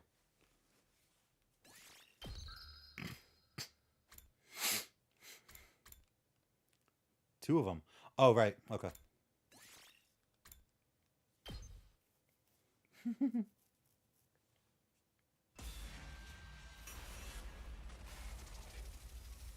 Yeah, I think the girls barging in was a hallucination. Yeah, I figured probably.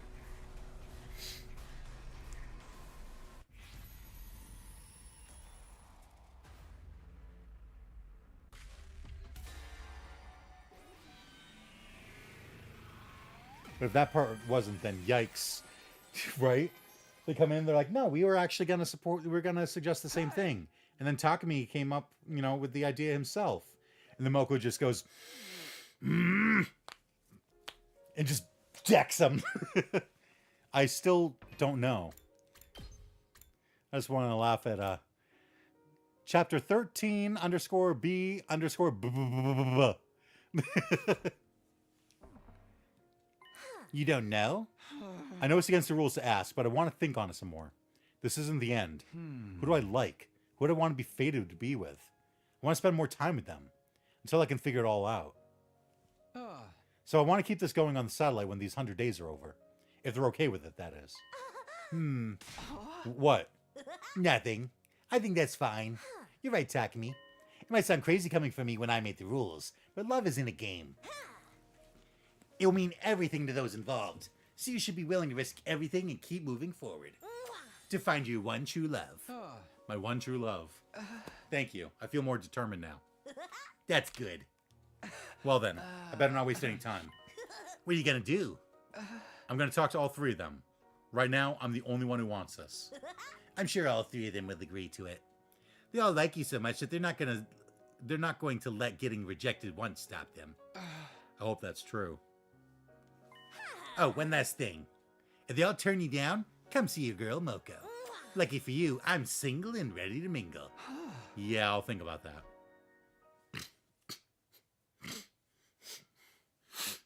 I told Karada, Kyoshika, and Tsubasa to come to the cafeteria so we could talk. While they were confused by my suggestion at first. How pitiful. But if you insist, I guess I don't mind hanging out again. I'm all for it. Next time, I'm gonna capture your heart through your stomach, Sir Takumi. I'm in too. Honestly, I still have a lot of unresolved feelings, so I feel like having future plans will motivate me in our last battle. Thank you. They're really such great girls. I need to win this so I can enjoy a future with them. We need to win this.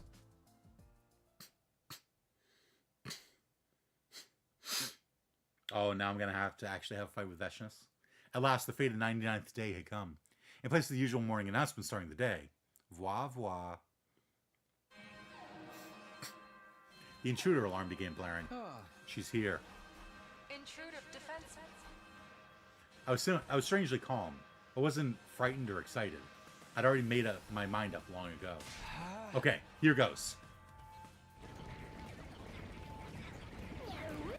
Meow.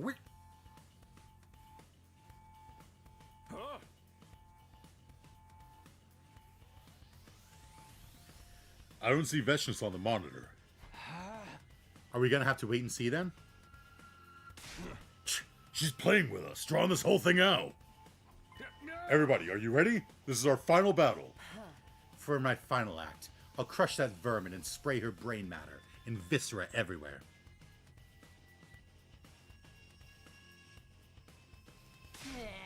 Let's go. We're gonna become the heroes of humanity and earn that sweet, easy life. I'm nervous, but if I refuse to die in a place like this. I'm gonna live on and do all the things I've always wanted to do. This is the last time I get to bully these invaders. I'm gonna have fun befitting of Hell's favorite little demon prince. It's okay. We're gonna win. I just saw it in vision. I'd give up my worthless, filthy life for all of you who were kind enough to befriend a creepy piss stain like me. This is the last unwanted kill I will have to go through. After this, I can focus on murdering only the ones I truly want to, out of mutual bloodlust. Get a taste of my special techniques. I'll show you why pro wrestling is the best in the world. I'm going to protect everyone. That's my decision. And I'm going to trust in it and press on. We can do this. We'll find a way. This is our final defensive battle.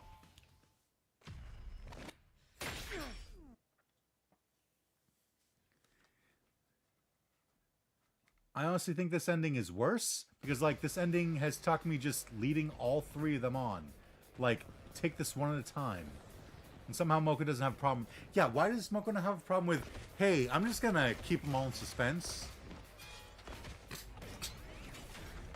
Like, why would that be worse? Why would that be better than, hey, I like all three of them, so as long as they are okay with sharing me, I have enough love in my heart for all three of them.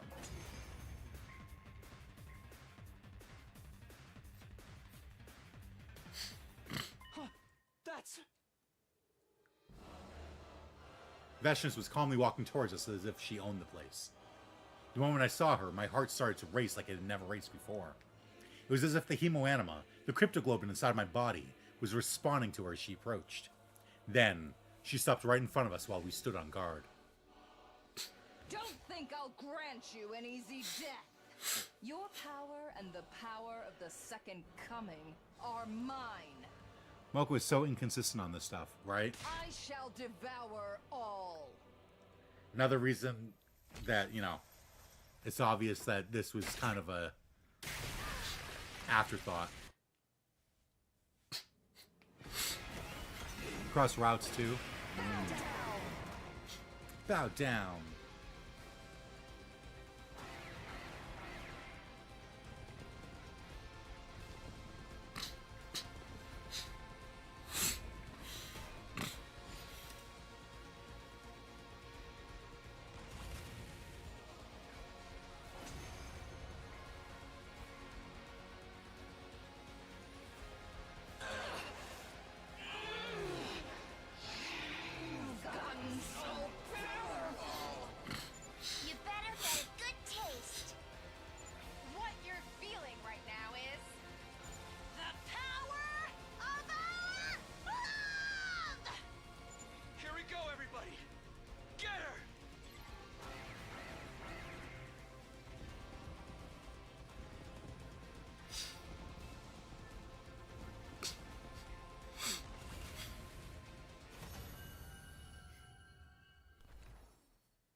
This is truly the worst of all bad endings.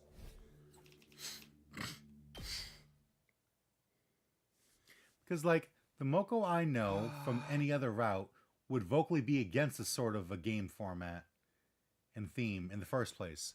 Yeah. She'd be like, don't play with a girl's heart. Also, damn, this cutscene does not fit into this route, right? We did it. We beat her, right? Congratulations, everybody. All that's left to do is wait for day 100 tomorrow. Thank God. Humanity's wish is finally granted. Huh? This is the end of our thrilling school experience? And nobody even died? No! I want a do-over. Where's the reset button? Cut it out. We're finally done fighting. I think this calls for celebration. I don't think so. You're a nuisance when you're drunk. Then why don't we eat something sweet? Oh, that's a great idea. A tired mind and body needs sugar. Then that settles it. We talked about everything that had happened so far and about what tomorrow would bring over cake. Cake has never tasted so sweet.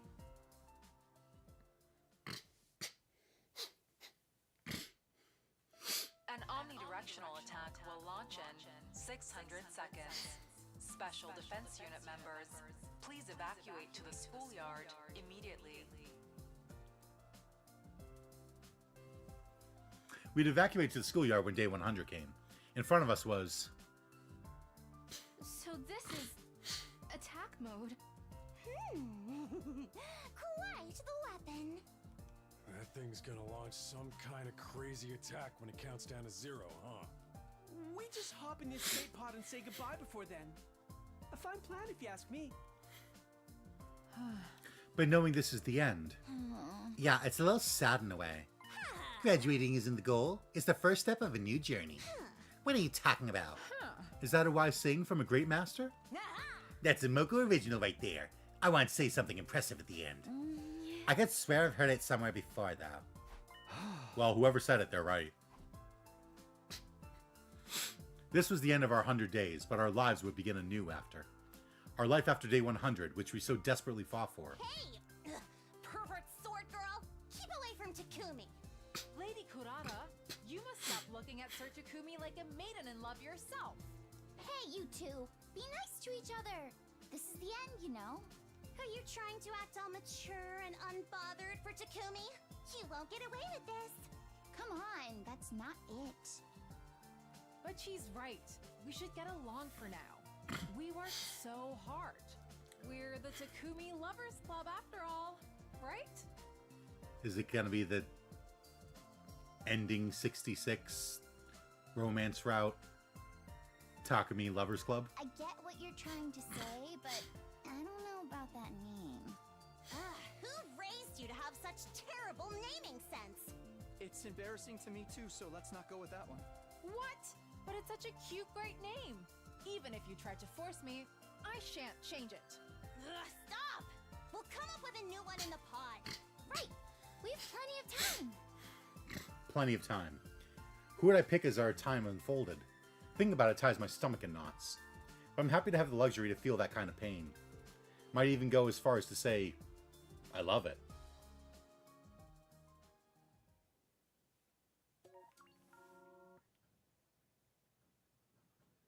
Ending 68, Romance Route, Graduation Day.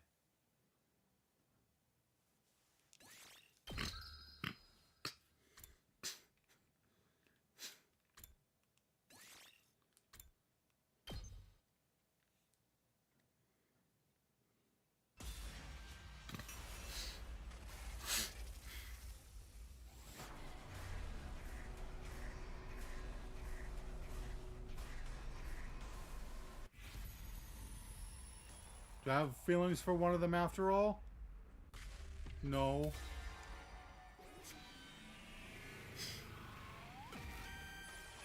Yeah, you love having 3 girls dote on you and not having to commit to anything. Currency sounds a little, like, salty. Like, yeah, Takumi's being kind of an asshole. No, that's not it. Then what is it? It's just how things went. I didn't end up liking anyone romantically, so I didn't choose anyone. Am I weird? Or some kind of monster? No, no way. That's just the human heart. Also, this music.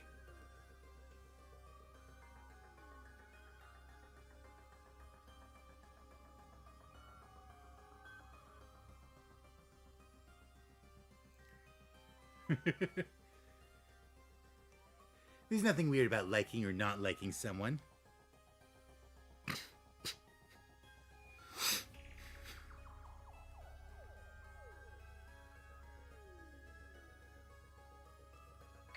Honestly, it was exhausting. I don't regret starting this game, but I'm tired.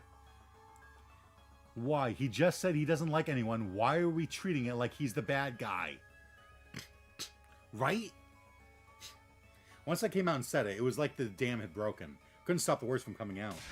Honestly, this whole time I've been thinking, playing protagonist in a romance game while fighting invaders is completely insane.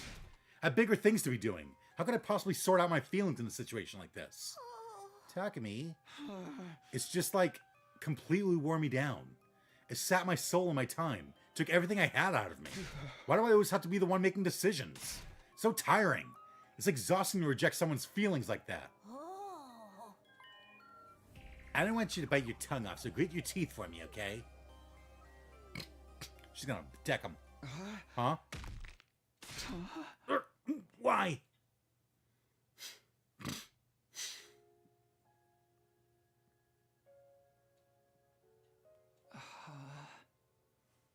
Where am I? Oh, you're finally up. You're in my room. Huh? What am I doing here? That doesn't matter. Just keep your mind empty and stop thinking for a while. But I can't do that. It's okay. No one will blame you for taking a little break. You did great. You worked really, really hard. Claire de Lune, because why not, I guess. I was ashamed. I hurt those 3 girls because I don't even understand my own feelings. What's wrong with me? Oh my, are you tearing up? Oh, rest your head in my lap, okay? Yeah. There. You don't need You've to... been through so much. Takumi? She said, rest your head in my lap, not shove your face in my crotch. I'm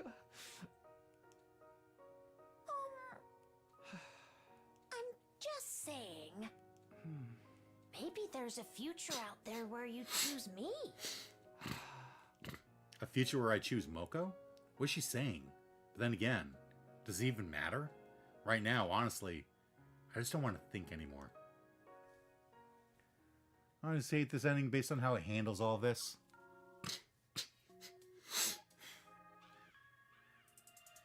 Yeah, just, it was like, I shouldn't have been focusing on romance when we are fighting for our lives here. This was not the right environment to do this. To which she went, all right, I'm going to punch you in the face and then go, maybe you should date me instead. Ending 66, romance route, consolation. It can't handle the scenario where Takumi doesn't like anyone. Yeah, it's got to try and pair you with someone.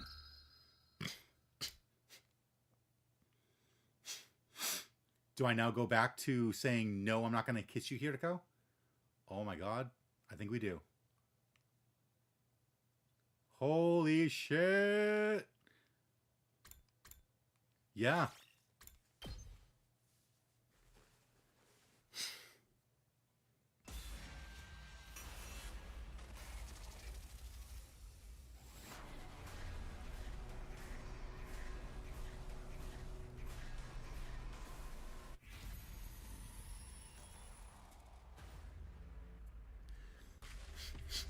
No.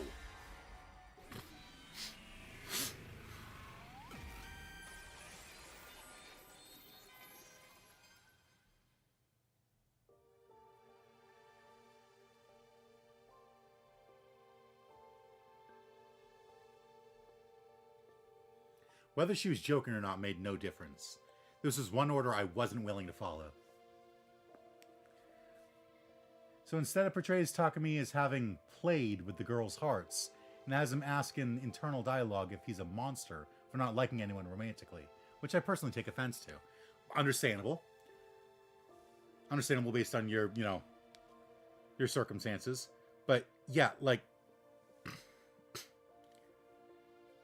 no, like, he gave them all a try. He didn't play with their hearts. He was straight up and honest with them. Like, he had a dream and he wanted to get his own, like, emotions and feelings sorted out. And so when Moko's like, hey, why don't you try getting to know each of them over the next 25 days? And then see how you feel. Okay.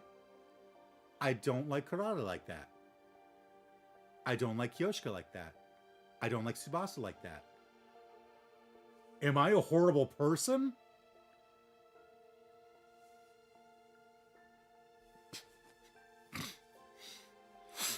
This was one order I wasn't willing to follow. I couldn't kiss Hiriko. Not with the way I felt about Karuha, or Nozomi for that matter. Oh, so now you're... Okay, whatever. I still wasn't sure whether those two were the same person or not.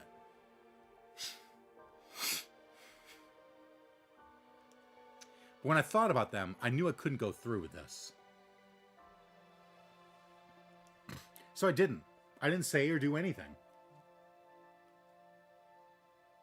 She didn't speak either. We both sat there in silence, gazing at the undying flames flickering in the distance. After what seemed like a long time, Hiriko finally broke the silence. You didn't think I was serious, did you?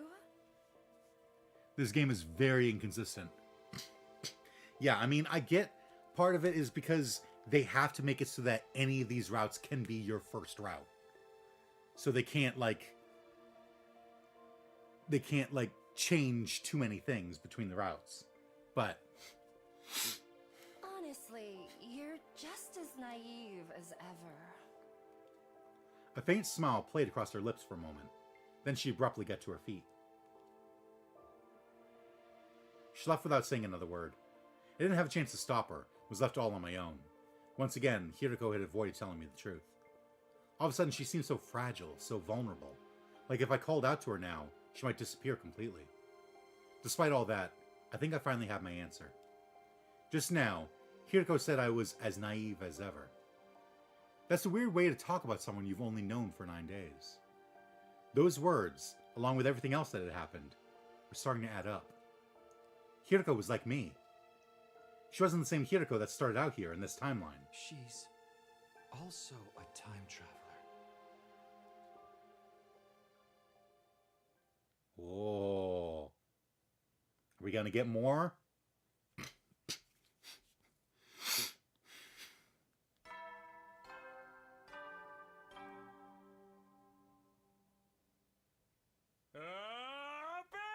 Troops, time to rise and shine! Get ready for your 10th date. Wow, look at you got. Wow, look at you got. A body has been discovered. Hello? Hello? This is a supplemental broadcast. Ignore the announcement about celebrating your Mind Stone. I already unlocked all the classrooms. That means you don't get anything special today. Just use this time to train extra hard, okay? Training, huh? I doubted I'd be making time for that today. That's something much more important to deal with. Namely, picking things up where I left off with Hiriko.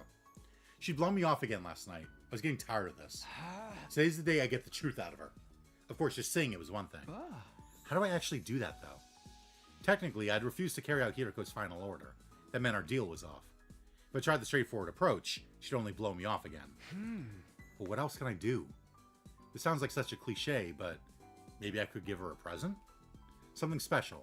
Something that would show her I really care and get her to trust me. Only problem is, I can't think of anything that would move Hiriko that much. She likes cute animals.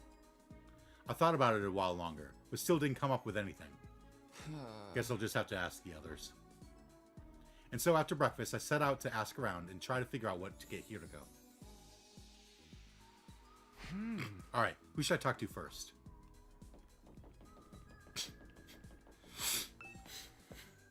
The first thing I do is walk around and look at all these walls.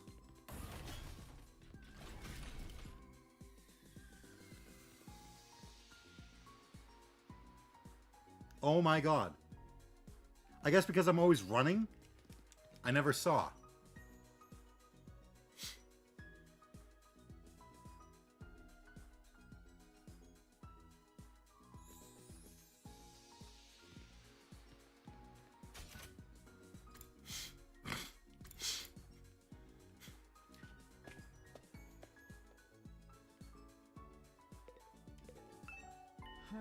Something that would touch Lady Hiriko's heart.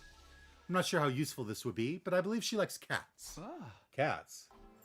You know, furry creatures that go meow? She had a pet one back in the complex. She admires their independence, their ability to work at night, and their hunting habits. Apparently, they remind her of herself that way. Cats, huh? If I may, I've been wondering about Sir Eito. Do you really think he could have broken out of his cage without any assistance? Is something bothering you about that theory? It may be nothing, but something curious happened 2 days ago, on the night of day 8, after we'd all assembled in the cafeteria. When I heard there was to be no post-battle celebration, I wandered into the courtyard to get some air. While I was out there, I heard a voice coming from the animal pens. It was Sir Eito, of course. He requested that I close the drain in the corner of the grounds. The sound of the water was keeping him awake. Even a prisoner deserves humane treatment, and I thought it couldn't possibly do any harm. So you did it? Yes. I don't see how it could have any bearing on his escape, but I thought I should mention it. I had stopped to yap on stream near one of the stairs and happened to notice it. Understandable.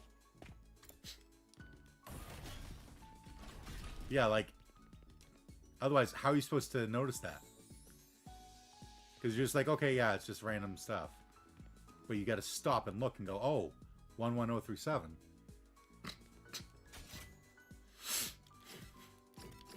Whoa. So you found it by accident, too. Please don't disturb the crime scene, Mr. Sumino. The world's greatest mystery-solving twins are working a case here. A case? Isn't it obvious? The sad, or scandalous Otsuki disappearance, for short. Why is the short version longer? Have you found any clues? No, not yet. But there is one thing that's interesting. Takumi, did you notice anything strange about the courtyard when we came here last night? No, not really. The ground was damp. The whole place was soaked. There are a lot of plants here, so there is a lot of moisture around. But it was a lot wetter than usual yesterday. It was like the courtyard had been doused by a sprinkler or something. Huh. I didn't notice that at all. But what's it got to do with the sad case? That's the question we aim to answer during this investigation. The ground in the courtyard was wet. It's weird, but I've got other things to worry about. Ask Ima and Kako for ideas on what might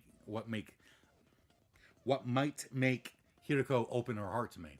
To their credit, the two of them gave the matter some serious thought before answering. Sorry, I've never really spoken to Hiriko all that much. Me neither. I don't think I can tell you anything useful. That's too bad. Here, maybe this will make up for it. Kako reached into her pocket and took out something. What's this? It's a piece of poop. What? She's kidding. It looks like some kind of animal fossil to me. I couldn't tell you what kind of animal it was, though. We found it while we were looking for Eito before. Looks rare, doesn't it? Here you go. Without waiting for a reply, Kako pressed the strange fossil into my hand. Well, I had no reason to refuse to take it, and I figured it might come in useful for something later on. Okay, so I'm already starting to get a theory. He asked Kyoshika to close the drain, and then the water, like, the place got flooded, so maybe it, like, shorted out the cage.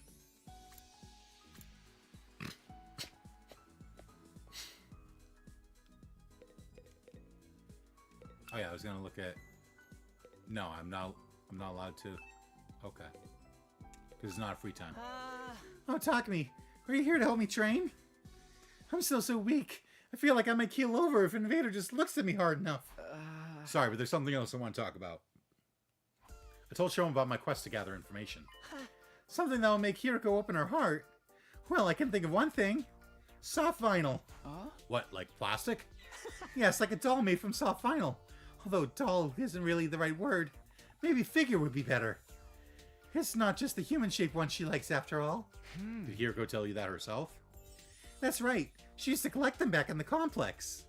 A sadistic ice queen like her, secretly being a passionate toy collector. It's kind of cute, don't you think? There's some surprisingly strong terms coming from Shoma. Oh, speaking of toys. About 2 days ago, Eito asked me for something. I just remembered now. It might have something to do with how he escaped. What did he ask you for? Some sturdy rubber balloons. Empty ones, of course, not already inflated. There were about 100 of them. 100? I made them using the Gift-O-Matic and gave them to him that morning, along with his breakfast. He said he wanted them to help strengthen his diaphragm and improve his lung capacity. I didn't believe that was all there was to it, of course. But I didn't see how it could hurt, so I gave them to him anyway.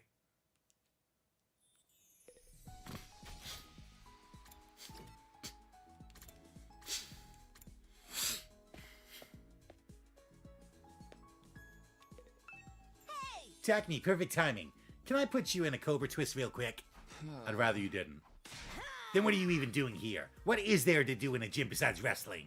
There's tons of stuff. It's okay, I get it. You kind of interrogate me about that thing, right? Well, it's true. I opened the valve for the fountain in the courtyard all the way. What about it? You saying that could have had something to do with how Eito escaped? I didn't say anything about anything yet. This sounds like it could be important, though. Can you tell me some more about that? It was yesterday, really early in the morning. I'd say 1 a.m. on day 9. I felt really hot and I couldn't sleep, so I went for a little walk in the courtyard. Then I ended up talking to Eito. I've been wondering just how high that fountain over there can reach. Maybe you'd be good enough to turn it up for me.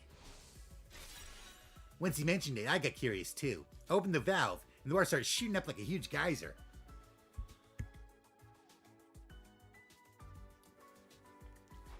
And you just left it like that? Yeah, Eito asked me to. Said watching it would help him sleep.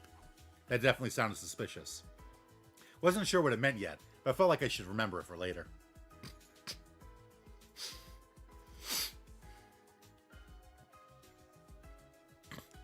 Right now I had to focus on Hiroko. I switched gears and asked Moko if she had any idea what she might like. She thought for a moment before answering. I don't know how much this will help, but she once told me she likes stuff that comes in sets of 3 colors. 3 colors? Yeah, stoplights, sports medals, that kind of thing. Even wine. That's got red, white, and rosé. Oh, and another thing. Moko reached into her hood and pulled something out. Sun Shokapan?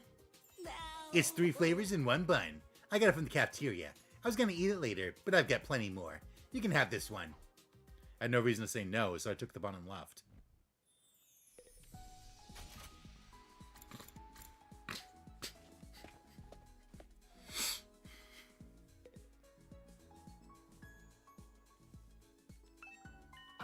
Hello, Takumi. I've been thinking about when you visited me a while back and said you're live.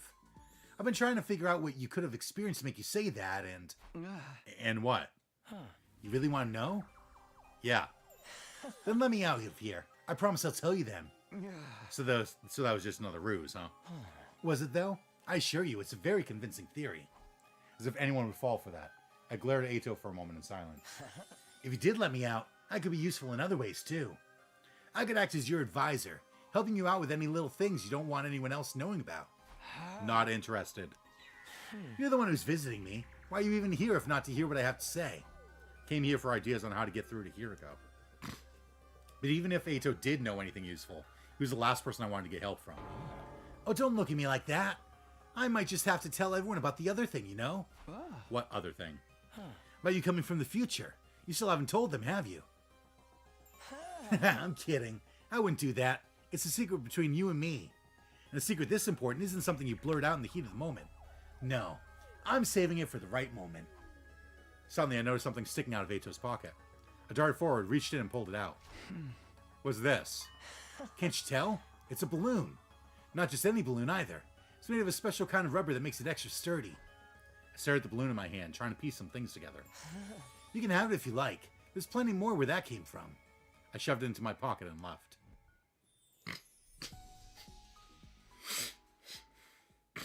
I think this is all I'm going to learn for now. I don't know if I'm any closer to winning Hiriko over, but at least I know more about her interests now. I believe Lady Hiriko likes cats. A sadistic ice queen like her secretly being a passionate toy collector. So if I want to give her a present, a vinyl figure of a cat should be the way to go. And it's got to be 3 colors.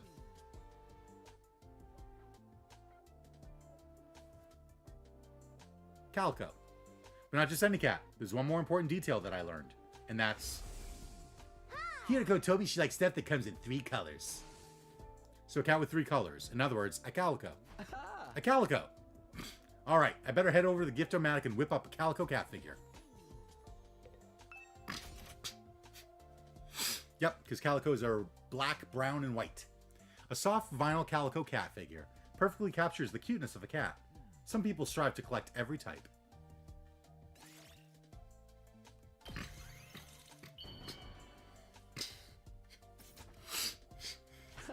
Okay, it's done. Now I just have to give it to Hiriko. Is that what I needed the balloon for? It took me a while to figure out where Hiriko was. Sometime after sunset, someone told me they'd seen her going into her room, so I hurried over there.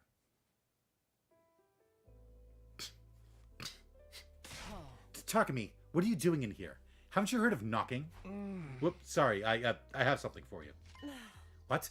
I don't know if it's your kind of thing or not, but I hand the calico cat figure to Hiriko. I don't understand. It's a present for you. I thought you might like it. Hiriko stared at the little plastic figure and tears filled her eyes. Wait, tears? I wasn't prepared for this. I don't think she'd like it that much. It's not possible. What do you mean? You couldn't possibly have known. About what? Hiriko didn't reply, but slipped the cat figure into her pocket. There was more going on here than I realized, but I'd gotten through to her, that much was clear. Pressing my advantage, I looked her in the eyes and asked again. Hiriko, please, tell me the truth. The truth about you.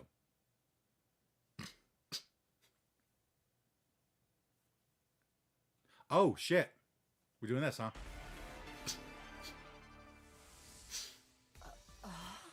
What is this? You just suddenly giving me a gift?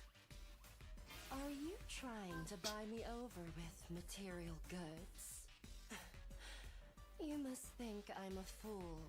That not it. Come on, that's not what I'm doing at all. I just wanted to express myself to you. I thought it would help you understand that I'm acting in good faith. Or that you'd at least see how serious I am. Anyway, a promise is a promise. You couldn't meet the conditions I laid out. You didn't follow my final order.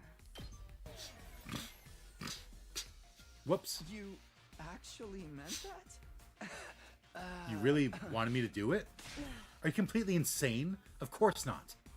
I was just teasing you. Stop jumping to conclusions. Well, it really doesn't matter. Seeing you right now really doesn't inspire me to talk about it, to ask about it. Forget I said anything.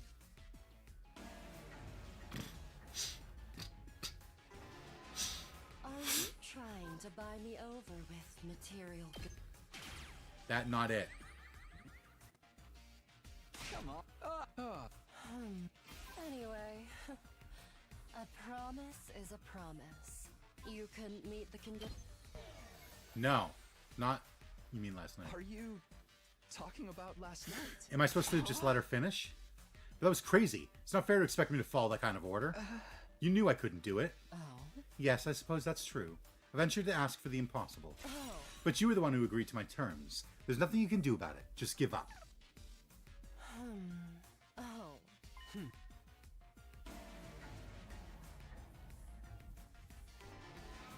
Are you trying? I'll let her finish talking. Come on. Anyway, a promise is a promise. You couldn't meet the conditions I laid out. You didn't follow my final order. Therefore, I have no obligation to tell you anything. Ah!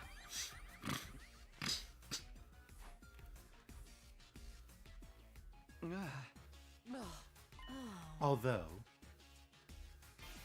Well, there something on my mind. What is it? Oh? What is it? All right, checkpoint. Oh. Let me just ask this. Why would you give something like that to me? A calico cat figure. What made you pick this to give to me of all things? I thought you'd like it. It's like I told you before. I somehow knew you'd like it. Oh. I see. Ah. It's true, I do like calico toys. Being totally honest with you, I was happy you gave it to me. But how? How did you know? My fondness for soft vinyl Nope, not gonna answer. You couldn't possibly have known about that. You told me yourself. That's right, she told me before. Well, Hideko, you told me yourself. Ask Kyoshika, Shoma, and Moko about you. That was just an excuse. I knew long before I asked any of them. I swear it. The fact that you like cats and collect calico toys. Like I said, I remember you telling me yourself. But how could you? No, that's impossible. This has to be some kind of mistake. Well, I guess you have my thanks. For the calico toy. Thank you. Glad you liked it. I'm just glad you liked it.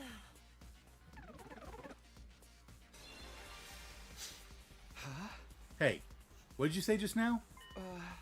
What did you mean by that's impossible? Never mind, don't worry about it. How am I supposed to... I told you. It's some kind of mistake. There's no way you could have known. I do know. I do know. I know all too well. What is it you think you know exactly? All the pain and suffering you've been through. Watch your mouth. Are you insane? Don't say things like that so lightly. You've been hurting all on your own. You've been hurting all on your own. This whole time. Shouldering this burden alone. Isn't that right? Stop it. I guess, if there's something weighing you down, I want a piece of that burden. No, not just a piece. Listen to me, Hideko. All of the pain and suffering you're feeling,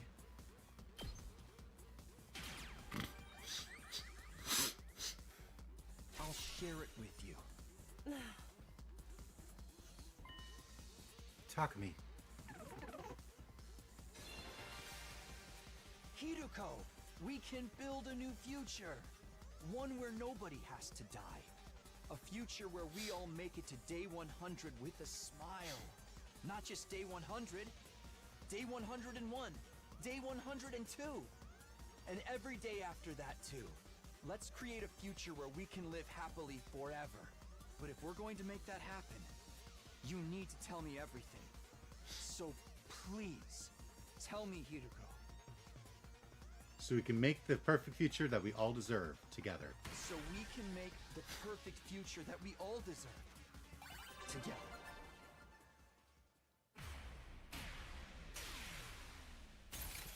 Oh shit, I destroyed her. I forget that I do that.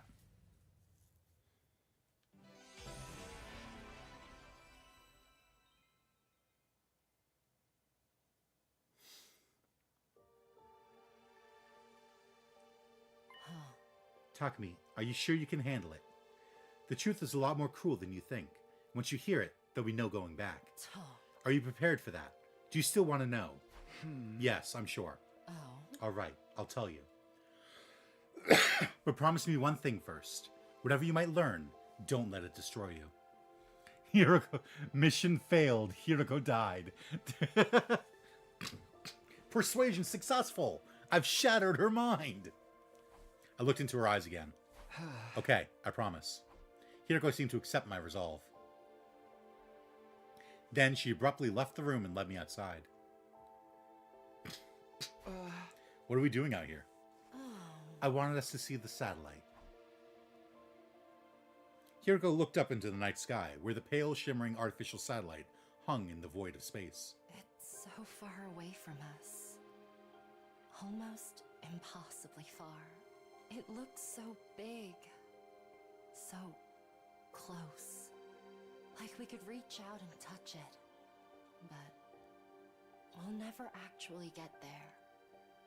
Or more accurately, we've never got there. Even after everything we've tried, it's always just out of reach. Everything we've tried? Oh. You probably figured this out already, but I'm a time traveler, just like you. I hesitated for a moment, then nodded. Oh. But this isn't a one-time only thing. I've lived through these 100 days countless times. I've lived through the 100 days 60 times so far. Every time, things play out a little differently and create all kinds of new problems. I've experienced all those variations, all the branching timelines that result from the different choices we make. That's why I've been able to tell when the next attack is coming, among other things. Oh. And all this doesn't just apply to me. There's someone else. And that's you, Takumi.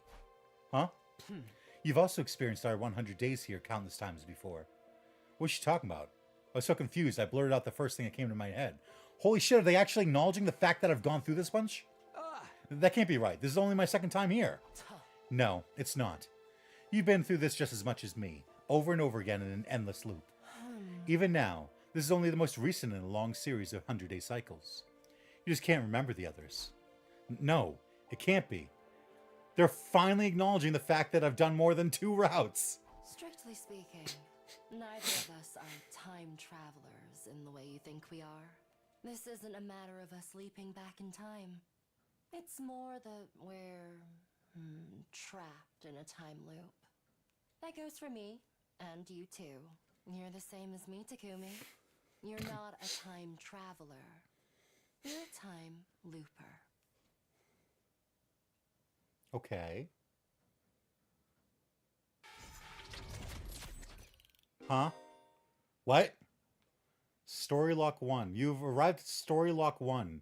You'll not be able to progress without meeting certain conditions? Try exploring other branches for now? Unlock conditions. Reach endings 34, 36, 72, and 76. Reach Story Lock 3. What? What? What the fuck does that mean? 34, 36, 72, and 76. And reach Story Lock 3. Well, I can't reach Story Lock 3. Because I'm at Story Lock 1. Okay, what? Okay. I haven't reached all those yet. Missing 72 and 74? You mean 72 and 76? Yeah, I've gotten, like, endings 1 through, I think, 60. Whatever 70, whatever ones was. Yeah. I've gotten 34 and 36. But now I'm curious. Okay. So that means, oh my god, I'm going to the Kill Ato route. Can I? Okay.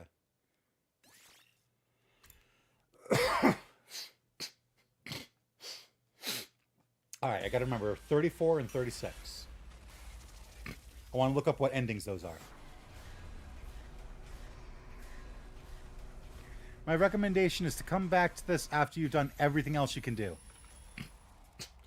Really? Well, I mean, it said Story Lock 3, meaning I'm gonna hit another Story Lock. Will it pop up and tell me when the next Story Lock is, even if I've already done the things I need to? Or will it just go right past it?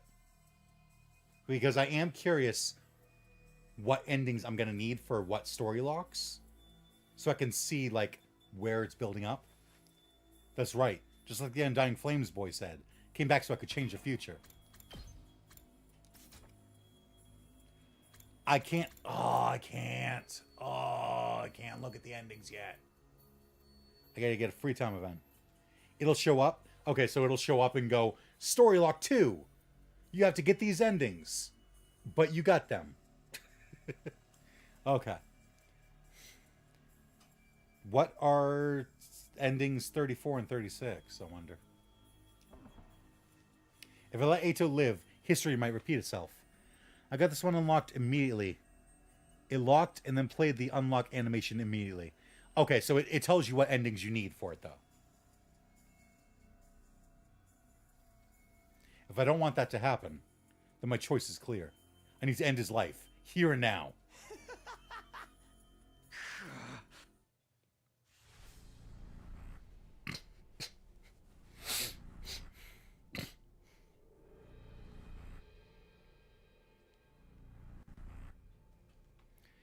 Nope, I found the endings out from Reddit. Oh, okay, so it won't tell you. Somebody has to do it.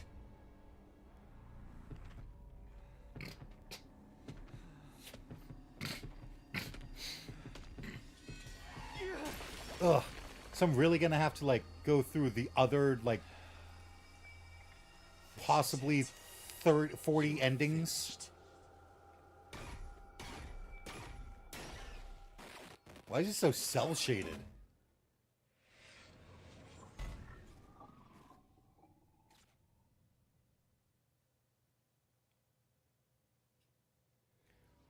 Why do you have such, like, thick outlines? That was weird. Suddenly I found myself walking to my room. It was almost like I was running from something. I'll be sleeping now. Welcome to the Kill Ato route. It's going to be something. Oh boy. Yeah, I still have the theory that Ato's going to show up because he snuck into the Time Leaper. Let's see, what time is it? 7:09? Yeah, I'll play for a little bit longer. I want to get through some Kill Ato. I finally made it to the rooftop when I saw them there, as if they'd been waiting for me. What's going on with you, Sumino? Why would you leave the gym without saying anything? Maybe you didn't want to see Atsuki looking like that. You have nothing to worry about, Sumino. You made a wise decision. You did the right thing. But yeah, slurp well. He was trying to destroy me, your commanding officer. And that's not all. He was trying to slaughter all of humanity. You're our savior, the hero who saved mankind. So you don't have a single thing you need to regret. I don't know about that. Personally, I get the feeling you're walking down the wrong path. Or perhaps I should say, he's straight off the path he was meant to walk as a human being. It may be true that Ato committed many crimes in the future, you know, Takumi. But he hadn't done anything wrong here and now, had he? You've executed an innocent human being for crimes he might have possibly committed in the future. People can change. I believe so, at least. But you didn't give him the chance. That doesn't sound like the right thing to do to me. Shut up. Huh? Do you think I don't know all that already? You don't have to shove it down my throat. I clenched my fist and practically barked my rebuttal at the ghost boy before running off to my room.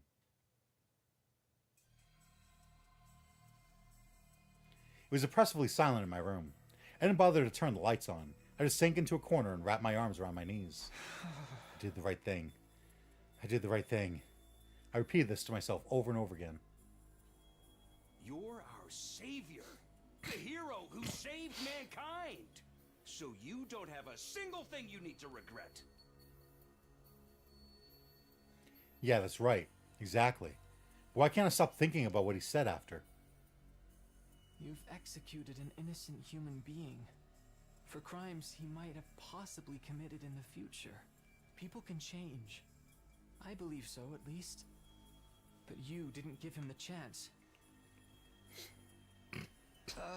Shut up. Shut up. Shut up, shut up, shut up! I covered my ears and squeezed my eyes shut. But when I did, I could see Ato, now a blackened lump of flesh, staring at me hatefully. My eyes flew open. I was scared to so much as blink. I focused on my breathing, the only sound in the room, and spent the night curled into a ball, my eyes wide open the whole time.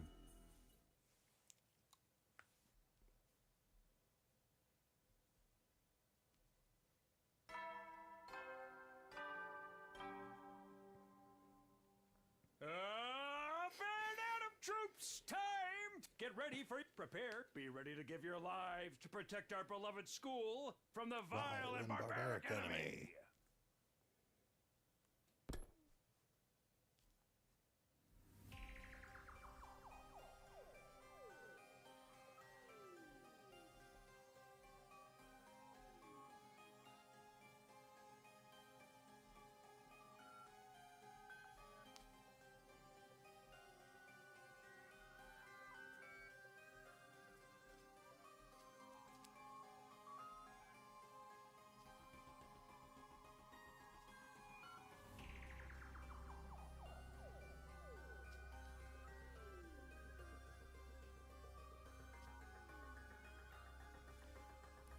Takumi, what the hell, man? Why did you... Eito, he...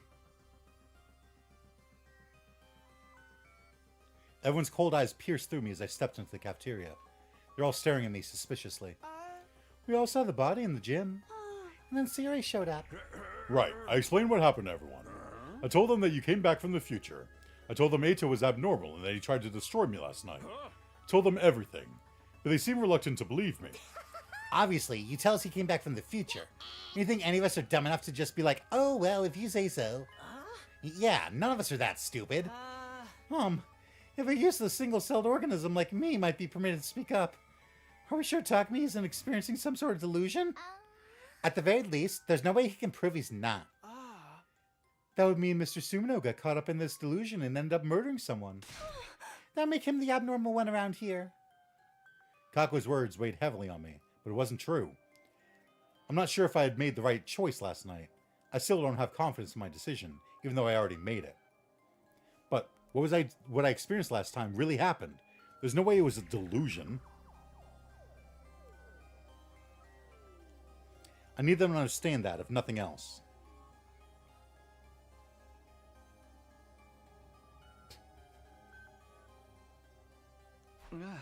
Everyone, hear me out. It's a long story, but I looked right into everyone's eyes as I began to recount what I knew about the previous 100 days. Told them everything that happened.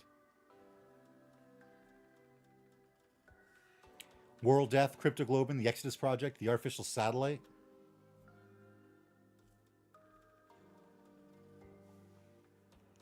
I told them about the boy made of undying flames and his infant body in the defense room. Even the existence of Second to Last Defense Academy and the 5 other fighters there, under the command of Nigo. The only thing I left out was what I learned about Nozomi. The secrets she'd shared that first time were between her and me. It was night by the time I was done talking, but still, the doubt on their faces never left. I knew why, too. It was because I'd killed Eito. In their eyes, my story was nothing more than an elaborate and lengthy excuse. Like I was trying to confuse them by weaving in a fantastical, impossible tale. I see. I think I understand. Doesn't look that way to me. I simply mean I understand what you think happened. Whether it's true or not is another story. Talking anymore is just a waste of time. Why don't we call it for today and get out of here? Right. It's late now. But what do we do with Eito's body? It's still lying there in the gym. Should we bury him? Wait, it would be so pitiful to bury him when he looks like a burnt pretzel stick. Wish we could do something about that. Like what? Restore his body to how it used to be, perhaps. Is that even possible? Obviously, I can't do it, but maybe Sire. Oh, well, I mean, it's not that I can't do it, but that's a super secret technique written at the very end of the super secret commanding officer manual. So how in the world did you know about it, Shizahara? Just a guess. A guess? But why would we do that? I told you. It's such a pity. We don't know if he was really a traitor or not. A body deserves dignity no matter what sins that person may have committed in life. Is it only normal to want a body in such a tragic state to look more like it used to be? No one objected to her suggestion. Siri reluctantly agreed. Oh, and then he's gonna bring Eito's body back, and it's gonna go in that classroom in the morgue. He must have decided it wasn't worth antagonizing everyone over it when it was only our 3rd day here. And so we transported Eito's body to a classroom on the 2nd floor. Yup. It's so cold. What is this room? It's a morgue. A morgue? What? I don't remember that from the last time. You never used it? Well, in a way, that's a good thing. This is where we store bodies whose causes of death are unknown. Say one of you got killed by an unknown weapon during a defensive battle.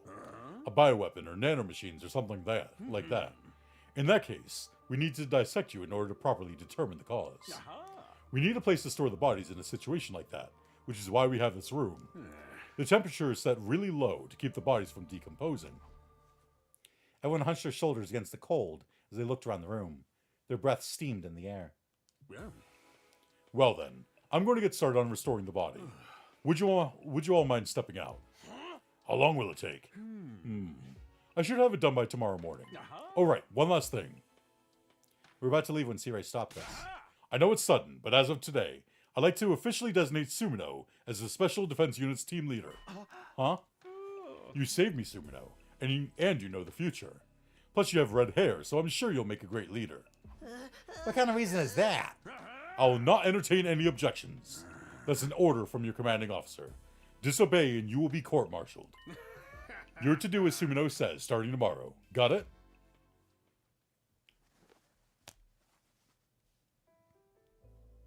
We returned to the roof. Everybody's faces were even more gloomy, having seen Ato's body up close.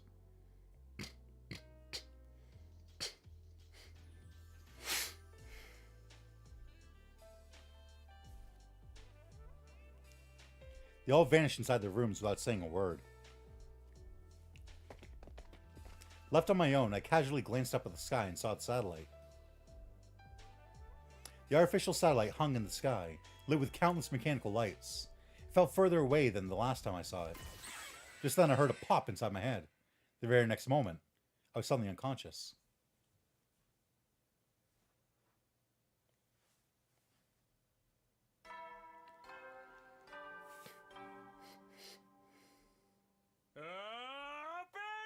Troops, time to rise and shine! Get ready for your 4th day of active service here at Last Defense Academy! Prepare to spend enough. Be ready to give you. In the morning, I skipped going to the cafeteria and went back there instead. Somebody else had got there before me. Kiriko. Good morning. Did you eat breakfast? No, not yet. I'm not hungry. I can maybe go for a frog.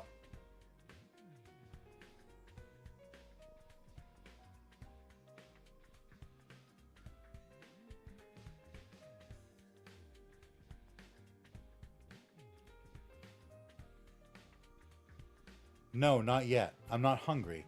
I could maybe go for a frog, though. Oh. A frog? Forget that. What are you doing here? Takumi has a gi in him? How? After a moment of silence, Hiroko answered. No, what is that? What? What does that mean? How did he get a gi? Probably for the same reason you are. I want to see the results of the restoration. Siri's not here. Does that mean he's done? Only one way to find out. Hiroko approached the body. She stopped in front of it and quietly pulled back the sheet covering Ato's body. Looks like it's done. At the very least, he's not a burnt pretzel anymore. Why is it playing Claire de Lune? I felt vaguely relieved seeing him.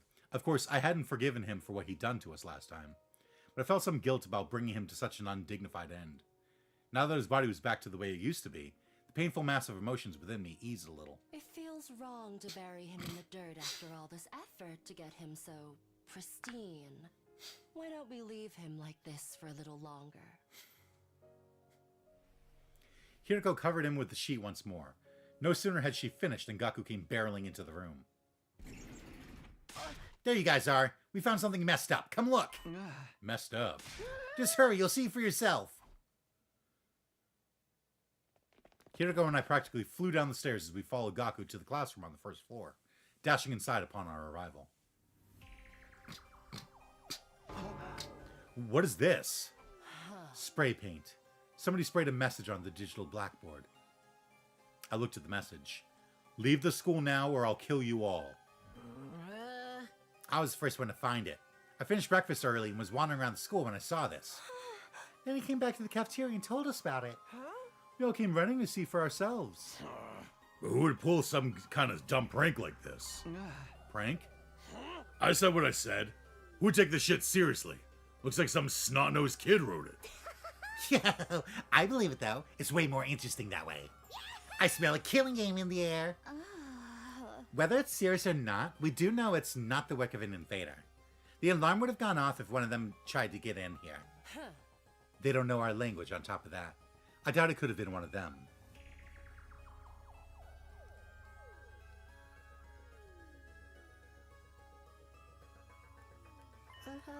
What if it was Ato? Huh? Maybe the restoration brought him back like a zombie. I don't think that's possible. His appearance may have been restored, but his cryptoglobe is gone. And besides, we just saw him. He definitely wasn't breathing. So that means the person behind this threat is in the room with us now. Everybody glanced around, trying to see what everyone else was thinking. Their eyes were filled with distrust and unease. Wait, but hold on. There's one other person it could be, right? Everyone seemed to have an idea of what I was getting at. That's right, Cirei. I definitely wouldn't put it past him. But why would he write a threatening message like this? We can figure that out later. For now, we need to find him. And so began the hunt for Cirei. We found him only seconds later. Turns out he was very close to the classroom.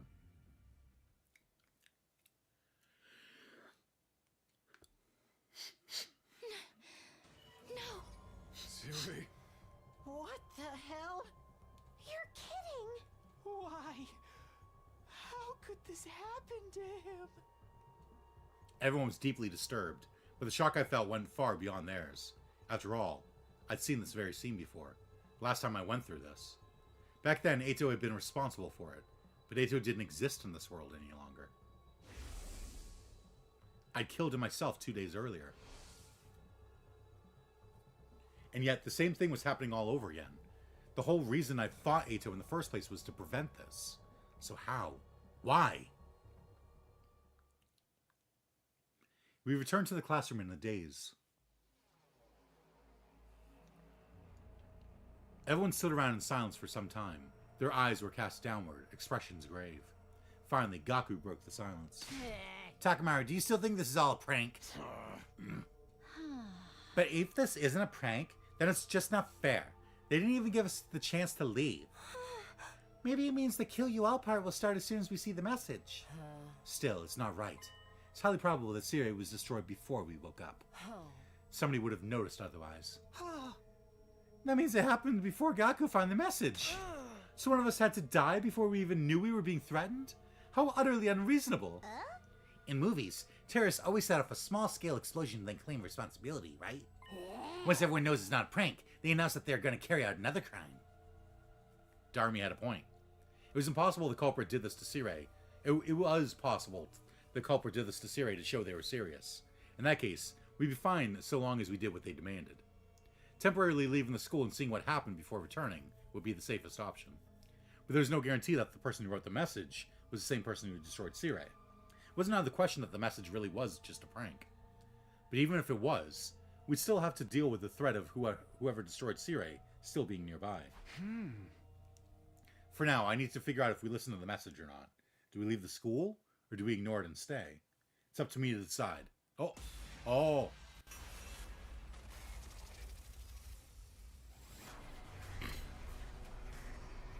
So, meta-knowledge. I think it might be that Takumi wrote the message and killed Cirei. Because he's got the gi in him.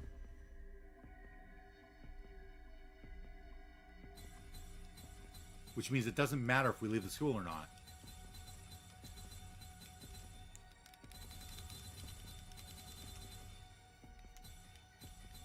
Let's call the bluff.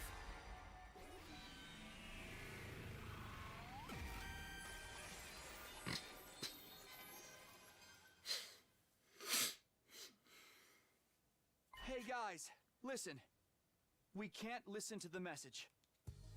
Why? The enemy could attack any day now. We can't just leave this place unprotected. Hey, didn't you come back from the future? That means you should know exactly when the enemy will attack, right? So, when's the next attack? Next one is 3 days from now on day 7. Then what's the big deal with leaving this place empty until then? Just a matter of going outside the wall of fire and coming back in 3 days, right?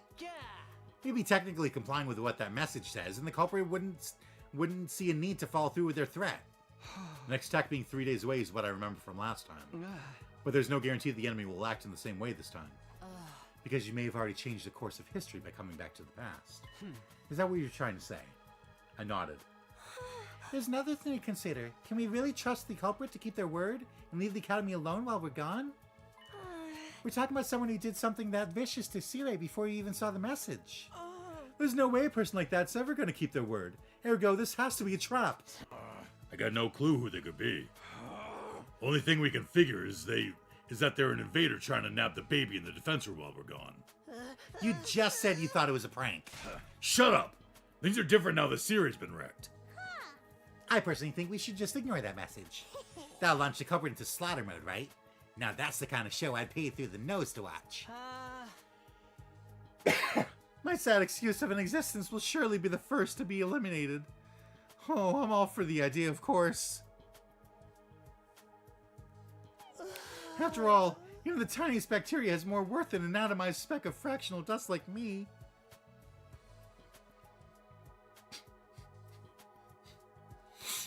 So if we take a head count, there are 6 of us who want to stay. Takumi, Takamaru, Darumi, Shoma, and the Tsukumo twins.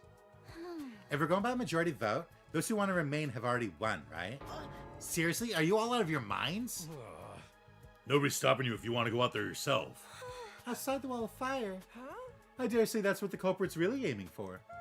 Once they manage to isolate someone, the real fun begins. Gaku started shaking like a leaf.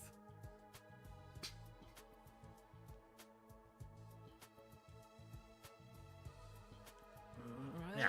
Alright, fine. Just don't say I didn't warn you.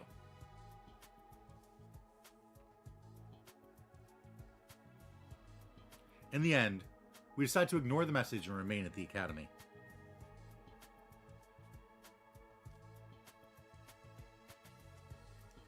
Nobody knew how the culprit would react.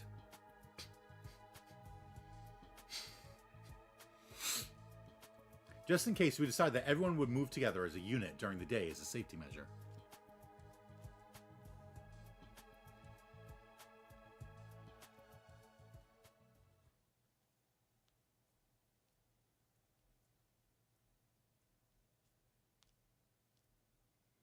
As we did, the sun soon set and night approached.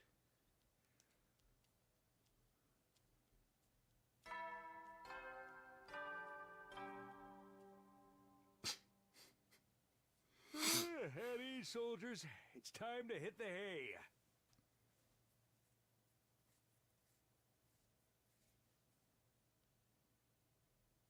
You never know when the invaders might attack, so rest up while you still can. Well then, good night.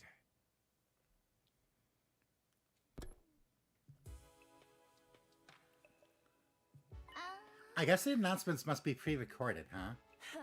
Yeah, Siri told me about them earlier. Nothing happened in the end. Whoever wrote that message was just bluffing.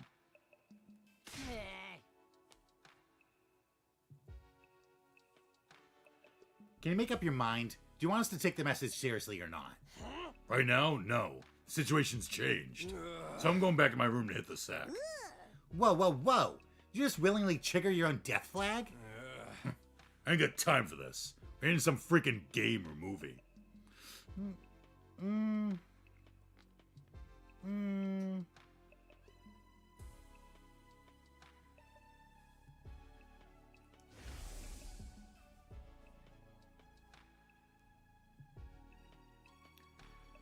But there's no denying that the person who destroyed Siri is still around. Yes, hiding somewhere in the school. The 16th student. The one they call the Ultimate Despair. Or... it's also possible they're hiding somewhere... among us. Everybody abruptly stopped what they were doing after Hiriko's statement. We all glanced around, scrutinizing each other nervously. I see how it is. Safer for us all to just sleep in our own rooms, then. Well, at least that room's locked, so we don't have to worry about anyone killing him while we sleep. Hiriko was only mentioning that as a possibility. I refuse to believe the culprit could be one of us.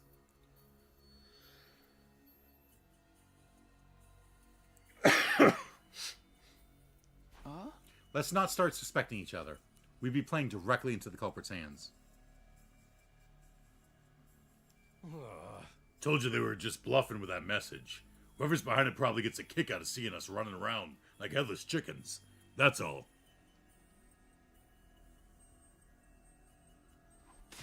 Tell that Siri's mangled remains. Sirei was targeted because he was a machine. Damaging a metal contraptions, completely different from killing a flesh and blood person.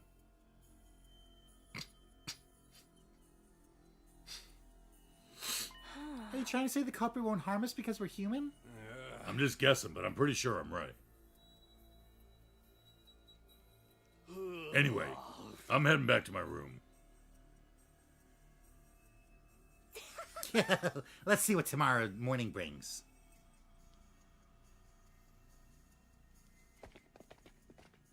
Takamaru and Darumi left after that, followed by Ima and Kako. As long as we're together, no one can hurt us.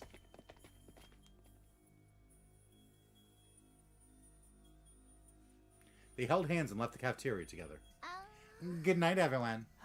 Sorry, my body is so poorly formed I can't fall asleep without a bed. Tsubasa and Shoma both said they didn't think the culprit could be among us, but as I watched them leave, it occurred to me they probably had their suspicions. Hiriko, Gaku, and I were the only ones left in the cafeteria. What? This is ridiculous. Why can't everyone see the best way to stay safe is to stick together? Everyone's already gone, though, except the three of us. If the two of you were working together, I'd probably be assaulted tonight. Are you inviting us to... Of course I'm not. Get your mind out of the gutter. Right. On the other hand, I'd be the one in hot soup if you two were the ones behind this. We're not, but I have no way of proving that. I guess going back to our rooms to rest really is the only thing we can do now. Indeed. Casting aspersions at each other here won't help us sleep any better. Fine, I'll go too, but only because there's no other choice.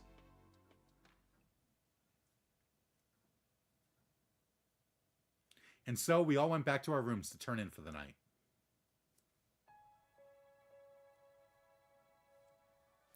I tossed and turned restlessly on my bed. My eyes were closed, but sleep kept evading me.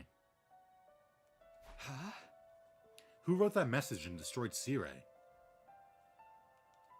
Is the culprit really one of us? No, there's no way. That means the culprit's still hiding somewhere in the school. They couldn't have escaped outside the wall of fire after destroying Sirei and writing that message. Huh? Hang on. Are we sure the person who wrote the message and the person who destroyed Sirei are one and the same? We just automatically assumed so, but there's no indication that they are. If it wasn't the same person, then we're actually up against two different people. How did things end up like this? I ruffled my hair violently while curling up on my bed. Midnight was just around the corner. Soon it would be day 5.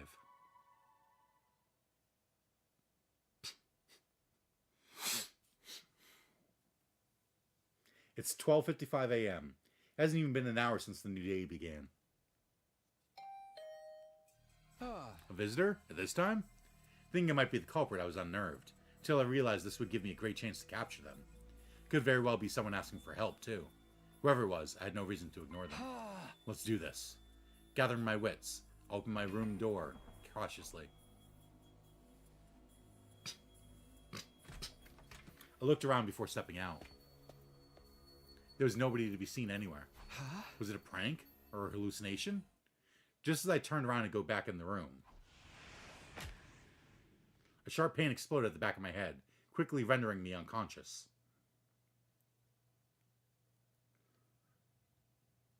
Oh, is that what the pop was?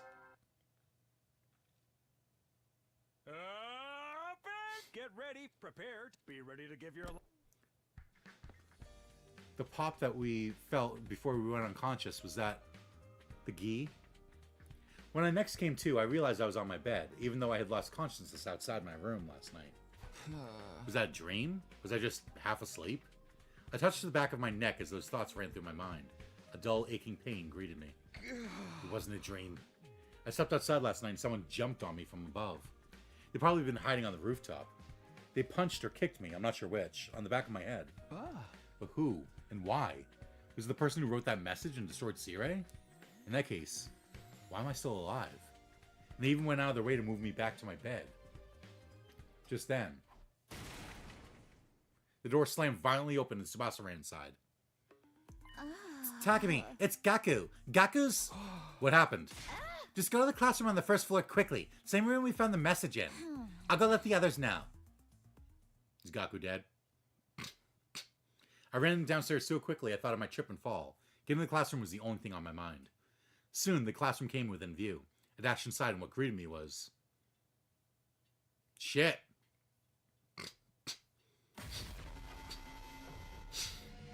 What is this? I could hear the others entering the classroom behind me. No! What the hell? Mr. Maruko! Why? Gaku? Hey, Gaku! Cut it out! This isn't funny at all! Open your eyes, man! Wake up! His eyes are open. I said wake up, Gaku! Darmi kept shaking Gaku's shoulders. He didn't respond. So she started shaking him harder. Hirako slowly put her arms around Darmi and gently pulled her away. Hey, why don't we just use the Revivomatic? Right. If we move Gaku to the infirmary, we can... It won't work. The Revivomatic can only revive a person who only just died. Why would the drone not come and take his body right away, though, when it sensed that he was dead? That's what it says in the manual. Can you define just? It doesn't give a specific number, but definitely not 3 hours. How did you know it was 3 hours? 3 hours? You can tell by the dry and discolored blood. It's been at least 3 hours since he was killed. And besides, look at the amount of blood he's lost. You know how the Revivomatic works. You need to have cryptoglobin in your body. We couldn't just give up without doing anything. We moved Gaku's body to the infirmary, put him in a corpse recovery drone, and placed him in the Revivomatic. However, unfortunately, Kako was right. The Revivomatic's analysis monitor was located at the back of the device. We all looked at the information together. Cause of death: hemorrhagic shock. Estimated time of death: day 5 between 1 and 4 a.m. Is that going to get added to the Monokuma file? Multiple stab wounds on chest and abdomen. Murder weapon is likely a sharp blade about a foot long. Too much time has passed since death. Insufficient cryptoglobin present in body. Impossible to revive. Doesn't something seem off to you guys? Why didn't that corpse recovery drone do its job earlier? You're right. If the drone had flown over to collect Gaku's body the moment he died, this wouldn't have happened. Upon hearing that, Tsubasa sprang into action. She went back to the analysis monitor. After fiddling with the terminal for a while, she took several steps back in shock. The drone itself is working correctly, but someone has overwritten the program that controls it. What? The code is too difficult to hack even for me. There's no way we can restore the original programming now. The new settings say that the drone doesn't activate if an SDU member dies outside of a defensive battle. You can't be serious. Who would do such a thing? Do you even need to ask? It's obviously the same person who killed Gaku. Silence filled the air, and nobody spoke for a while. Then Takamaru mumbled something.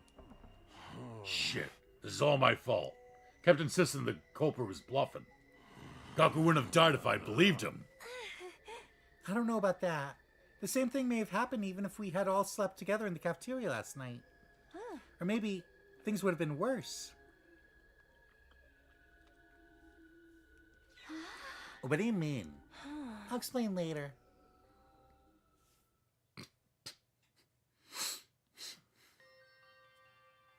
A few hours later, we managed to regain our composure somewhat and started cleaning up the classroom.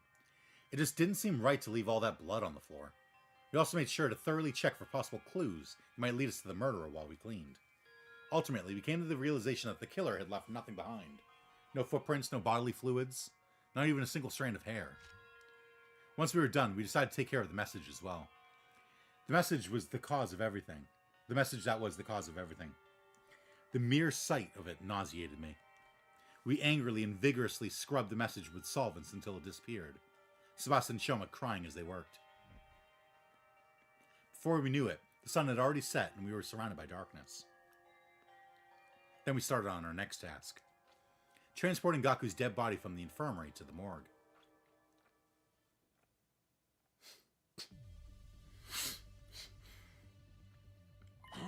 Hey, why are we moving his body here? Shouldn't we be giving him a dignified burial? The corpse is a silent witness who never lies. Burying it would mean losing valuable clues. That reminds me. You mentioned that you were trying to become a detective in my previous timeline. And then Ima said he was your brilliant, talented assistant or something. I said that? Yes. Now do you believe I've traveled back in time? I'm not sure. That's not particularly convincing evidence. Am I right to assume you're interested in helping out with the investigation, Gaku? Yes. Then share your observations with us, great detective. Who is the most likely suspect in your eyes? Wait, we need to figure things out like this. Figure things like this out step by step. She tapped a finger on her temple. First of all, Tsubasa was the first person to find the body, right? Yes. I woke up before the morning announcement, so I went to the classroom on the first floor. I was trying to see if we'd missed any clues that could have pointed us to the identity of the person who wrote the message. Then I found Gaku on the floor. Like that.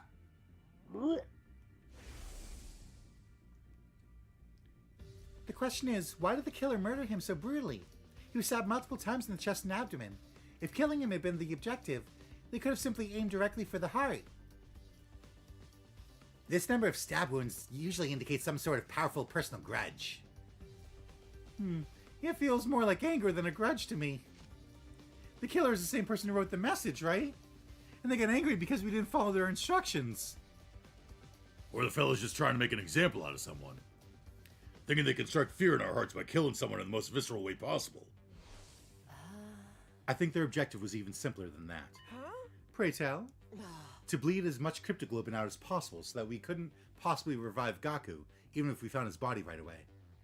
Because he'd be able to go, yeah, it was fucking, Takamaru who killed me. That would mean the killer is very familiar with the Special Defense Unit's members and how our bodies work. In short, there's a very high probability that the killer is one of us. Everyone fell silent at that. But nobody seemed as shaken up as they were yesterday, as if they had already come to this conclusion deep inside.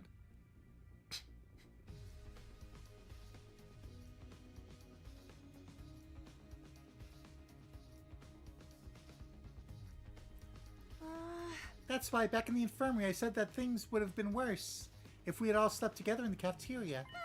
Because the killer would have assassinated everyone in their sleep? Yes, after drugging us with sleep medicine or something. That's unthinkable. It's just not possible. One of us here is the killer? The alarm didn't sound. That means nobody has breached the Academy's defenses. Oh, and before you bring it up, no, Eito couldn't have done it either. Because... She walked to one of the dead bodies, stood in front of it, and promptly pulled off the sheet that was covering it. See? He's not breathing and has no pulse. It's literally impossible for Eito to be the killer. Unless he somehow turned into a zombie.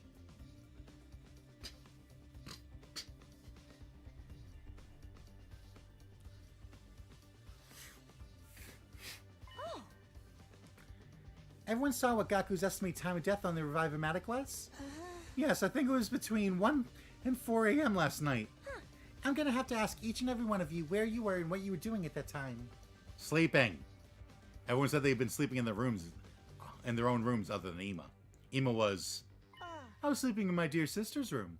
Which means only my dear sister and I have valid alibis. The testimony of a sibling is unreliable.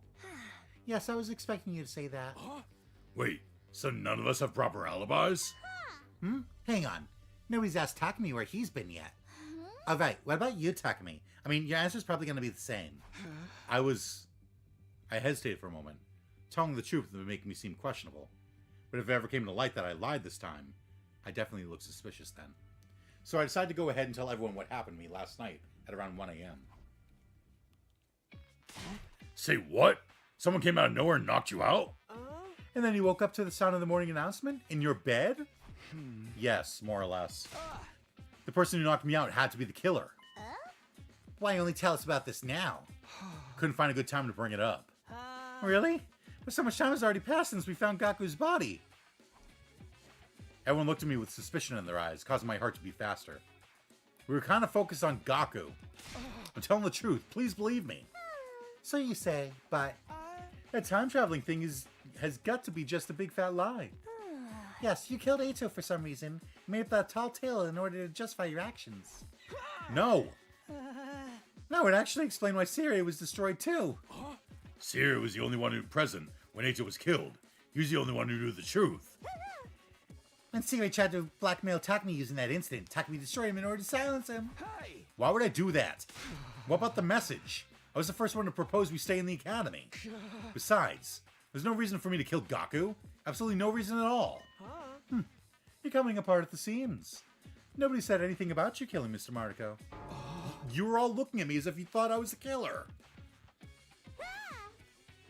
See? I spent hours trying to prove my innocence to the others. There was nothing convincing I could use to clear my name. Takamaru, Darumi, Shoma, and the Tsukumo twins were especially unwilling to give me any benefit of the doubt.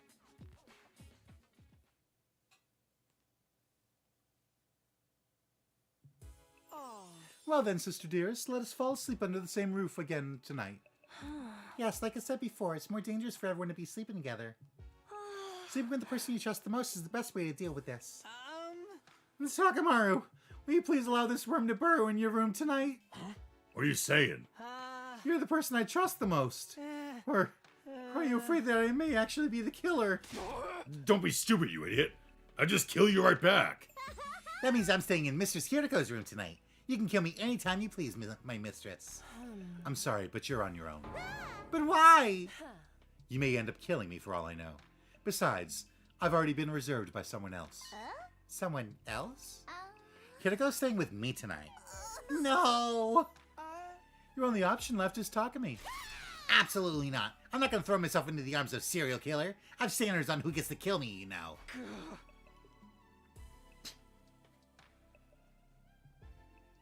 Everyone retired to their chosen rooms after deciding on sleeping arrangements. I trudged my way back to my own room as well. I just returned to my room when the doorbell rang. Now see, if we were able to look into the other timelines, then we'd be able to, like, look at Darumi and be like, hey, you're putting on a front. This is what's actually going on. This is what your parents were like. Still think that I'm not traveling through time? Like, we could go around to each person and be like, hey, here's knowledge that I know from us hanging out in my other timeline. The door swung open and in walked Hiriko, Tsubasa. What's the matter? Just so we're clear, this doesn't mean we trust you or anything. What? You came all the way just to tell me that? Let me finish. We don't trust you. We see no reason to be completely suspicious of you either. Unlike the other 5. Okay, that's nice to hear. And if what you've been saying is true, there's going to be an enemy attack in 2 days' time on day 7, right? According to what I've lived through, yes. When that happens, I intend to fight. But it's unlikely the other 5 will be willing to follow you. So you're saying there's a high chance they won't join the fight? Even Takamaru and Darumi, who fought on day 1. Tsubasa's trying to say she's willing to lend you a hand. I can't just sit back and let you and Hiriko fight the invaders by yourselves. Besides, it's game over for us anyway if we lose. A combat party of 3 isn't going to be strong enough. Which is why I'm thinking of calling in reinforcements. From where? You once mentioned a second-to-last defense academy that's being protected by 5 special defense unit members, right? Oh, I get it. You want to bring them here. It was inevitable that we would one day have to go to the second-to-last defense academy anyway. That academy was attacked on day 10, and Moko was killed. I've been pushing it to the back of my mind because I thought we still had time. Not that we had any spare time to be thinking about going there at all. It did make sense to go over as soon as possible, so I agreed to Hiriko and Tsubasa's plan. Are you both coming with me? Of course. Then we set off at 6 a.m. tomorrow morning. 6? The campus is quite a distance from here, isn't it? Yeah. We should start early then. We also have to ensure we can make it back before the enemy attack on day 7. Ah, that's a good point.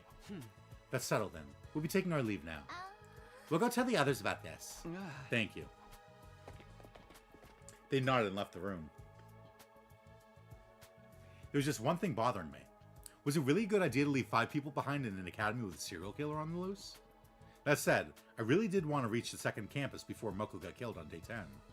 Since we needed reinforcements for the next defensive battle, going there tomorrow was indeed the best option we had. It wouldn't make sense for all of us to go anyway, and leaving just 2 or 3 to protect the school alone wouldn't be any better. In fact, it would be worse because that'd just make them easier targets for the killer. I concluded that the safest thing to do was to go there with Hiriko and Tsubasa. Hope we can meet the team from the second academy tomorrow. Kyoshika, Moko, Kurata, Yugamu, and Nozomi. The possibility of seeing them again did nothing to loosen the tight knot in my stomach. After all, a friend had just been violently murdered today. I couldn't get the sight of Gaku's mangled body out of my mind.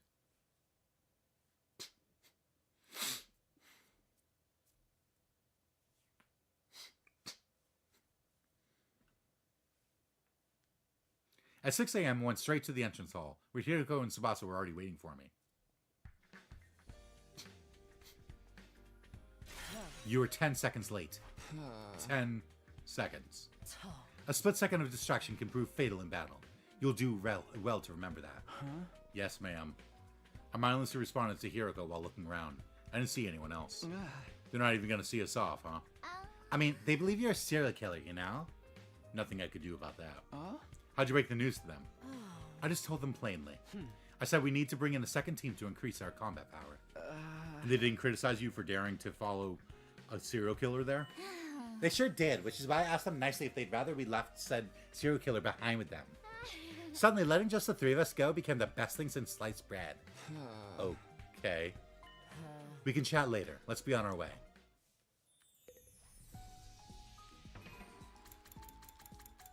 Nope. Alright, so 34 and 36.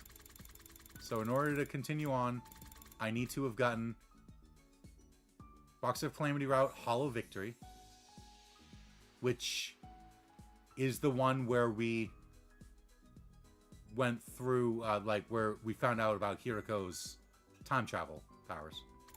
And 36 is the exercise plan.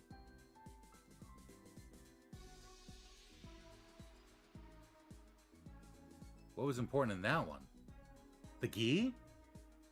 No, because we didn't know about the gi. We thought they were evil spirits still. 52. Oh, yeah, 52, and then we went on to the 60s.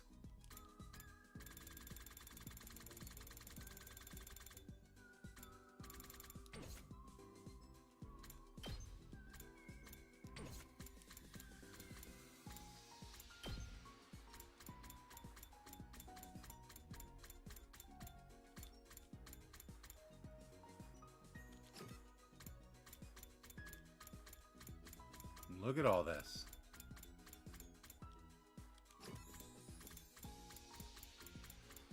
I've gotten so many CGs. Was that? Okay, that's a lock in the picture.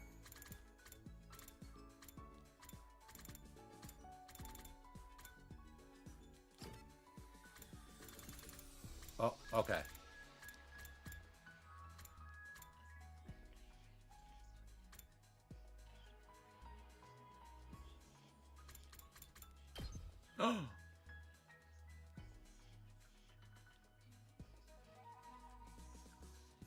Oh.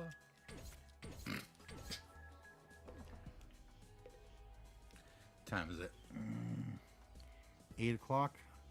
Okay. Let me get them back to Last Defense. And then I'll end. I got a lot of endings today. Look over there. That looks like a shortcut. Let's go check it out.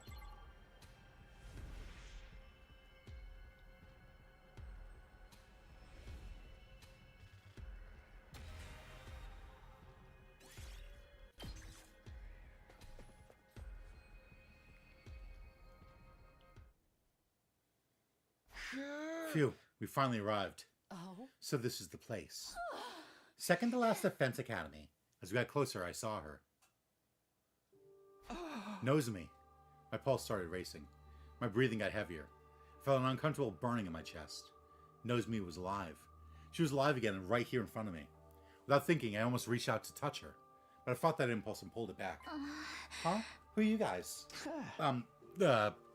Words simply failed me. While I was still busy being incoherent, Nigo and the others showed up as well. Are you perhaps from Last Defense Academy?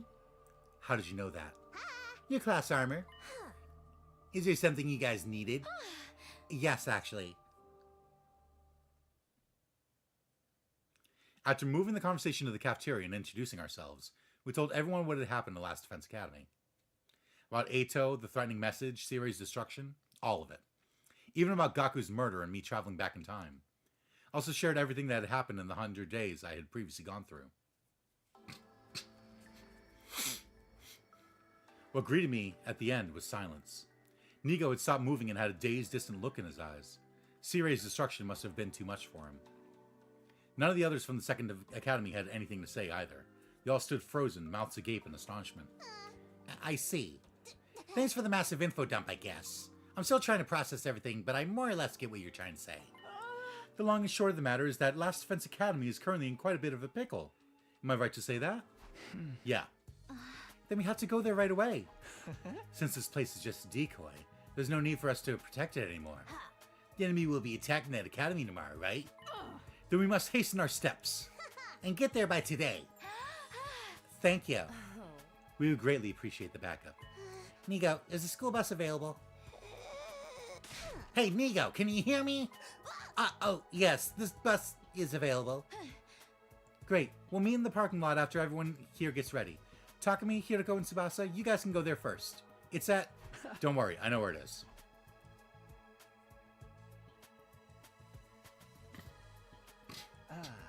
I'm packed and ready to go.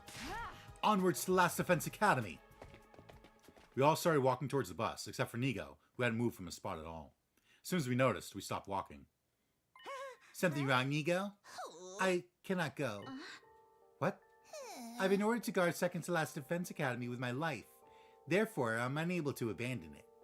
Ordered? By who? Your superior officer? The one who got destroyed? No, this order came from the higher-ups on the artificial satellite. No. Can't you defy them somehow? We all tried to talk Nigo out of staying, but he refused to abandon his post. We have no choice but to leave him behind. But it's already night and we're running out of time. We have to go now. I'll be just fine, everybody. You see, there's no commanding officer at Last Defense Academy right now. So if I open a dialogue with the higher-ups about this, they may reassign me there. Fine. Hurry up and do that dialogue thing with your superiors and come over as soon as you can, understand? We'll be waiting for you over there. Thank you. Be careful. And so we had to part ways with Nigo. After exchanging firm handshakes, we boarded the school bus. We decided to let Tsubasa drive as she had the most experience with vehicles. And then... All right, let's go. She floored the accelerator and the bus peeled off. We made our way toward our base, Last Defense Academy. A short while after setting off, I started a conversation with the 5 members of the Second Academy. First of all, I'm grateful that you decided to come with us. Am I also right to assume that you believed what I said? What you said? About coming back from the future. It's too much of a coincidence to be made up.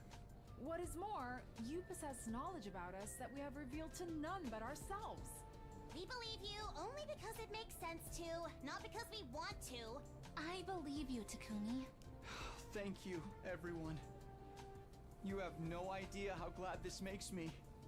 Because nobody in the other academy believes me at all. Oh, boo-hoo. Including those 2 over there? The 5 of them turned to stare at Hiroko and Tsubasa. You don't believe him? Can you not see the pureness in his eyes? His very soul itself!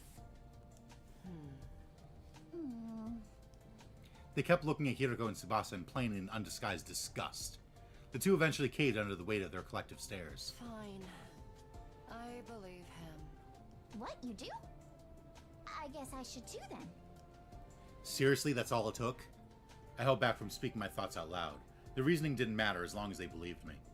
With this, there were now more people who believed me than those who didn't. It made me feel more at ease after going through those terrible things yesterday. As the bus kept rumbling on, the pleasant swaying sensation made me so drowsy, I almost fell asleep. Eventually, the sight of the wall of fire slowly came into view through the windshield of the bus.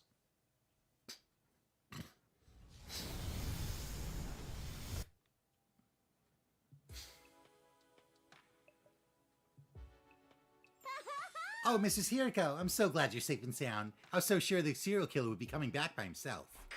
Ugh. Thank goodness you're both okay. Hey. What about me? By the way, are those guys with you nameless NPCs? Hello there. My name is Nozomi Kirifuji. I'm Moko Mojiro, the apocalyptic maiden of destruction. Kyoshika Magadori, at your service. Bow your heads, peasants. I am Kurara O Suzuki, the great and powerful. And I'm Yugamo Omakage, teenage assassin, hopeless romantic, and all-around nice guy. They're neither nameless nor NPCs. They're totally trying to assert themselves as main characters. Well, we should introduce ourselves too. That's alright, we've already heard all about you on the bus. Well, that saves us a lot of time. What are we waiting for then? It's time to play some games where losers get to have their nails ripped off for shits and giggles. Wow, that sounds like my kind of fun. I'm not playing. We have a battle coming up tomorrow. Now that the introductions are over, we should rest up until then. So you guys are really gonna fight together with us? You know it. It is the very reason we have come here. Why would you help us? Why do you even need to ask? It's because we all have the same ultimate goal in mind. Ultimate goal? From here on, we just protect the baby in the defense room until day 100, right? Then the missiles he's been charging up will be launched in all directions. All the invaders will be wiped out, and that'll be the end of world death. But right before, we shoot off in the escape pod to join back up with the rest of humanity on the artificial satellite. Or so we have heard from Sir Takumi. I see no reason to say no. We make it through these 100 days, and everyone's stories end happily. We're with you all the way. The palpable excitement of the 5 members from the Second Academy stood in stark contrast to the solemn moods of those from this academy.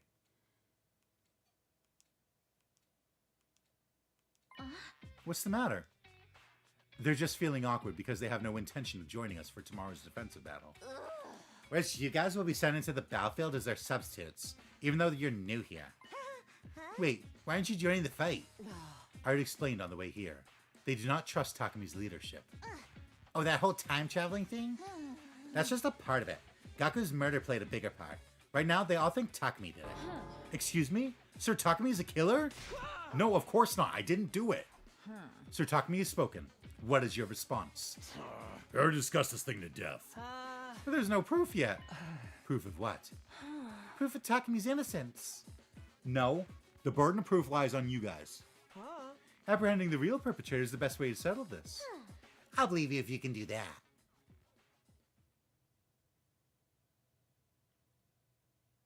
We went back to our rooms soon after our meeting to rest and recharge for tomorrow's defensive battle.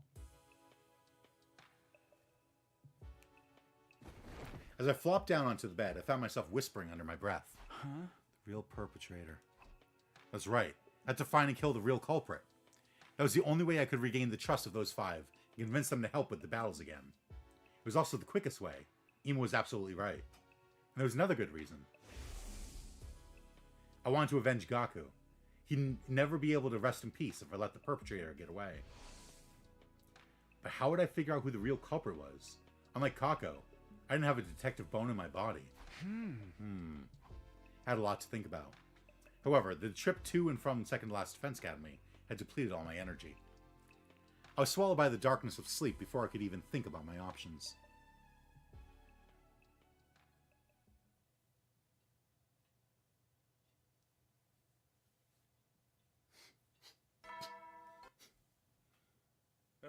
Get prep, be ready to get...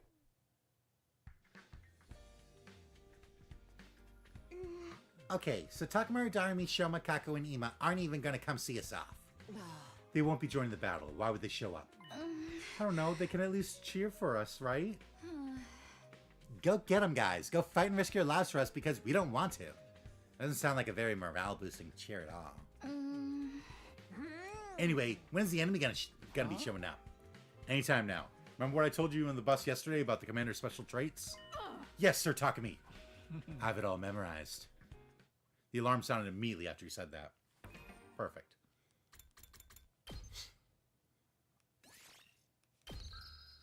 All right. Thank you to anyone who tunes in. Hope you enjoyed. Good night. Slurp well. and be true to your heart. But, you know, make sure that any relationship you have is grown organically. Don't just try and force your way into it or rush your way through it.